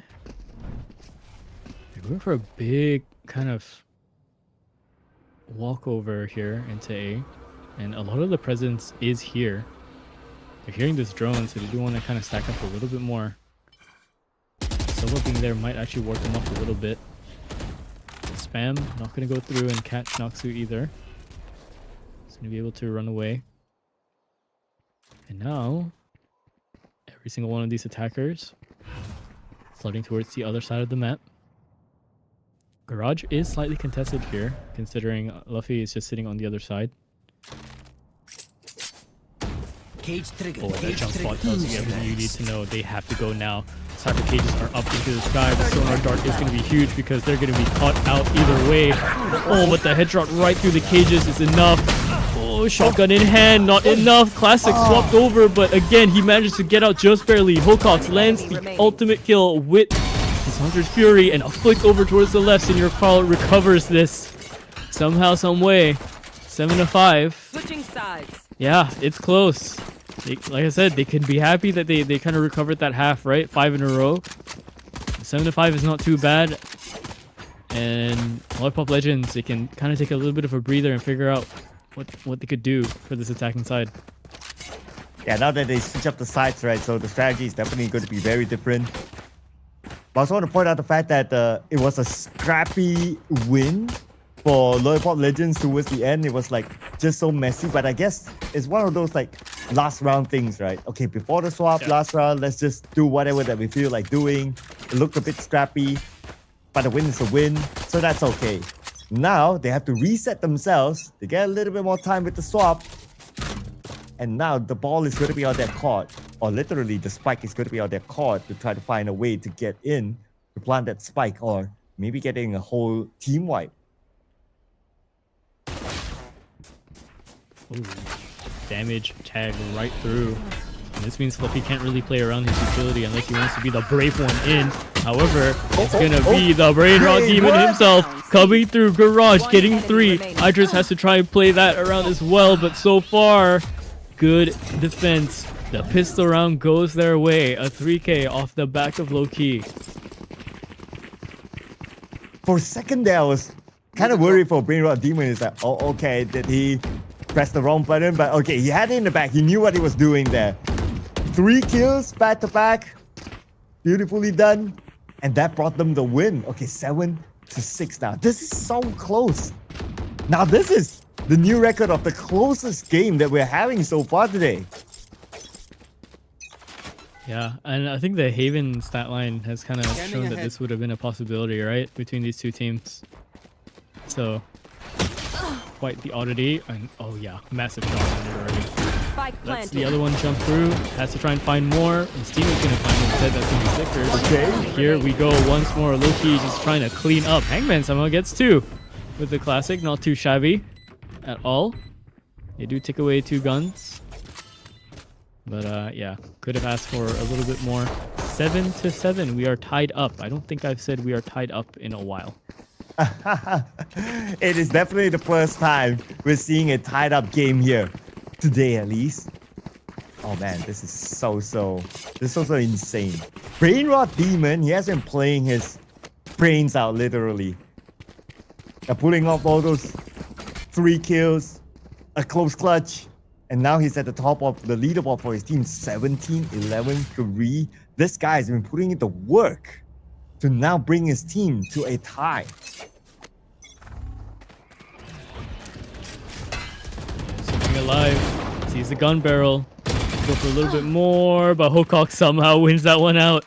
Ever so slowly across the finish line. Time to jump. Natsu though, left to this defense with the Outlaw. Doesn't want to get tagged by this drone. Goes for the fight instead. The drone couldn't really tank a shot off for Senior Carl there. Miracle finding the flanking Luffy as well. Rather, the site is now open on Seaside. Luffy kind of alone here. Has to be so careful. But he does have angles to kind of work with. He hears the footsteps, has a gun in his hand. This makes him a little bit more of a danger, especially since the spike is now caught out in the middle of nowhere. I have retrieved the It's all spike. really up to Hangman to try and find these rotating players. Because if he doesn't, it's looking really over here. Spike planted. The main spun the spike though, and Hangman will not make it easy for Naksu to come and do the retake.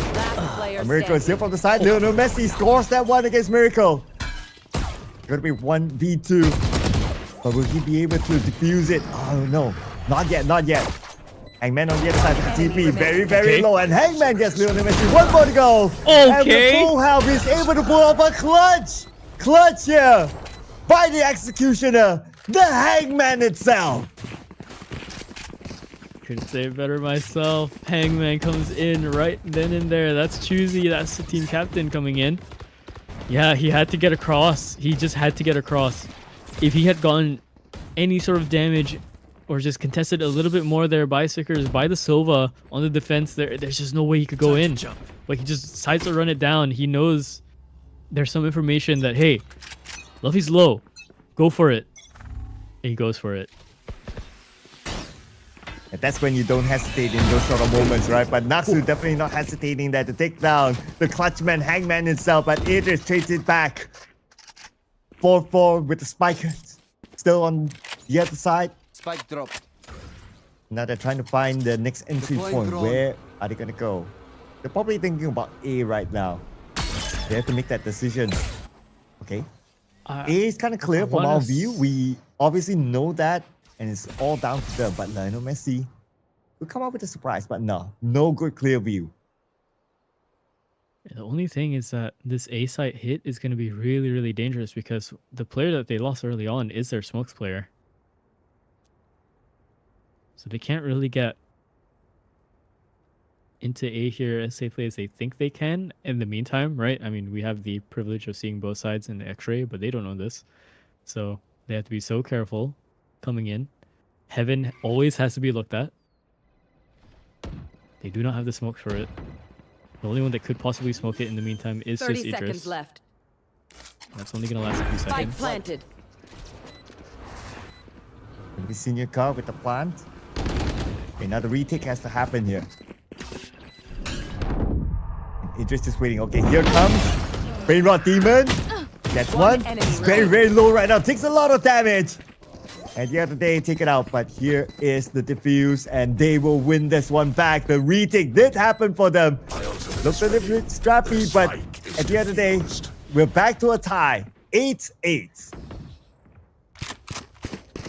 Yeah, this one is, of course, gonna go the closest one. It would be around this time that both teams would do this. They don't want to let this go early. They don't want to go out early either into the bracket. So, makes sense. Right, looking over into the economy, very, very, very poor on the other side for Lollipop Legends, Sheriffs, a Guardian, single-handedly, a lot of classics. They're just going to try and play out this round, go a little bit more aggressive, see what they can find. You see Noxu here, he's going to try and come to utility a little bit more, but even before the Paranoia lands, he finds that one pick against Idris, and now things are looking very, very shifty. There's a bit of an alert coming in, or rather, it's just a rotation coming in. We're Brain Rot Demon here. Cage trigger. And with the Blade Storm at the double doors, waiting for Hangman to show himself. Oh, not able to land the Blade Storm. The first shot did miss, but Natsu will not miss his shot against Senior Carl. Now leaving Lollipop Legends with only 3 players now. By the double door still. And Big Ball Demons here comes. Second time around with the Blade Storm. Will not miss his shot against Miracle. As Hawkok gets a double. They will not go down without a fight. Old man Hawkoks. He wants to end the night. Really does. He really, really does. All right, his counterpart is sitting here on the back of B site. You have to kind of be careful here. Look, he's here. Gun now in hand. You go for a spam if you wanted to, if he times this just right. One enemy Senses remaining. it. Sees Hawkox there as well. Down, Picks up the smoke a little bit too much. Oh, and he gets a second one as well. Good stuff. So back into the lead we go, Suicide Empire. However, Lollipop Legends, 4 ultimates available for them. Should they want to make a play for this, they do have their guns up. Rounds are getting closer and closer to those double digits. And this is also the first time that Suicide Empire is at the lead. They started off like what? 6-0. They started to crawl back the games, crawl back the rounds, and now they're at 9-8. Okay, but the job is not over yet, obviously. So there's still a chance for Lollipop Legends to retain or regain their lead again after this.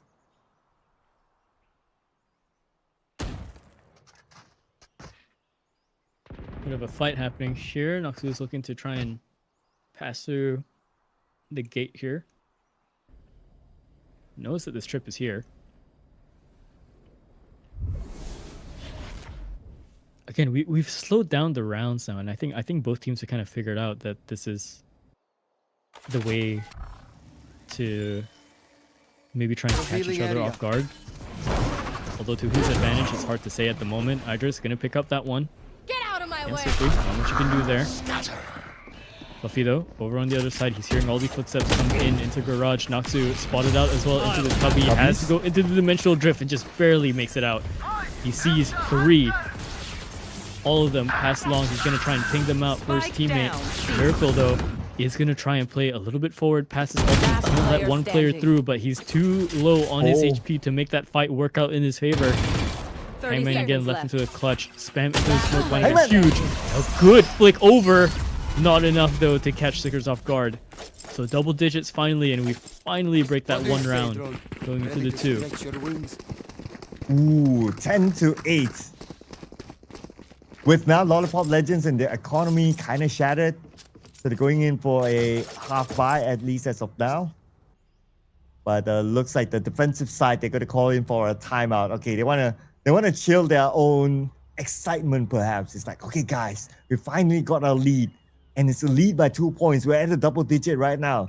Let's chill. Let's calm down. Let's stay focused. I believe that would be the team talk that they would be having right now with the coach. For sure. Over on the other side, though, I think the players over on man, I'm forgetting the team names. It's getting late already. Lollipop Legends. Likely, there's a way they can play this out on the attack, right? So far, it seems their attacks are very sporadic. You know, they haven't they make their choices on which site to go to, but I don't think they've put enough pressure on the map for them to actually take those sites, right? We see them default, we see them take a bit of space, but we're not seeing them really fool Suicide Empire into going into different places in the map or over rotating. So if there's anything that they want to try, is maybe trying to oversell a hit and then maybe go the other side, a bit of a fake, or send someone out to lurk mid a little bit more. They need some sort of disruptive force here. And it looks like they're going to tune out the pace this time. We'll try if they can see if they can breach B, but it could be a fate there. Going to go to the double doors instead, but Brain Rot Demon is there with his Vandal. He's one, gets two, gets three. No three. But he got 2 out of that. It's still a big trade for him. Now Natsu in action. Knows that 2 of them stacked up behind. Tries to get the double for himself. But that's good enough. Job done. Only Hangman now. Not enough. Left out the Rafters to hang there by himself. 8-11. This is getting very worrisome after such a good start coming in for the Lollipop Legends. Suicide Empire now leading the way with a sizable gap. I mean, look at the round history of what they've been doing, right? Really only the one round ever since we've kind of swapped over, being won by the side of Lollipop Legends. So still trying to find an answer. Yeah, that's a good point. They only won once since the swap over. It's like not that comfortable on the attacking side for this map. They still have to overcome it. Okay, here comes the entries. Another quick entry here by Lollipop Legends. Still waiting for the first kill. Okay, Hocox will be planning. All 5 of them inside. And here comes the spike planted. Okay, game on here to prevent the retake. The retakes have been really good though. They've been very aggressive about it. Operator in hand as well for Natsu if he wants to go for something aggressive. But Miracle is going to be the first one to pick up Loki instead. Clone going to come through. We're slowly going to pressure this in. Idris as well alongside Senior Carl. Everybody on the team getting a piece of the cake. And all of a sudden we find the round back forward. So the streak broken in the meantime. 9-11. Some life in the form of the Lollipop Legends. We'll see how much we can try and continue and break the defense of Suicide Empire, because all of a sudden they've just bolstered something out of nowhere. Well, they're playing at a faster pace, brought them the results that they would have wanted. Maybe they will repeat again for this round. But of course, for Suicide Empire, they're prepared for it. They're prepared for it at A. You can see the indicators on the map. They want to go for A. They want to go for another aggressive push here. And they're stacking up A long. But this time, Suicide Empire, they're way more prepared. Sight now, but spotted by the dart. Close range shotgun is there. Gets picked up by the clone a little bit, and yeah, it's gonna be low key so far. Onto the defense, left onto this one-on-one. Cheesy versus Fluffy, and he's gonna choose to TP all the way to the other side, but Fluffy has kind of read this. He's here a little bit early. We'll see if Hangman figures this out. Up through the smoke, and he lands the headshot instead. Match point essentially secured now. Dude, I was looking at the map when it's like, oh, Fluffy actually went that direction, went to C way earlier. Like even before the TP came in. And the moment he hit the TP, it's like, okay, I made the right decision. The game sense of Fluffy, man, that was just next level. But now match point, and we're back to the same conversation. Getting that one match point. Yes, this should do. Will it be difficult for Suicide Empire this time? Oh, this isn't like this goes here. We'll have to see.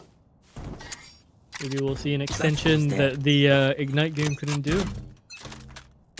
Maybe not. Same maps on the board as we said. Haven's looking a little bit more active. Surprising shotgun around the corner. They're not going to be able to deal with it. The range is a little bit too much for Naksu there. And Sikers, he's kind of stuck here. Doesn't have the utility to kind of really fight his way out. He's going to get caught out as well. The smoke plumes. Miracle finds his pick as well. Senior Carl with this Empress enabled. He's just going to keep going. Drone out as well. They don't hear Fluffy going all the way up here into heaven just yet. The smoke should give the play away. Shotgun out, and they see him. Yeah, immediately shut down. Left for the save is going to be the hero of last round. You can't even go deeper because there is a trip.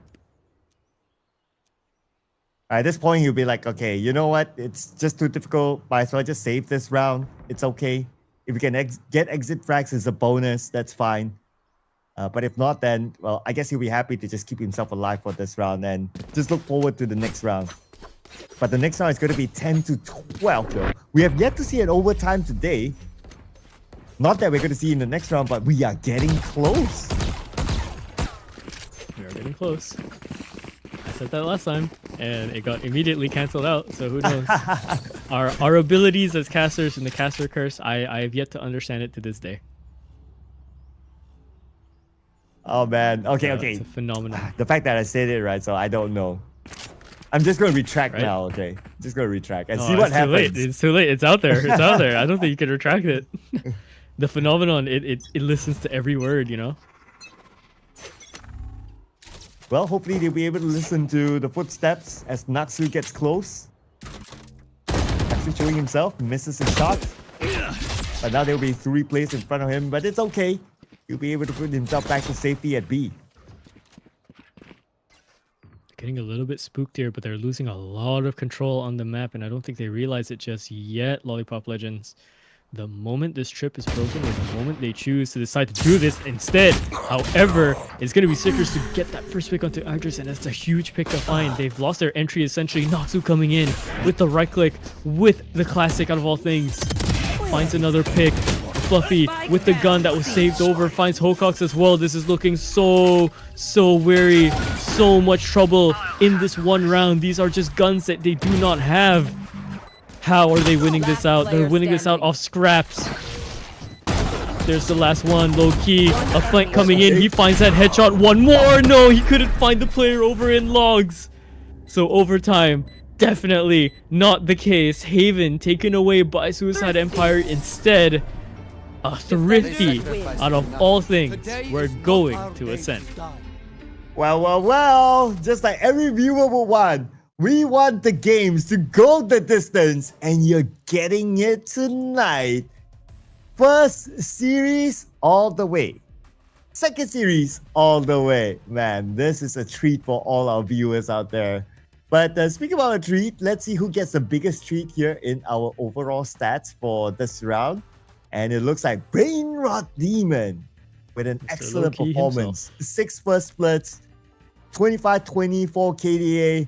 This man put in the work, being the demon in the round. I mean, he just found a resurgence, right? It looked like he just wasn't in the game at the start, and then all of a sudden, you know, you go to the swapped halves, and he's just popping off. Alongside with Naksu as well, 5 first bloods, just 1 off. 23 frags coming in for Naksu. Yeah, they're just finding all the answers that they need to. Both of them have been alive since the game started, right? They've been on fire since the game started. They were leading the charge, both of them getting their picks every single round, essentially. And they pulled it all the way across the line, all the way till the end, and essentially just pulled a comeback, right? It was 6. It was essentially 5 to 6 rounds on the lead for the side of Lollipop Legends, and they just couldn't control themselves once this half had swapped, essentially, even though they had a little bit of a good start. Yeah, no, Suicide Empire just had it a little bit more in them as well. Going through the rest of the teams, though, yeah, Hangman, Miracle, Hocox, and Senior Carl kind of staying towards the middle of the leaderboards, all of them doing their great work as well. Luffy was kind of missing from the game here, and Fluffy had also a good clutch in there. Idris started off strong, ended up a little bit quiet, so that's a little bit worrying. So we'll see how all of this is going to essentially make itself known into the final map. Of course, we're going to have a little bit of a break before we do so. Stick around, one more map with us before the end.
Oh, welcome back, ladies and gentlemen. Looks like we're going to go the distance tonight. This is Breakpoint 2025 MYSG Split 3. And we're still here with you. My name is Sir Cloud, together with my buddy here, Lott Calliber. And this tournament is organized by the amazing people of Berryfam and also powered by Soup and proudly sponsored by Colorful Malaysia. Thank you so much for being together with us for this split. Now, game number 3, the decider game that will decide on who will be eliminated from Breakpoint this season. How are you feeling so far of this series here, Lott? I mean, a little bit tired, but I think everyone's kind of feeling that. But I think these players are probably feeling it a little bit more, you know, we're just 18 minutes shy of midnight, and we'll see what the witching hours of midnight will call for us. Again, quite the interesting Haven map to have come through, right? We initially thought, oh, it's kind of wrapped, right? See, it seems like Lollipop Legends kind of got it. It was a 6-round lead, and all of a sudden, you know, Noxu and Loki have been playing the games out of their minds, and a few clutch rounds here from their teammates as well. And suddenly, they've swapped it the other way around, and it ends into a 13-10. And now, all of a sudden, we are here onto Ascent. And Ascent's going to be quite the interesting one because, well, this is where you barely have some variance in your strategy, right? Yes, a lot of teams can play Ascent. It's been here the longest. Depends how your mid rounds go. It depends how your gambles go. Because most of the time, you're going to run into a team that plays the same composition. Maybe one difference here and there, right? Like right now, you're looking at the differences here. We're seeing a Cypher in place of a KJ that you usually see. And you're seeing a Yoru in place of another initiator. Usually this would be the KO. But I mean, you know, I'm not too upset at that. I mean, Yoru, from what we've seen, right, especially when Abyss kind of came out, he's essentially like a pseudo initiator, and he's very, very strong against a lot of different setups. Any sort of sentinel setups that you would have, you can punch through a lot of the sites, a lot of the defenses, and you can play a lot of mid-round lurks as well. So a lot of questions. I have a lot of questions, but I'm interested to see where this will land either way. I do like the fact that KJ is retained though here by a lot of Pop Legends, and especially with the fact that they are starting off on the defending side. So KJ is going to be the one to set the tone for them, be the one to set up all the traps, and expect that to happen a lot in the game as well, to try to stop the attacking side from coming in. And we've seen a very good KJ play and a trap setup in the Ascent in the previous series as well. So I would expect that something similar to happen, but it's really down to execution. And this is a big map here. By being a big map, making those rotations across from A to B, B to A is going to take quite a bit. So that's something that the teams will need to consider as well on how they're going to strategize themselves for this round. So, interesting point of note for the people watching at home. Lollipop Legends have played Ascent 3 times this split. They have lost it twice. They've only won it once, and that was in the open qualifier. So you can more or less say that was the easier games, right? Suicide Empire have no record on split at all. So question marks in the air. I don't have a clear vision for this one, Cloud. I do not. The skies are gray. So would you rather have like a no stats, like, okay, no stats in this map at all, or would you rather have like, you know what, we might not do the best, but at least we got one win? So maybe I don't know. Maybe the latter sounds a little bit better. Like you still have a win. It's not like, oh, you played 3 times and you don't win any of the games in this map. So maybe there's still a bit of light here for Lollipop Legends in this round. I mean, considering the teams that Lollipop Legends had to fight on their Ascent games, it was Astral Esports and What the Helly, which if you've seen the roster in What the Helly, you know, that's Fishball and Co, right? So that's kind of hard to take a map off of them, and it wasn't pretty. I was there to witness a very wasn't too fast of a game, but it was a fast game in general. So I don't know. It kind of feels somewhat equal, right? In that sense, it feels kind of equal. These two teams are equal in a different way. So the question marks that are being put up in my head is about who has a deeper playbook. I think just off for the first few rounds, and then who can adapt in the mid rounds a little bit more, because both of these teams love to play a little bit more individually, mechanically, right? They're hero players around there. Not too much in the sense of full on coordination like you would see with like Ignite or Astral Esports. There's gaps. So I guess in other words, right, Suicide Empire, they have like this Joker card in this round. It's like, we kind of know how you play the maps or this map, but you don't really know, at least in recent time, like how we're gonna play this map. But maybe that's why as well, like, okay, Lollipop Legends, okay, you're on the defending side, and the same theory applies, right? Okay, you can kind of chill and just to see what Suicide Empire does for the first half of this round, and then you kind of readapt from there. And if we were to think about, now that I think about it as well, like when they had a 6-0 lead in the previous map for Lollipop Legends, they were on the defending side. So they're probably thinking to themselves that, hey, you know what? We're good defenders. Let's get that lead. Then we'll readapt. We don't drop the ball. And who knows, they could come out with that win. Yeah, I think that's exactly how that might actually go for that conversation. Again, it's gonna be the odd game of the night for sure, right? As we filter through the brackets, the games in a way get a little bit easier to read, and it comes down to mechanical prowess for some of these teams, or strategy. When it comes to teams like this, where it almost seems like a mishmash team kind of put together very, very quick, or your local kind of premier heroes in that sense. I mean, all of them are very, very skilled regardless. You're left with a lot of questions of how this map is going to go. I have a distinct feeling this might be a bit more brawly than usual. Oh, and we like brawly rounds. Yeah, bring it on, brawly rounds. I expect the first round to be very brawly since it's the pistol round, and we're going to start in about 5 more seconds. And we can see that the Suicide Empire, they have a lot of interest in B. But the KJ setup is towards A though. But oh wow, aggressive gameplay here by Idris. And here we go. It is going to be a very brawly round. I was so correct. I was watching the icons of the Jet and the KO set up over towards mid, and for the second frame, when I saw our observer turn over into our KO, or into their KO, and I saw the high flash being held, I kind of had a feeling of where this is going to go.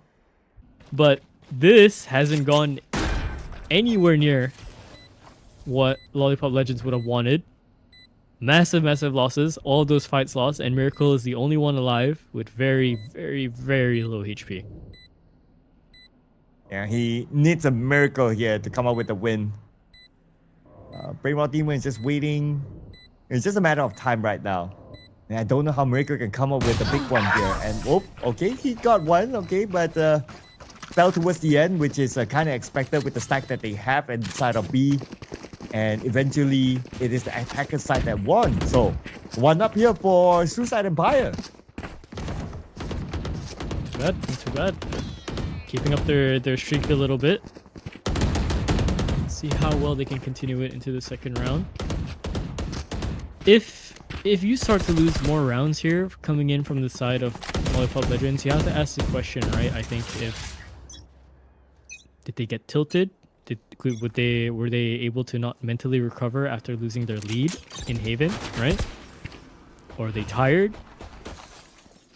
A lot of those questions. It's negative questions, unfortunately, but questions that need to be asked internally in the team, especially when you're essentially on your lifeline here. And that's a good point, right? Like fatigue could be a thing. I mean, they played a long round in the previous map, and now we're at game 3, and it's gonna be past midnight soon. And this is the test of stamina for both sides. And even though Suicide Empire, they have the weapons advantage, they have the economy advantage, but they're not letting the ball drop.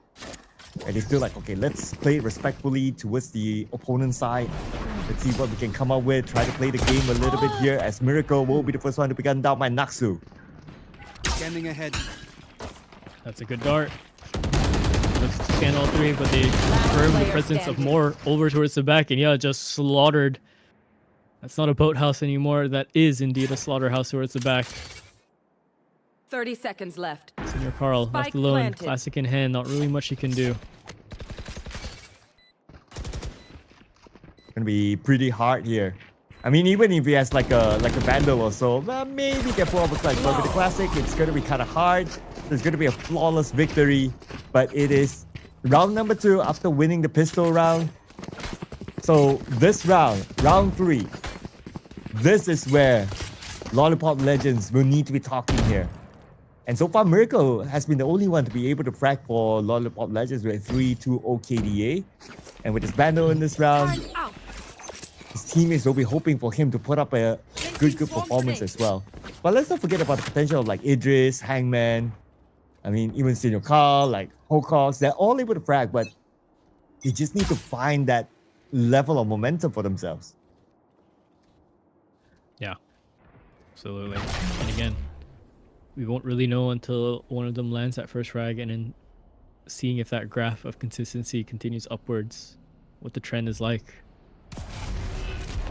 Senior Carl though, first and foremost up for the defense. However, Hocox is going to be the one to take that first blood into the round. They find a smoker. Actually, that's going to be the huge one. There's Senior Carl coming in.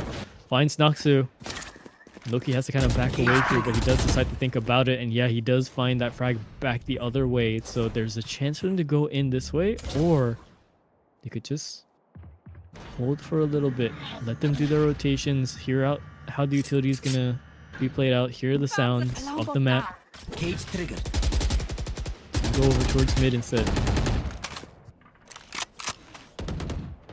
So now it's 4v3, but still anything can happen. The spike is still in the hands of Suicide Empire. They're finding it difficult to decide on, like, okay, where we're gonna commit onto. 30 seconds on the clock though. 30 seconds left. Old man Hawcox waiting at Gardens. He sees the weapon, gets the first shot in. Second shot, spike goes down onto the floor. Immediately picked up by Fluffy. Fluffy and the Dream right now. Trying to win this round for himself and his team. Takes out Miracle. But, he was probably pressured by the time. Yeah, I mean, pressure by the time, he's never going to know that Idris is there as well. He'd assume Idris might play a little bit more forward. He can make a guess that someone's still on the site, considering the KJ is the one that came for the rotation. But yeah, too little time to go for that clear, unless he had already landed facing the other way and maybe got the luckiest shot of his life on the way down. But that's a whole nother alternate universe that we're not going to see. So yeah, one round out for the board. So they're still in this. And then still quiet though, 0-2. Very, very early on, we're seeing some life. He's got out of danger from there. Now back in A sites. Right here. No first blood yet in this round, so no advantage for either side. And looks like we're starting to slow down the pace a little bit. Maybe it's because, like, okay, this is the decider map here that both sides, like, they don't want to just let go of a single round. Like, even a single round. So they're very respectful of each other right now. But time is still ticking on. 1 minute left on the clock. The spike is still behind.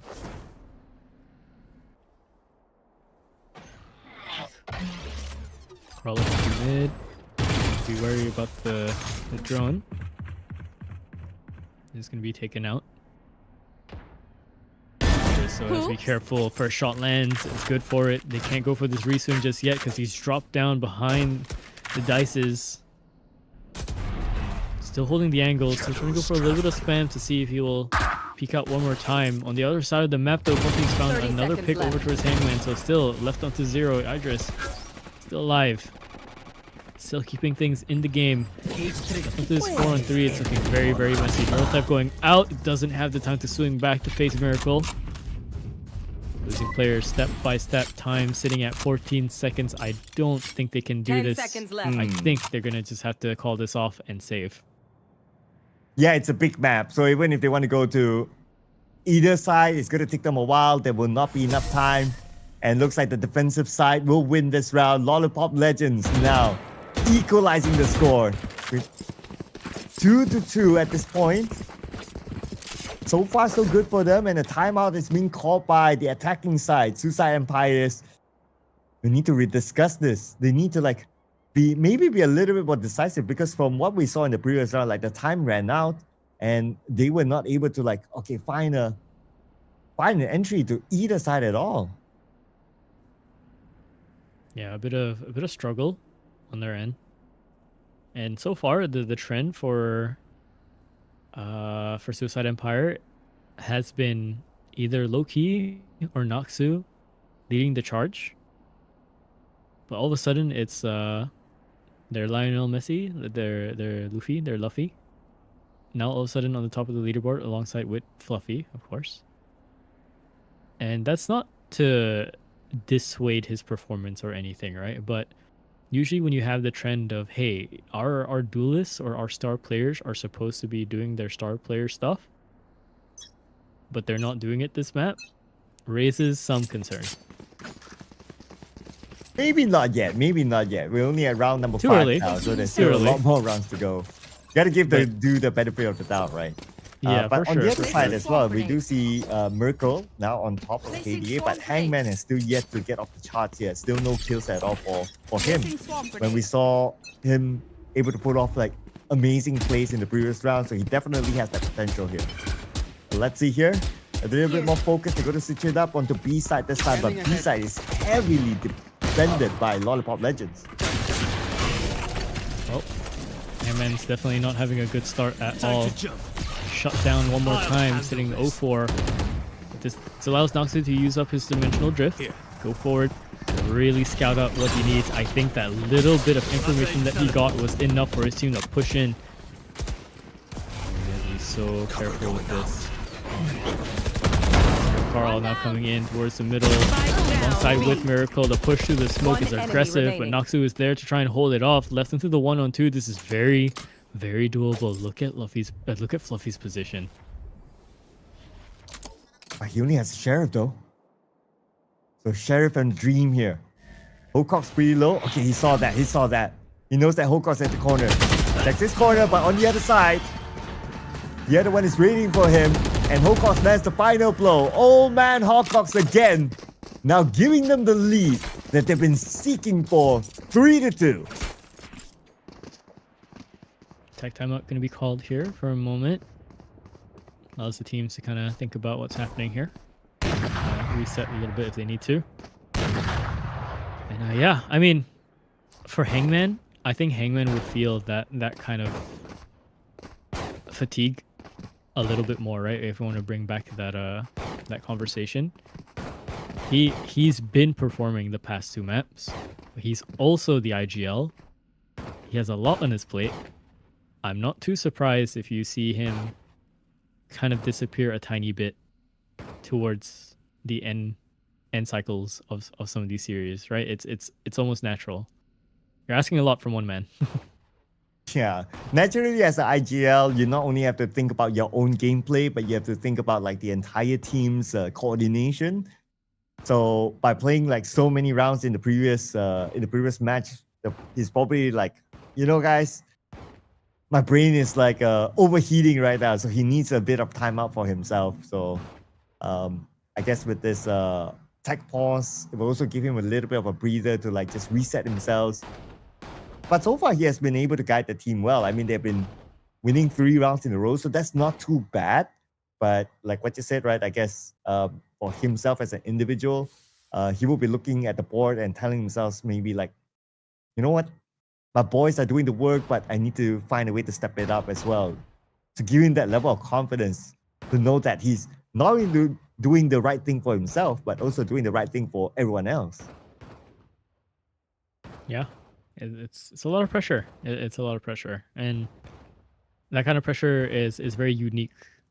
Any game of Val, any esport in general, where you're taking the mantle of the IGL position and having to perform, right? We live in the newer age of esports, where I think ever since even slightly before the pandemic era, we saw the adaptations of teams bringing in fraggers all the way across and smarter, or rather high performance IGLs, right?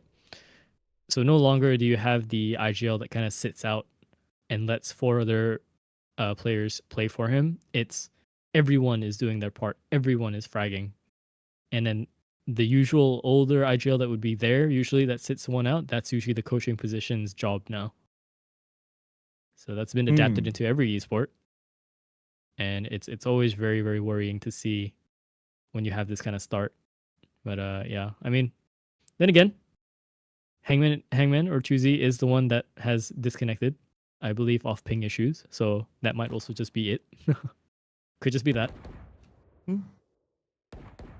But since you mentioned about like the IGL role, quote unquote, is given towards the coach, the fact that Lollipop Legends, they do not have a coach, they don't have a sub player even. So I guess it's really all down to him.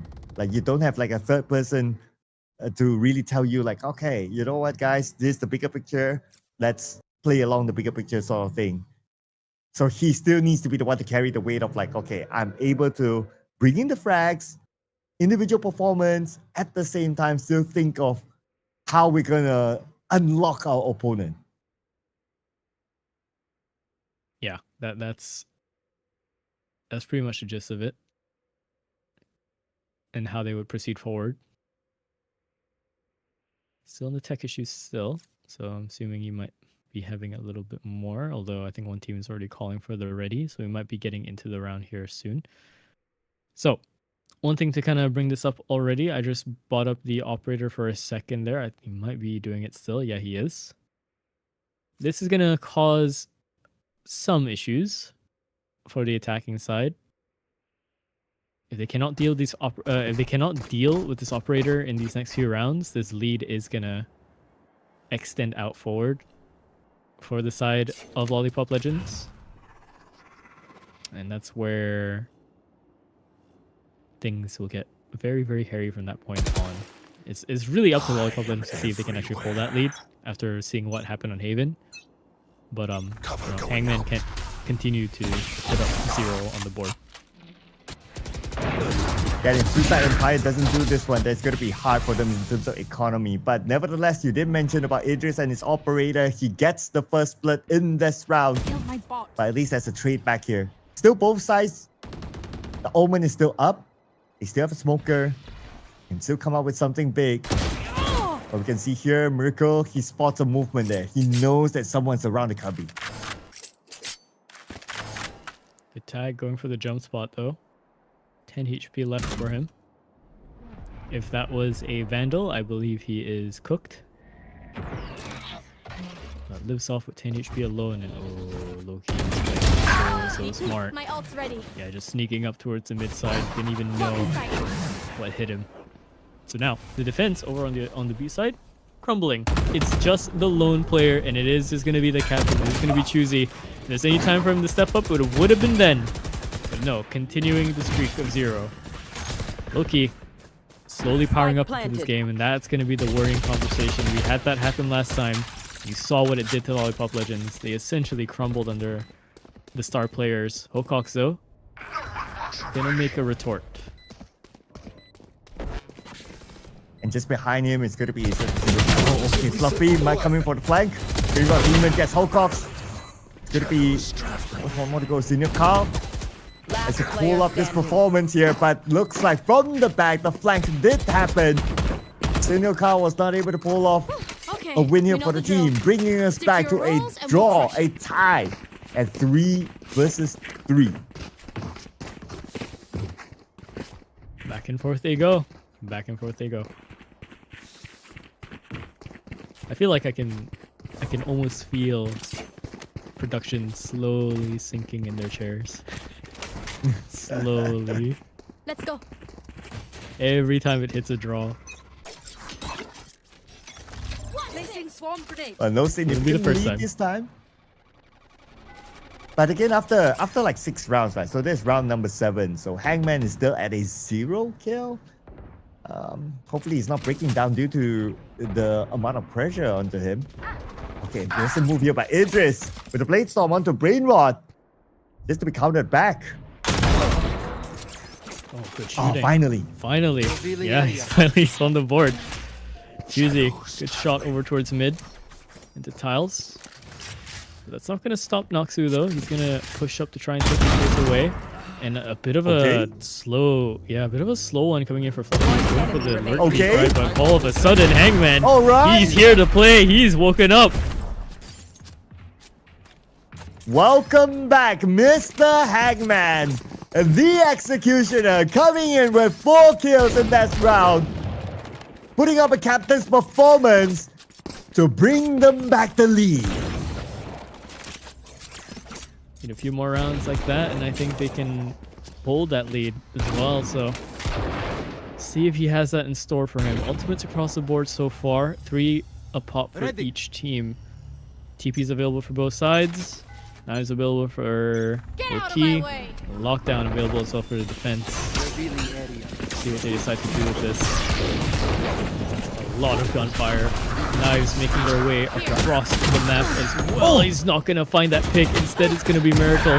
Hangman continues the streak, but somehow, some way, though, they're pushing through lane and they've gone inside. They've planted the bomb. Not only that, Luffy had teleported into the back site and they were just not expecting the TP to come in so fast. A classic, no less. They're hearing the footsteps of Senior Carl here coming in from main side. Now, Hunter's Fury is going to be used quite early, actually. I'm too sure about this one. But considering the gun disadvantage, I understand where it's coming from. Okay, the good news for Lollipop Legends is that Hangman is still able to put in a performance. And here comes Hokox together with Senior Carl. And they will get the retake in time for the defuse to happen. Senior Carl will lock it in. And it is Hangman and crew now catching up 5-3. And the good news for Hangman is that now he's no longer at the bottom of his team's leaderboard. Yeah, all of a sudden, going up now. Not only that, I think Hokox and Senior Carl barely had like a sliver of HP left. I think totaling their HP together might have been probably less than 20 at the end of that round. That's insane. At death's door. Yeah, but finally they got back like what, their 2 wins in a row, looking for their 3rd right now. Economy not shattered yet though for the side of Suicide Empire, so they can still push in, and they are going to push in onto A, onto a quick entry here. Very decisive move, but then again, Senior Carl was there to take out Natsu, and Hangman by the side. Hokox takes Brainrod Demon, the key player for Suicide Empire, currently down. Lockdown plays forward. They're hearing Fluffy try and take this out. They're going to swing this. They're going to try and swing this, but everyone is swinging this angle. All of a sudden, Luffy's here. Idris tries to bring it back a little bit. The Cypher that was on that lurk picks one up as well. Now, left to the Chosen One. Left to the Captain. Both players here. Can he get this? No, he cannot. He was 1 short. A good attempt coming in from Choosy. Not enough to pull it across the board just yet. 5-4. That was sweaty. That was sweaty. But yeah, good attempt by Hangman though, not gonna lie there. It's just that the bodies were stacked up, so he was not able to land enough damage with the shots there to get a double. But in a different universe, it could have been. It could have been. It was that close. It was that close to him getting it.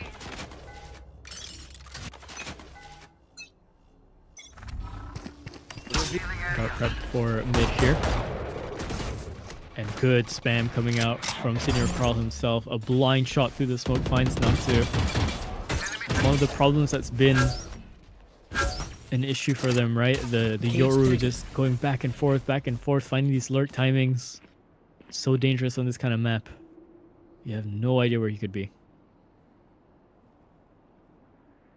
So the Messi now making sure that they don't do anything funny, no flanks.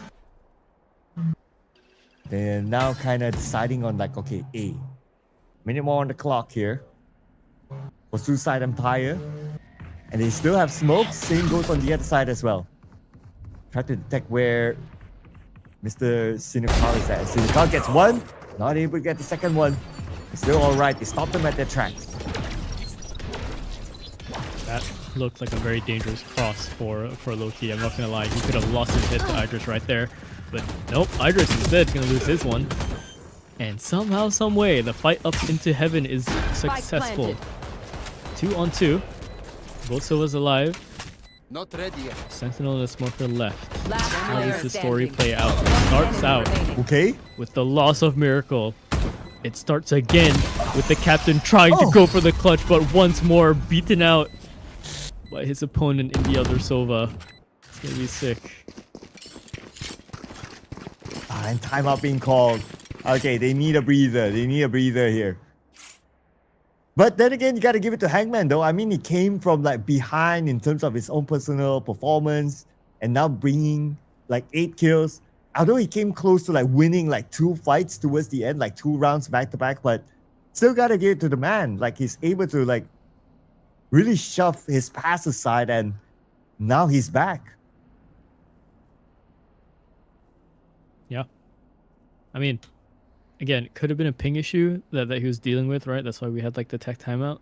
And now he's only coming into the game fully, but great way to wake himself up, right? Getting at 4K and then continuing essentially getting his picks off the next few rounds. But again, they need a little bit more to try and match this up, because right now it is tied and there's not a clear winner in my head still. Right? There's not someone I could say that could fully take this all the way just yet. Both teams are fascinatingly keeping up with each other, but fascinatingly struggling against each other on this map. And I think that's like the best way I can put it, is that they're struggling against each other. It's not that they're playing against each other too much, it's they're struggling against each other. Well, we thought that we saw a clear winner in the previous round, but, you know, after 6-0, things kind of turned. So, you know, this game, you sometimes really don't know what will happen, even though you see a big lead. But it doesn't help that the fact that we have been tied in, these two teams, for like 3 times now. Now we're at the 5-5. And here comes from the middle, passing by Markets. It was there. Here with the Sheriff, 1 shot. Not able to land the second one, but he was up against the Vandal anyway. Exactly where you are. Oh, caught out in the open, essentially. I think Chuzi wanted a little bit more space from Miracle there, but even then, he's staying so far out past the stairs. When there's a hit on mid, not knowing if there's any pressure coming in from main. That kind of overcooks it a little bit in his head, I think. Last shot for Hocox here, trying to set his team up for this retake. It's doable, but they would need a Miracle, and they do not have him. Literally, they don't. They don't have the captain as well, Hangman. But they do have Hawkcox though, getting bumpy through a wall bang. Excuse me. One more. This is close. Just towards the backside, they spotted him. They can swing him from the other side somehow. Hawkcox. How have they done that? They have the time as well. Just barely. 2 seconds 48. Never mind. They don't need the Miracle Man. They just needed a Miracle. I am not too sure how they won that retake. Well, they won it through Old Man Hawkcox. Now he's at the top of the leaderboard, hitting a double digit. Make that 10 kills now for himself. Same goes for Lionel Messi on the other side. So they're really, really balanced between these two sides. Economy-wise, for this round in particular, very balanced as well. So let's see who will have the upper hand here. And it's going to be the last round before the swap. No one's assigning peak mid just yet. He's hearing all this commotion as well. He's gonna let the jet go through, but he's playing very, very close into the utility. Gonna cross over the other side. He's blinded still. He still can't pull the trigger just yet. completely My ult's ready. lost in it.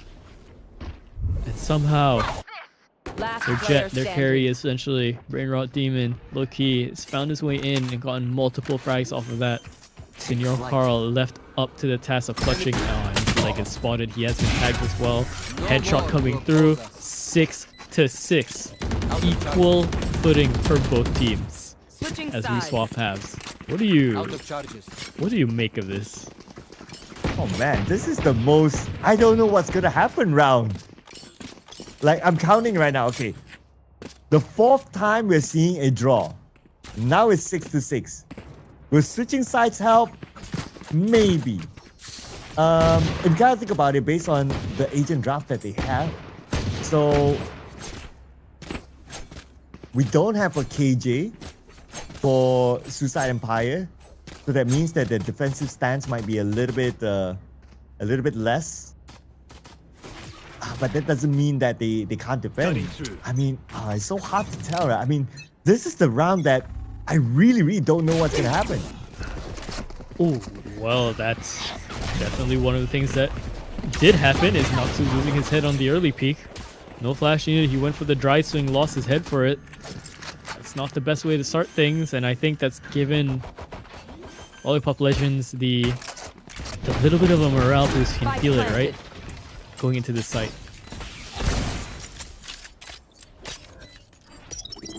Okay, so now it's a 5v4. Brainrot Demon just spamming away, hoping to hit that shot, and Fluffy from the top. That's what he was looking for. And now they have the man advantage. It's only one more to go. It's gonna be Fluffy now in the dream. But just too much for him to handle. As again, Lollipop Legends regains their lead again, 7-6. But we're seeing it time and time again. You get the lead, somehow, somewhere after that, the ball tends to drop. So hopefully being on the attacker side, now with the economical advantage, they will not drop this one. Only hope. Can only hope. I have no idea which side is hoping more. But it was a good pistol round, right? Noxu tried to play it very early on into the peak. Just was not ready for the hard swing from 2 players there. Gets absolutely annihilated on his attempt. Sicker Zo, the Silva with the shotgun here. Bit of the odder one to have the shotgun here. You'd think that Yoru would be the one to have it. Placing swarm grenade. Bit of a messy buy. They don't want to fully invest into this. Oh, he comes. Really lose their heads for it. Miracle. Lose that fight out against Noxu is a classic. You have to be wary about that. Watching the flank as well. So Luffy has to back away from that angle. Fluffy now. In. Range. And oh my god, he lands that flick over onto Idris. Not looking the right way is Hokok somehow, some way. I don't know how they keep doing this to themselves. It's just back and forth. They ping pong these rounds, just these oddities. It's either mechanical play or some window being found. Left to Senior Carl to try and bring this back into some semblance of sense, and he will. A 1v2 clutch that should not have been. Oh, I was at the edge of my seat looking at that. Like what you say, it should not have been a clutch, but somehow Senior Carl. Nice game sense there to flick to look the other side to ensure that he was prepared to face the final opponent. And he landed his last shot, and that gave them this 2-game lead as of now. But historically, we have seen it before. Having a 2-game lead, you could still drop the ball. But they're looking to gain their momentum. Here goes. Focusing on the A.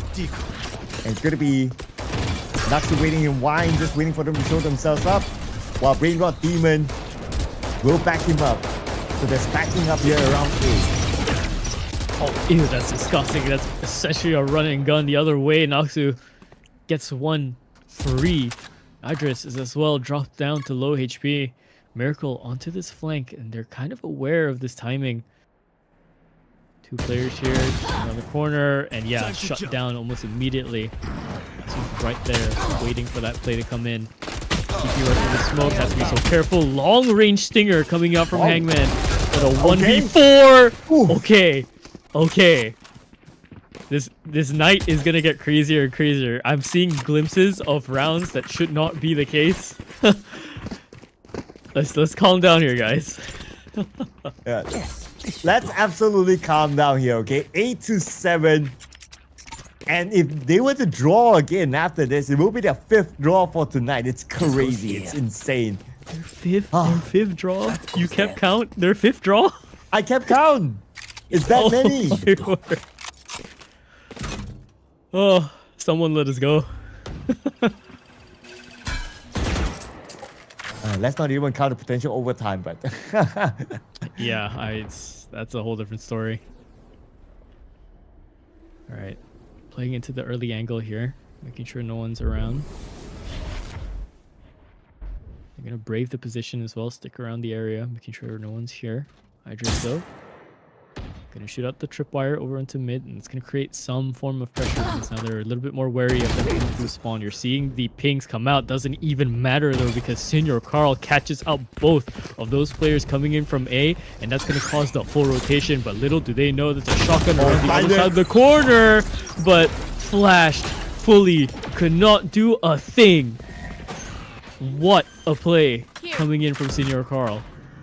The escalation of events afterwards. The remaining 2 players of Suicide Empire, yeah, they're just gonna go for the savior. They're not gonna pursue further. I mean, their economy is at the brink, so no point in going in and giving away the weapons. We're just gonna sit this one out, and looks like we're not gonna see our 5th draw. For now. For now.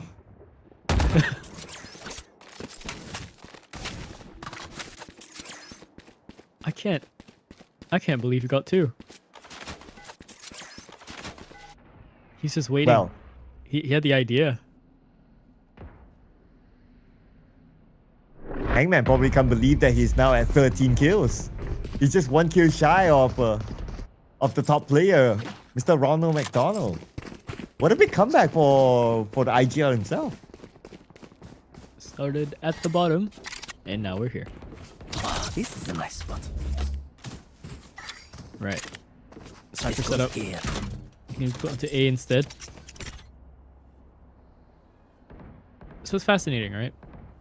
With the Cypher, you have to spend either both of your trips into one site, put your camera at mid, or spend one trip, put it mid, Nowhere to run! and put maybe a body there. You can sense a lack of defense.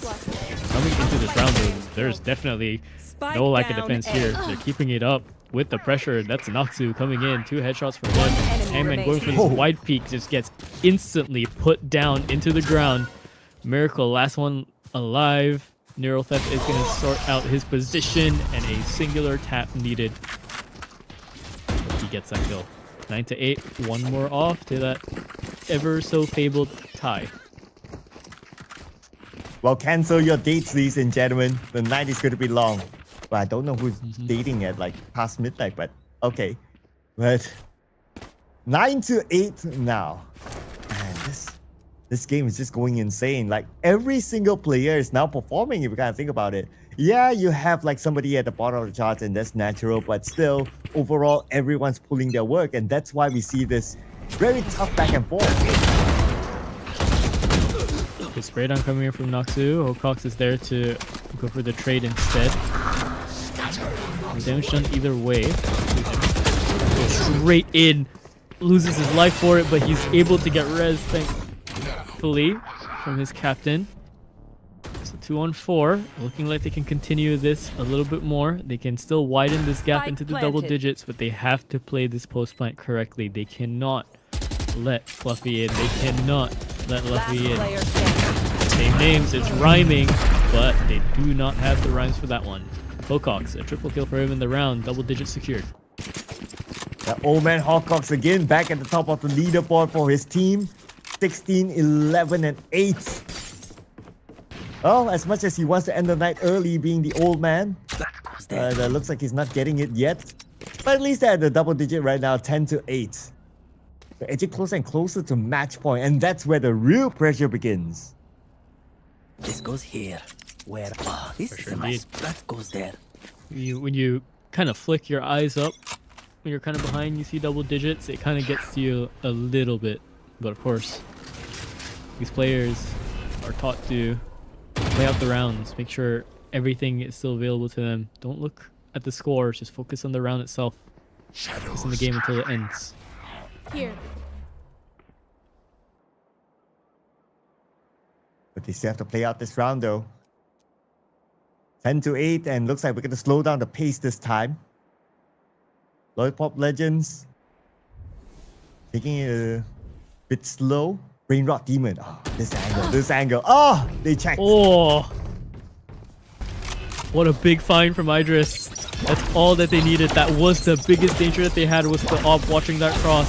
Fluffy's still on the site though, and he does take out the entry fragger, and they cannot find him just yet. He's hiding up top on the site and has to be so careful, but he taps into the tripwire, and now all of a sudden that pushes Hocox back a little bit because he's now a little bit more wary of that angle. Has to try and run away, puts down the turret. Noxu's going for the chase. Silva on the other end, flicks out the other way. Fluffy gets 3 somehow. Left into a 1-on-3 position for Hocox out of nowhere. They found the explosive play to go for this. Old Man Hocox left into the clutch, going for the spray, but it's not enough. Fluffy. What a sight defense from him. Ooh, yeah. The fact that he stood behind, took advantage of that situation, and that was the beginning of their retake and their comeback in this round. 10-9. Can't get any closer than this. The closest series that we've got so far tonight. The night is still young, but still, this round, Suicide Empire, they need to find that draw. If it goes that way, it's going to be their 5th draw. Yes, I'm still keeping count, but they have to do the business. No pressure, Suicide Empire. No pressure. Yes, this should do. It's still young, but I think Hocox is getting older and older. He's not liking this one bit, I'm sure. Cover going out. I really know how that feels. But yeah, okay, there's like no pattern either, right? Into the rounds. If you just look at how many rounds have been won via wipes or defuses or spikes, it's very odd, this Ascent map. It's brawly, like I mentioned, but in the weirdest way possible. Brave Demon saw that weapon, but lucky enough for Idris, he didn't step forward. Aksu, his turn is going to be up now. 3-man stack in front of him. Can actually get the best out of them. Or is he going to just step away? 4-man stack coming in soon. Oh, blinded for a second there, but he's able to recover quickly still. Flash was thrown out a little bit too far, so he had all the time to react to it. That Hunter Fury did so much damage, and a pick secured as well into Senior Carl. They're looking to go the other way, and they should know about this by now. And look at where this trip is set up. This is just so much trouble, but he does jump over it. I'm sure if this is heard. Gun spotted over towards the other side. Hocox can do it the same thing, but I think the jump was heard that time. Miracle going for the fight over in mid, and not too much secured in that form. All right, another one for your tally on the draws. Yep, it's draw number 5. Draw number 5, and the timeout is called. Okay, time to breathe, people. We reached double digit. We reached the 10. But now it's all about closing up the game. And this round we have an operator for Brain Rot Demon again. Still consistent with the operator. But the economy on the other side, though, not looking good this round. Yeah, man, hard to say what they'd be kind of discussing as well, right? There's not too much semblance of any form of sanity of a streak going on, except for, you know, the first few rounds where you see those 3 in a row. But I'm trying to crack my head about what they would be talking about here, right? Is it just try and play it safe, or is it try and play it aggressive? Because these rounds are swapping between both of those, right? You don't really know what team is going to go aggressive. You don't really know who's going to go too passive. You're seeing pings coming out on A side, so it's looking like Lollipop Legends want to try and go for this A hit here instead.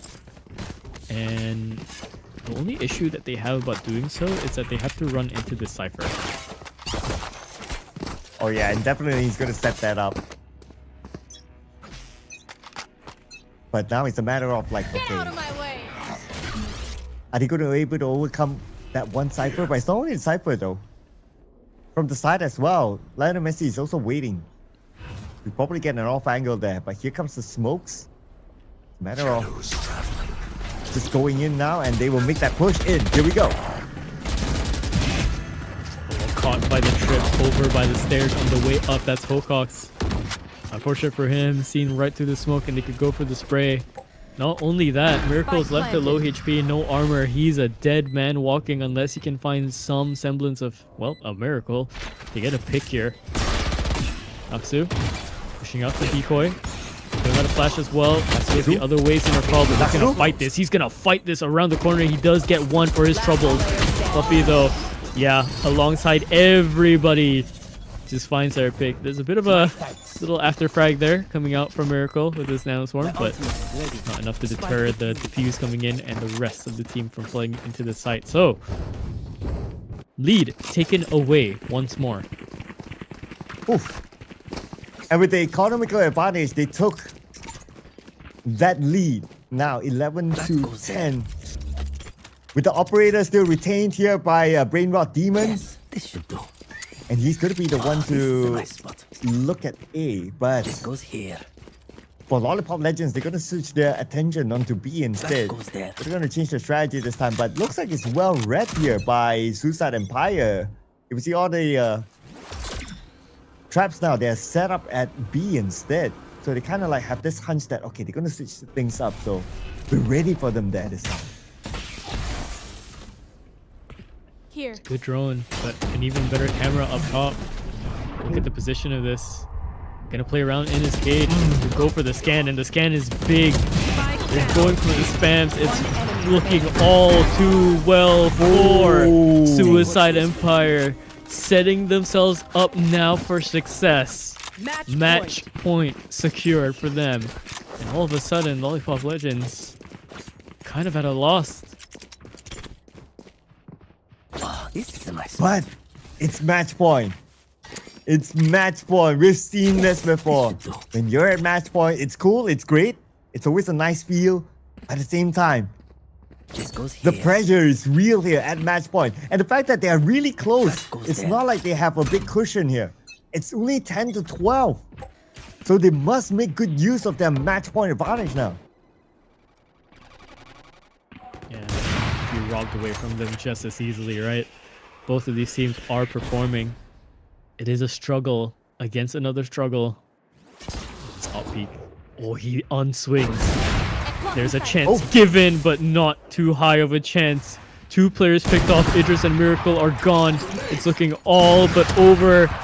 Continuing their streak is going to be low-key. They've let him into this game, and he's going to continue. Guardian, good for the IGL. Last player Left to Senior Carl to just do this all alone. Getting flanked, getting big on the headshot as well. Another one's nice. He's going to try and TP away, but he doesn't have enough time for it. Not enough into the iframes even. 13 to 10. Similar scoreline, similar heartbreak for the side of Lollipop Legends. Suicide Empire, apparently a lot left to live against the Hangman. But at least this time, the storyline is a little bit different with the match point. No points dropped from the match point. They ended it, and they brought back the win. So congratulations to our winning team with Suicide Empire. They will move on to the next round. But of course, let's check out some of the stats here from this round. And the numbers here. Favoring Fluffy, 23 flags. But no first bloods, but that's okay. I mean, he's a Cypher at the end of the day, but still able to frag 23. Yeah, and then looking over right next to him is going to be Sickers or Sicker Z. He's doing a good job as well. 1810, playing a very, very solid Sova into this map. Alongside his teammates, Noxu has 6 first bloods, and Loki only having 2 first bloods, but you've seen his impact throughout the rounds. You know, he's getting the space that he needs for his teammates. He's landing those shots, and then towards the end, landing those op shots that were needed. 15 for 15 for the last player, of course, that's going to be Luffy. And he's been solid as well. And it was a little bit worrying at times, in the series of where he was going to be performing. But he started off a little bit stronger this time on Ascent in comparison to the rest of his team on his way in.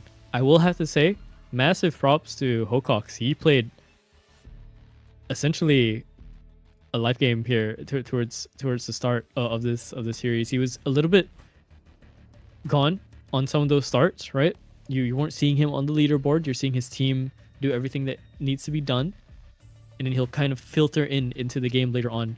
And then I think the Lotus game was a little bit rough for him. Had a very slow start, but this game he started off really strong in favor of his IGL being missing for those few star rounds. And I think if that wasn't the issue, I think maybe you're looking at a very different game. Yep, but it is what it is at the end of the day. So yeah, the results unfortunately don't favor them, but they did put up a very good performance, and it was very entertaining to see a lot of Pop Legends perform like how they did today. And this was a very tight game, very tight game. At least 5 draws throughout the entire match. That was crazy. Yeah. Yep. So yeah, that pretty much wraps up both of the best of threes for the night. The first one, of course, it was won out by Ignite. Ishol Esports are no longer into this, so Ignite get to move up and fight nobody in Cold End tomorrow, which means Suicide Empire today get moved up as well to tomorrow's bracket, and they're going to be able to be fighting What the Helly who awaits them there. Some crazy matches for tomorrow, and I'm kind of excited to see how that will go down. But of course, for tonight, I don't think I have too much else to say besides that everyone here is very tired, and I think everyone here wants to go to sleep. Commiserations to the teams that dropped out. Congratulations to teams that have moved on. We're in for a set of banger games tomorrow. Sir Cloud, anything else to say before we head off? Well, make sure you guys tune in tomorrow, because there will be more exciting matches here in our Breakpoint tournament for Split 3. My name is Sir Cloud, together with Lott Calliber. We'll be seeing you again in the future. Thank you so much for watching. Good night.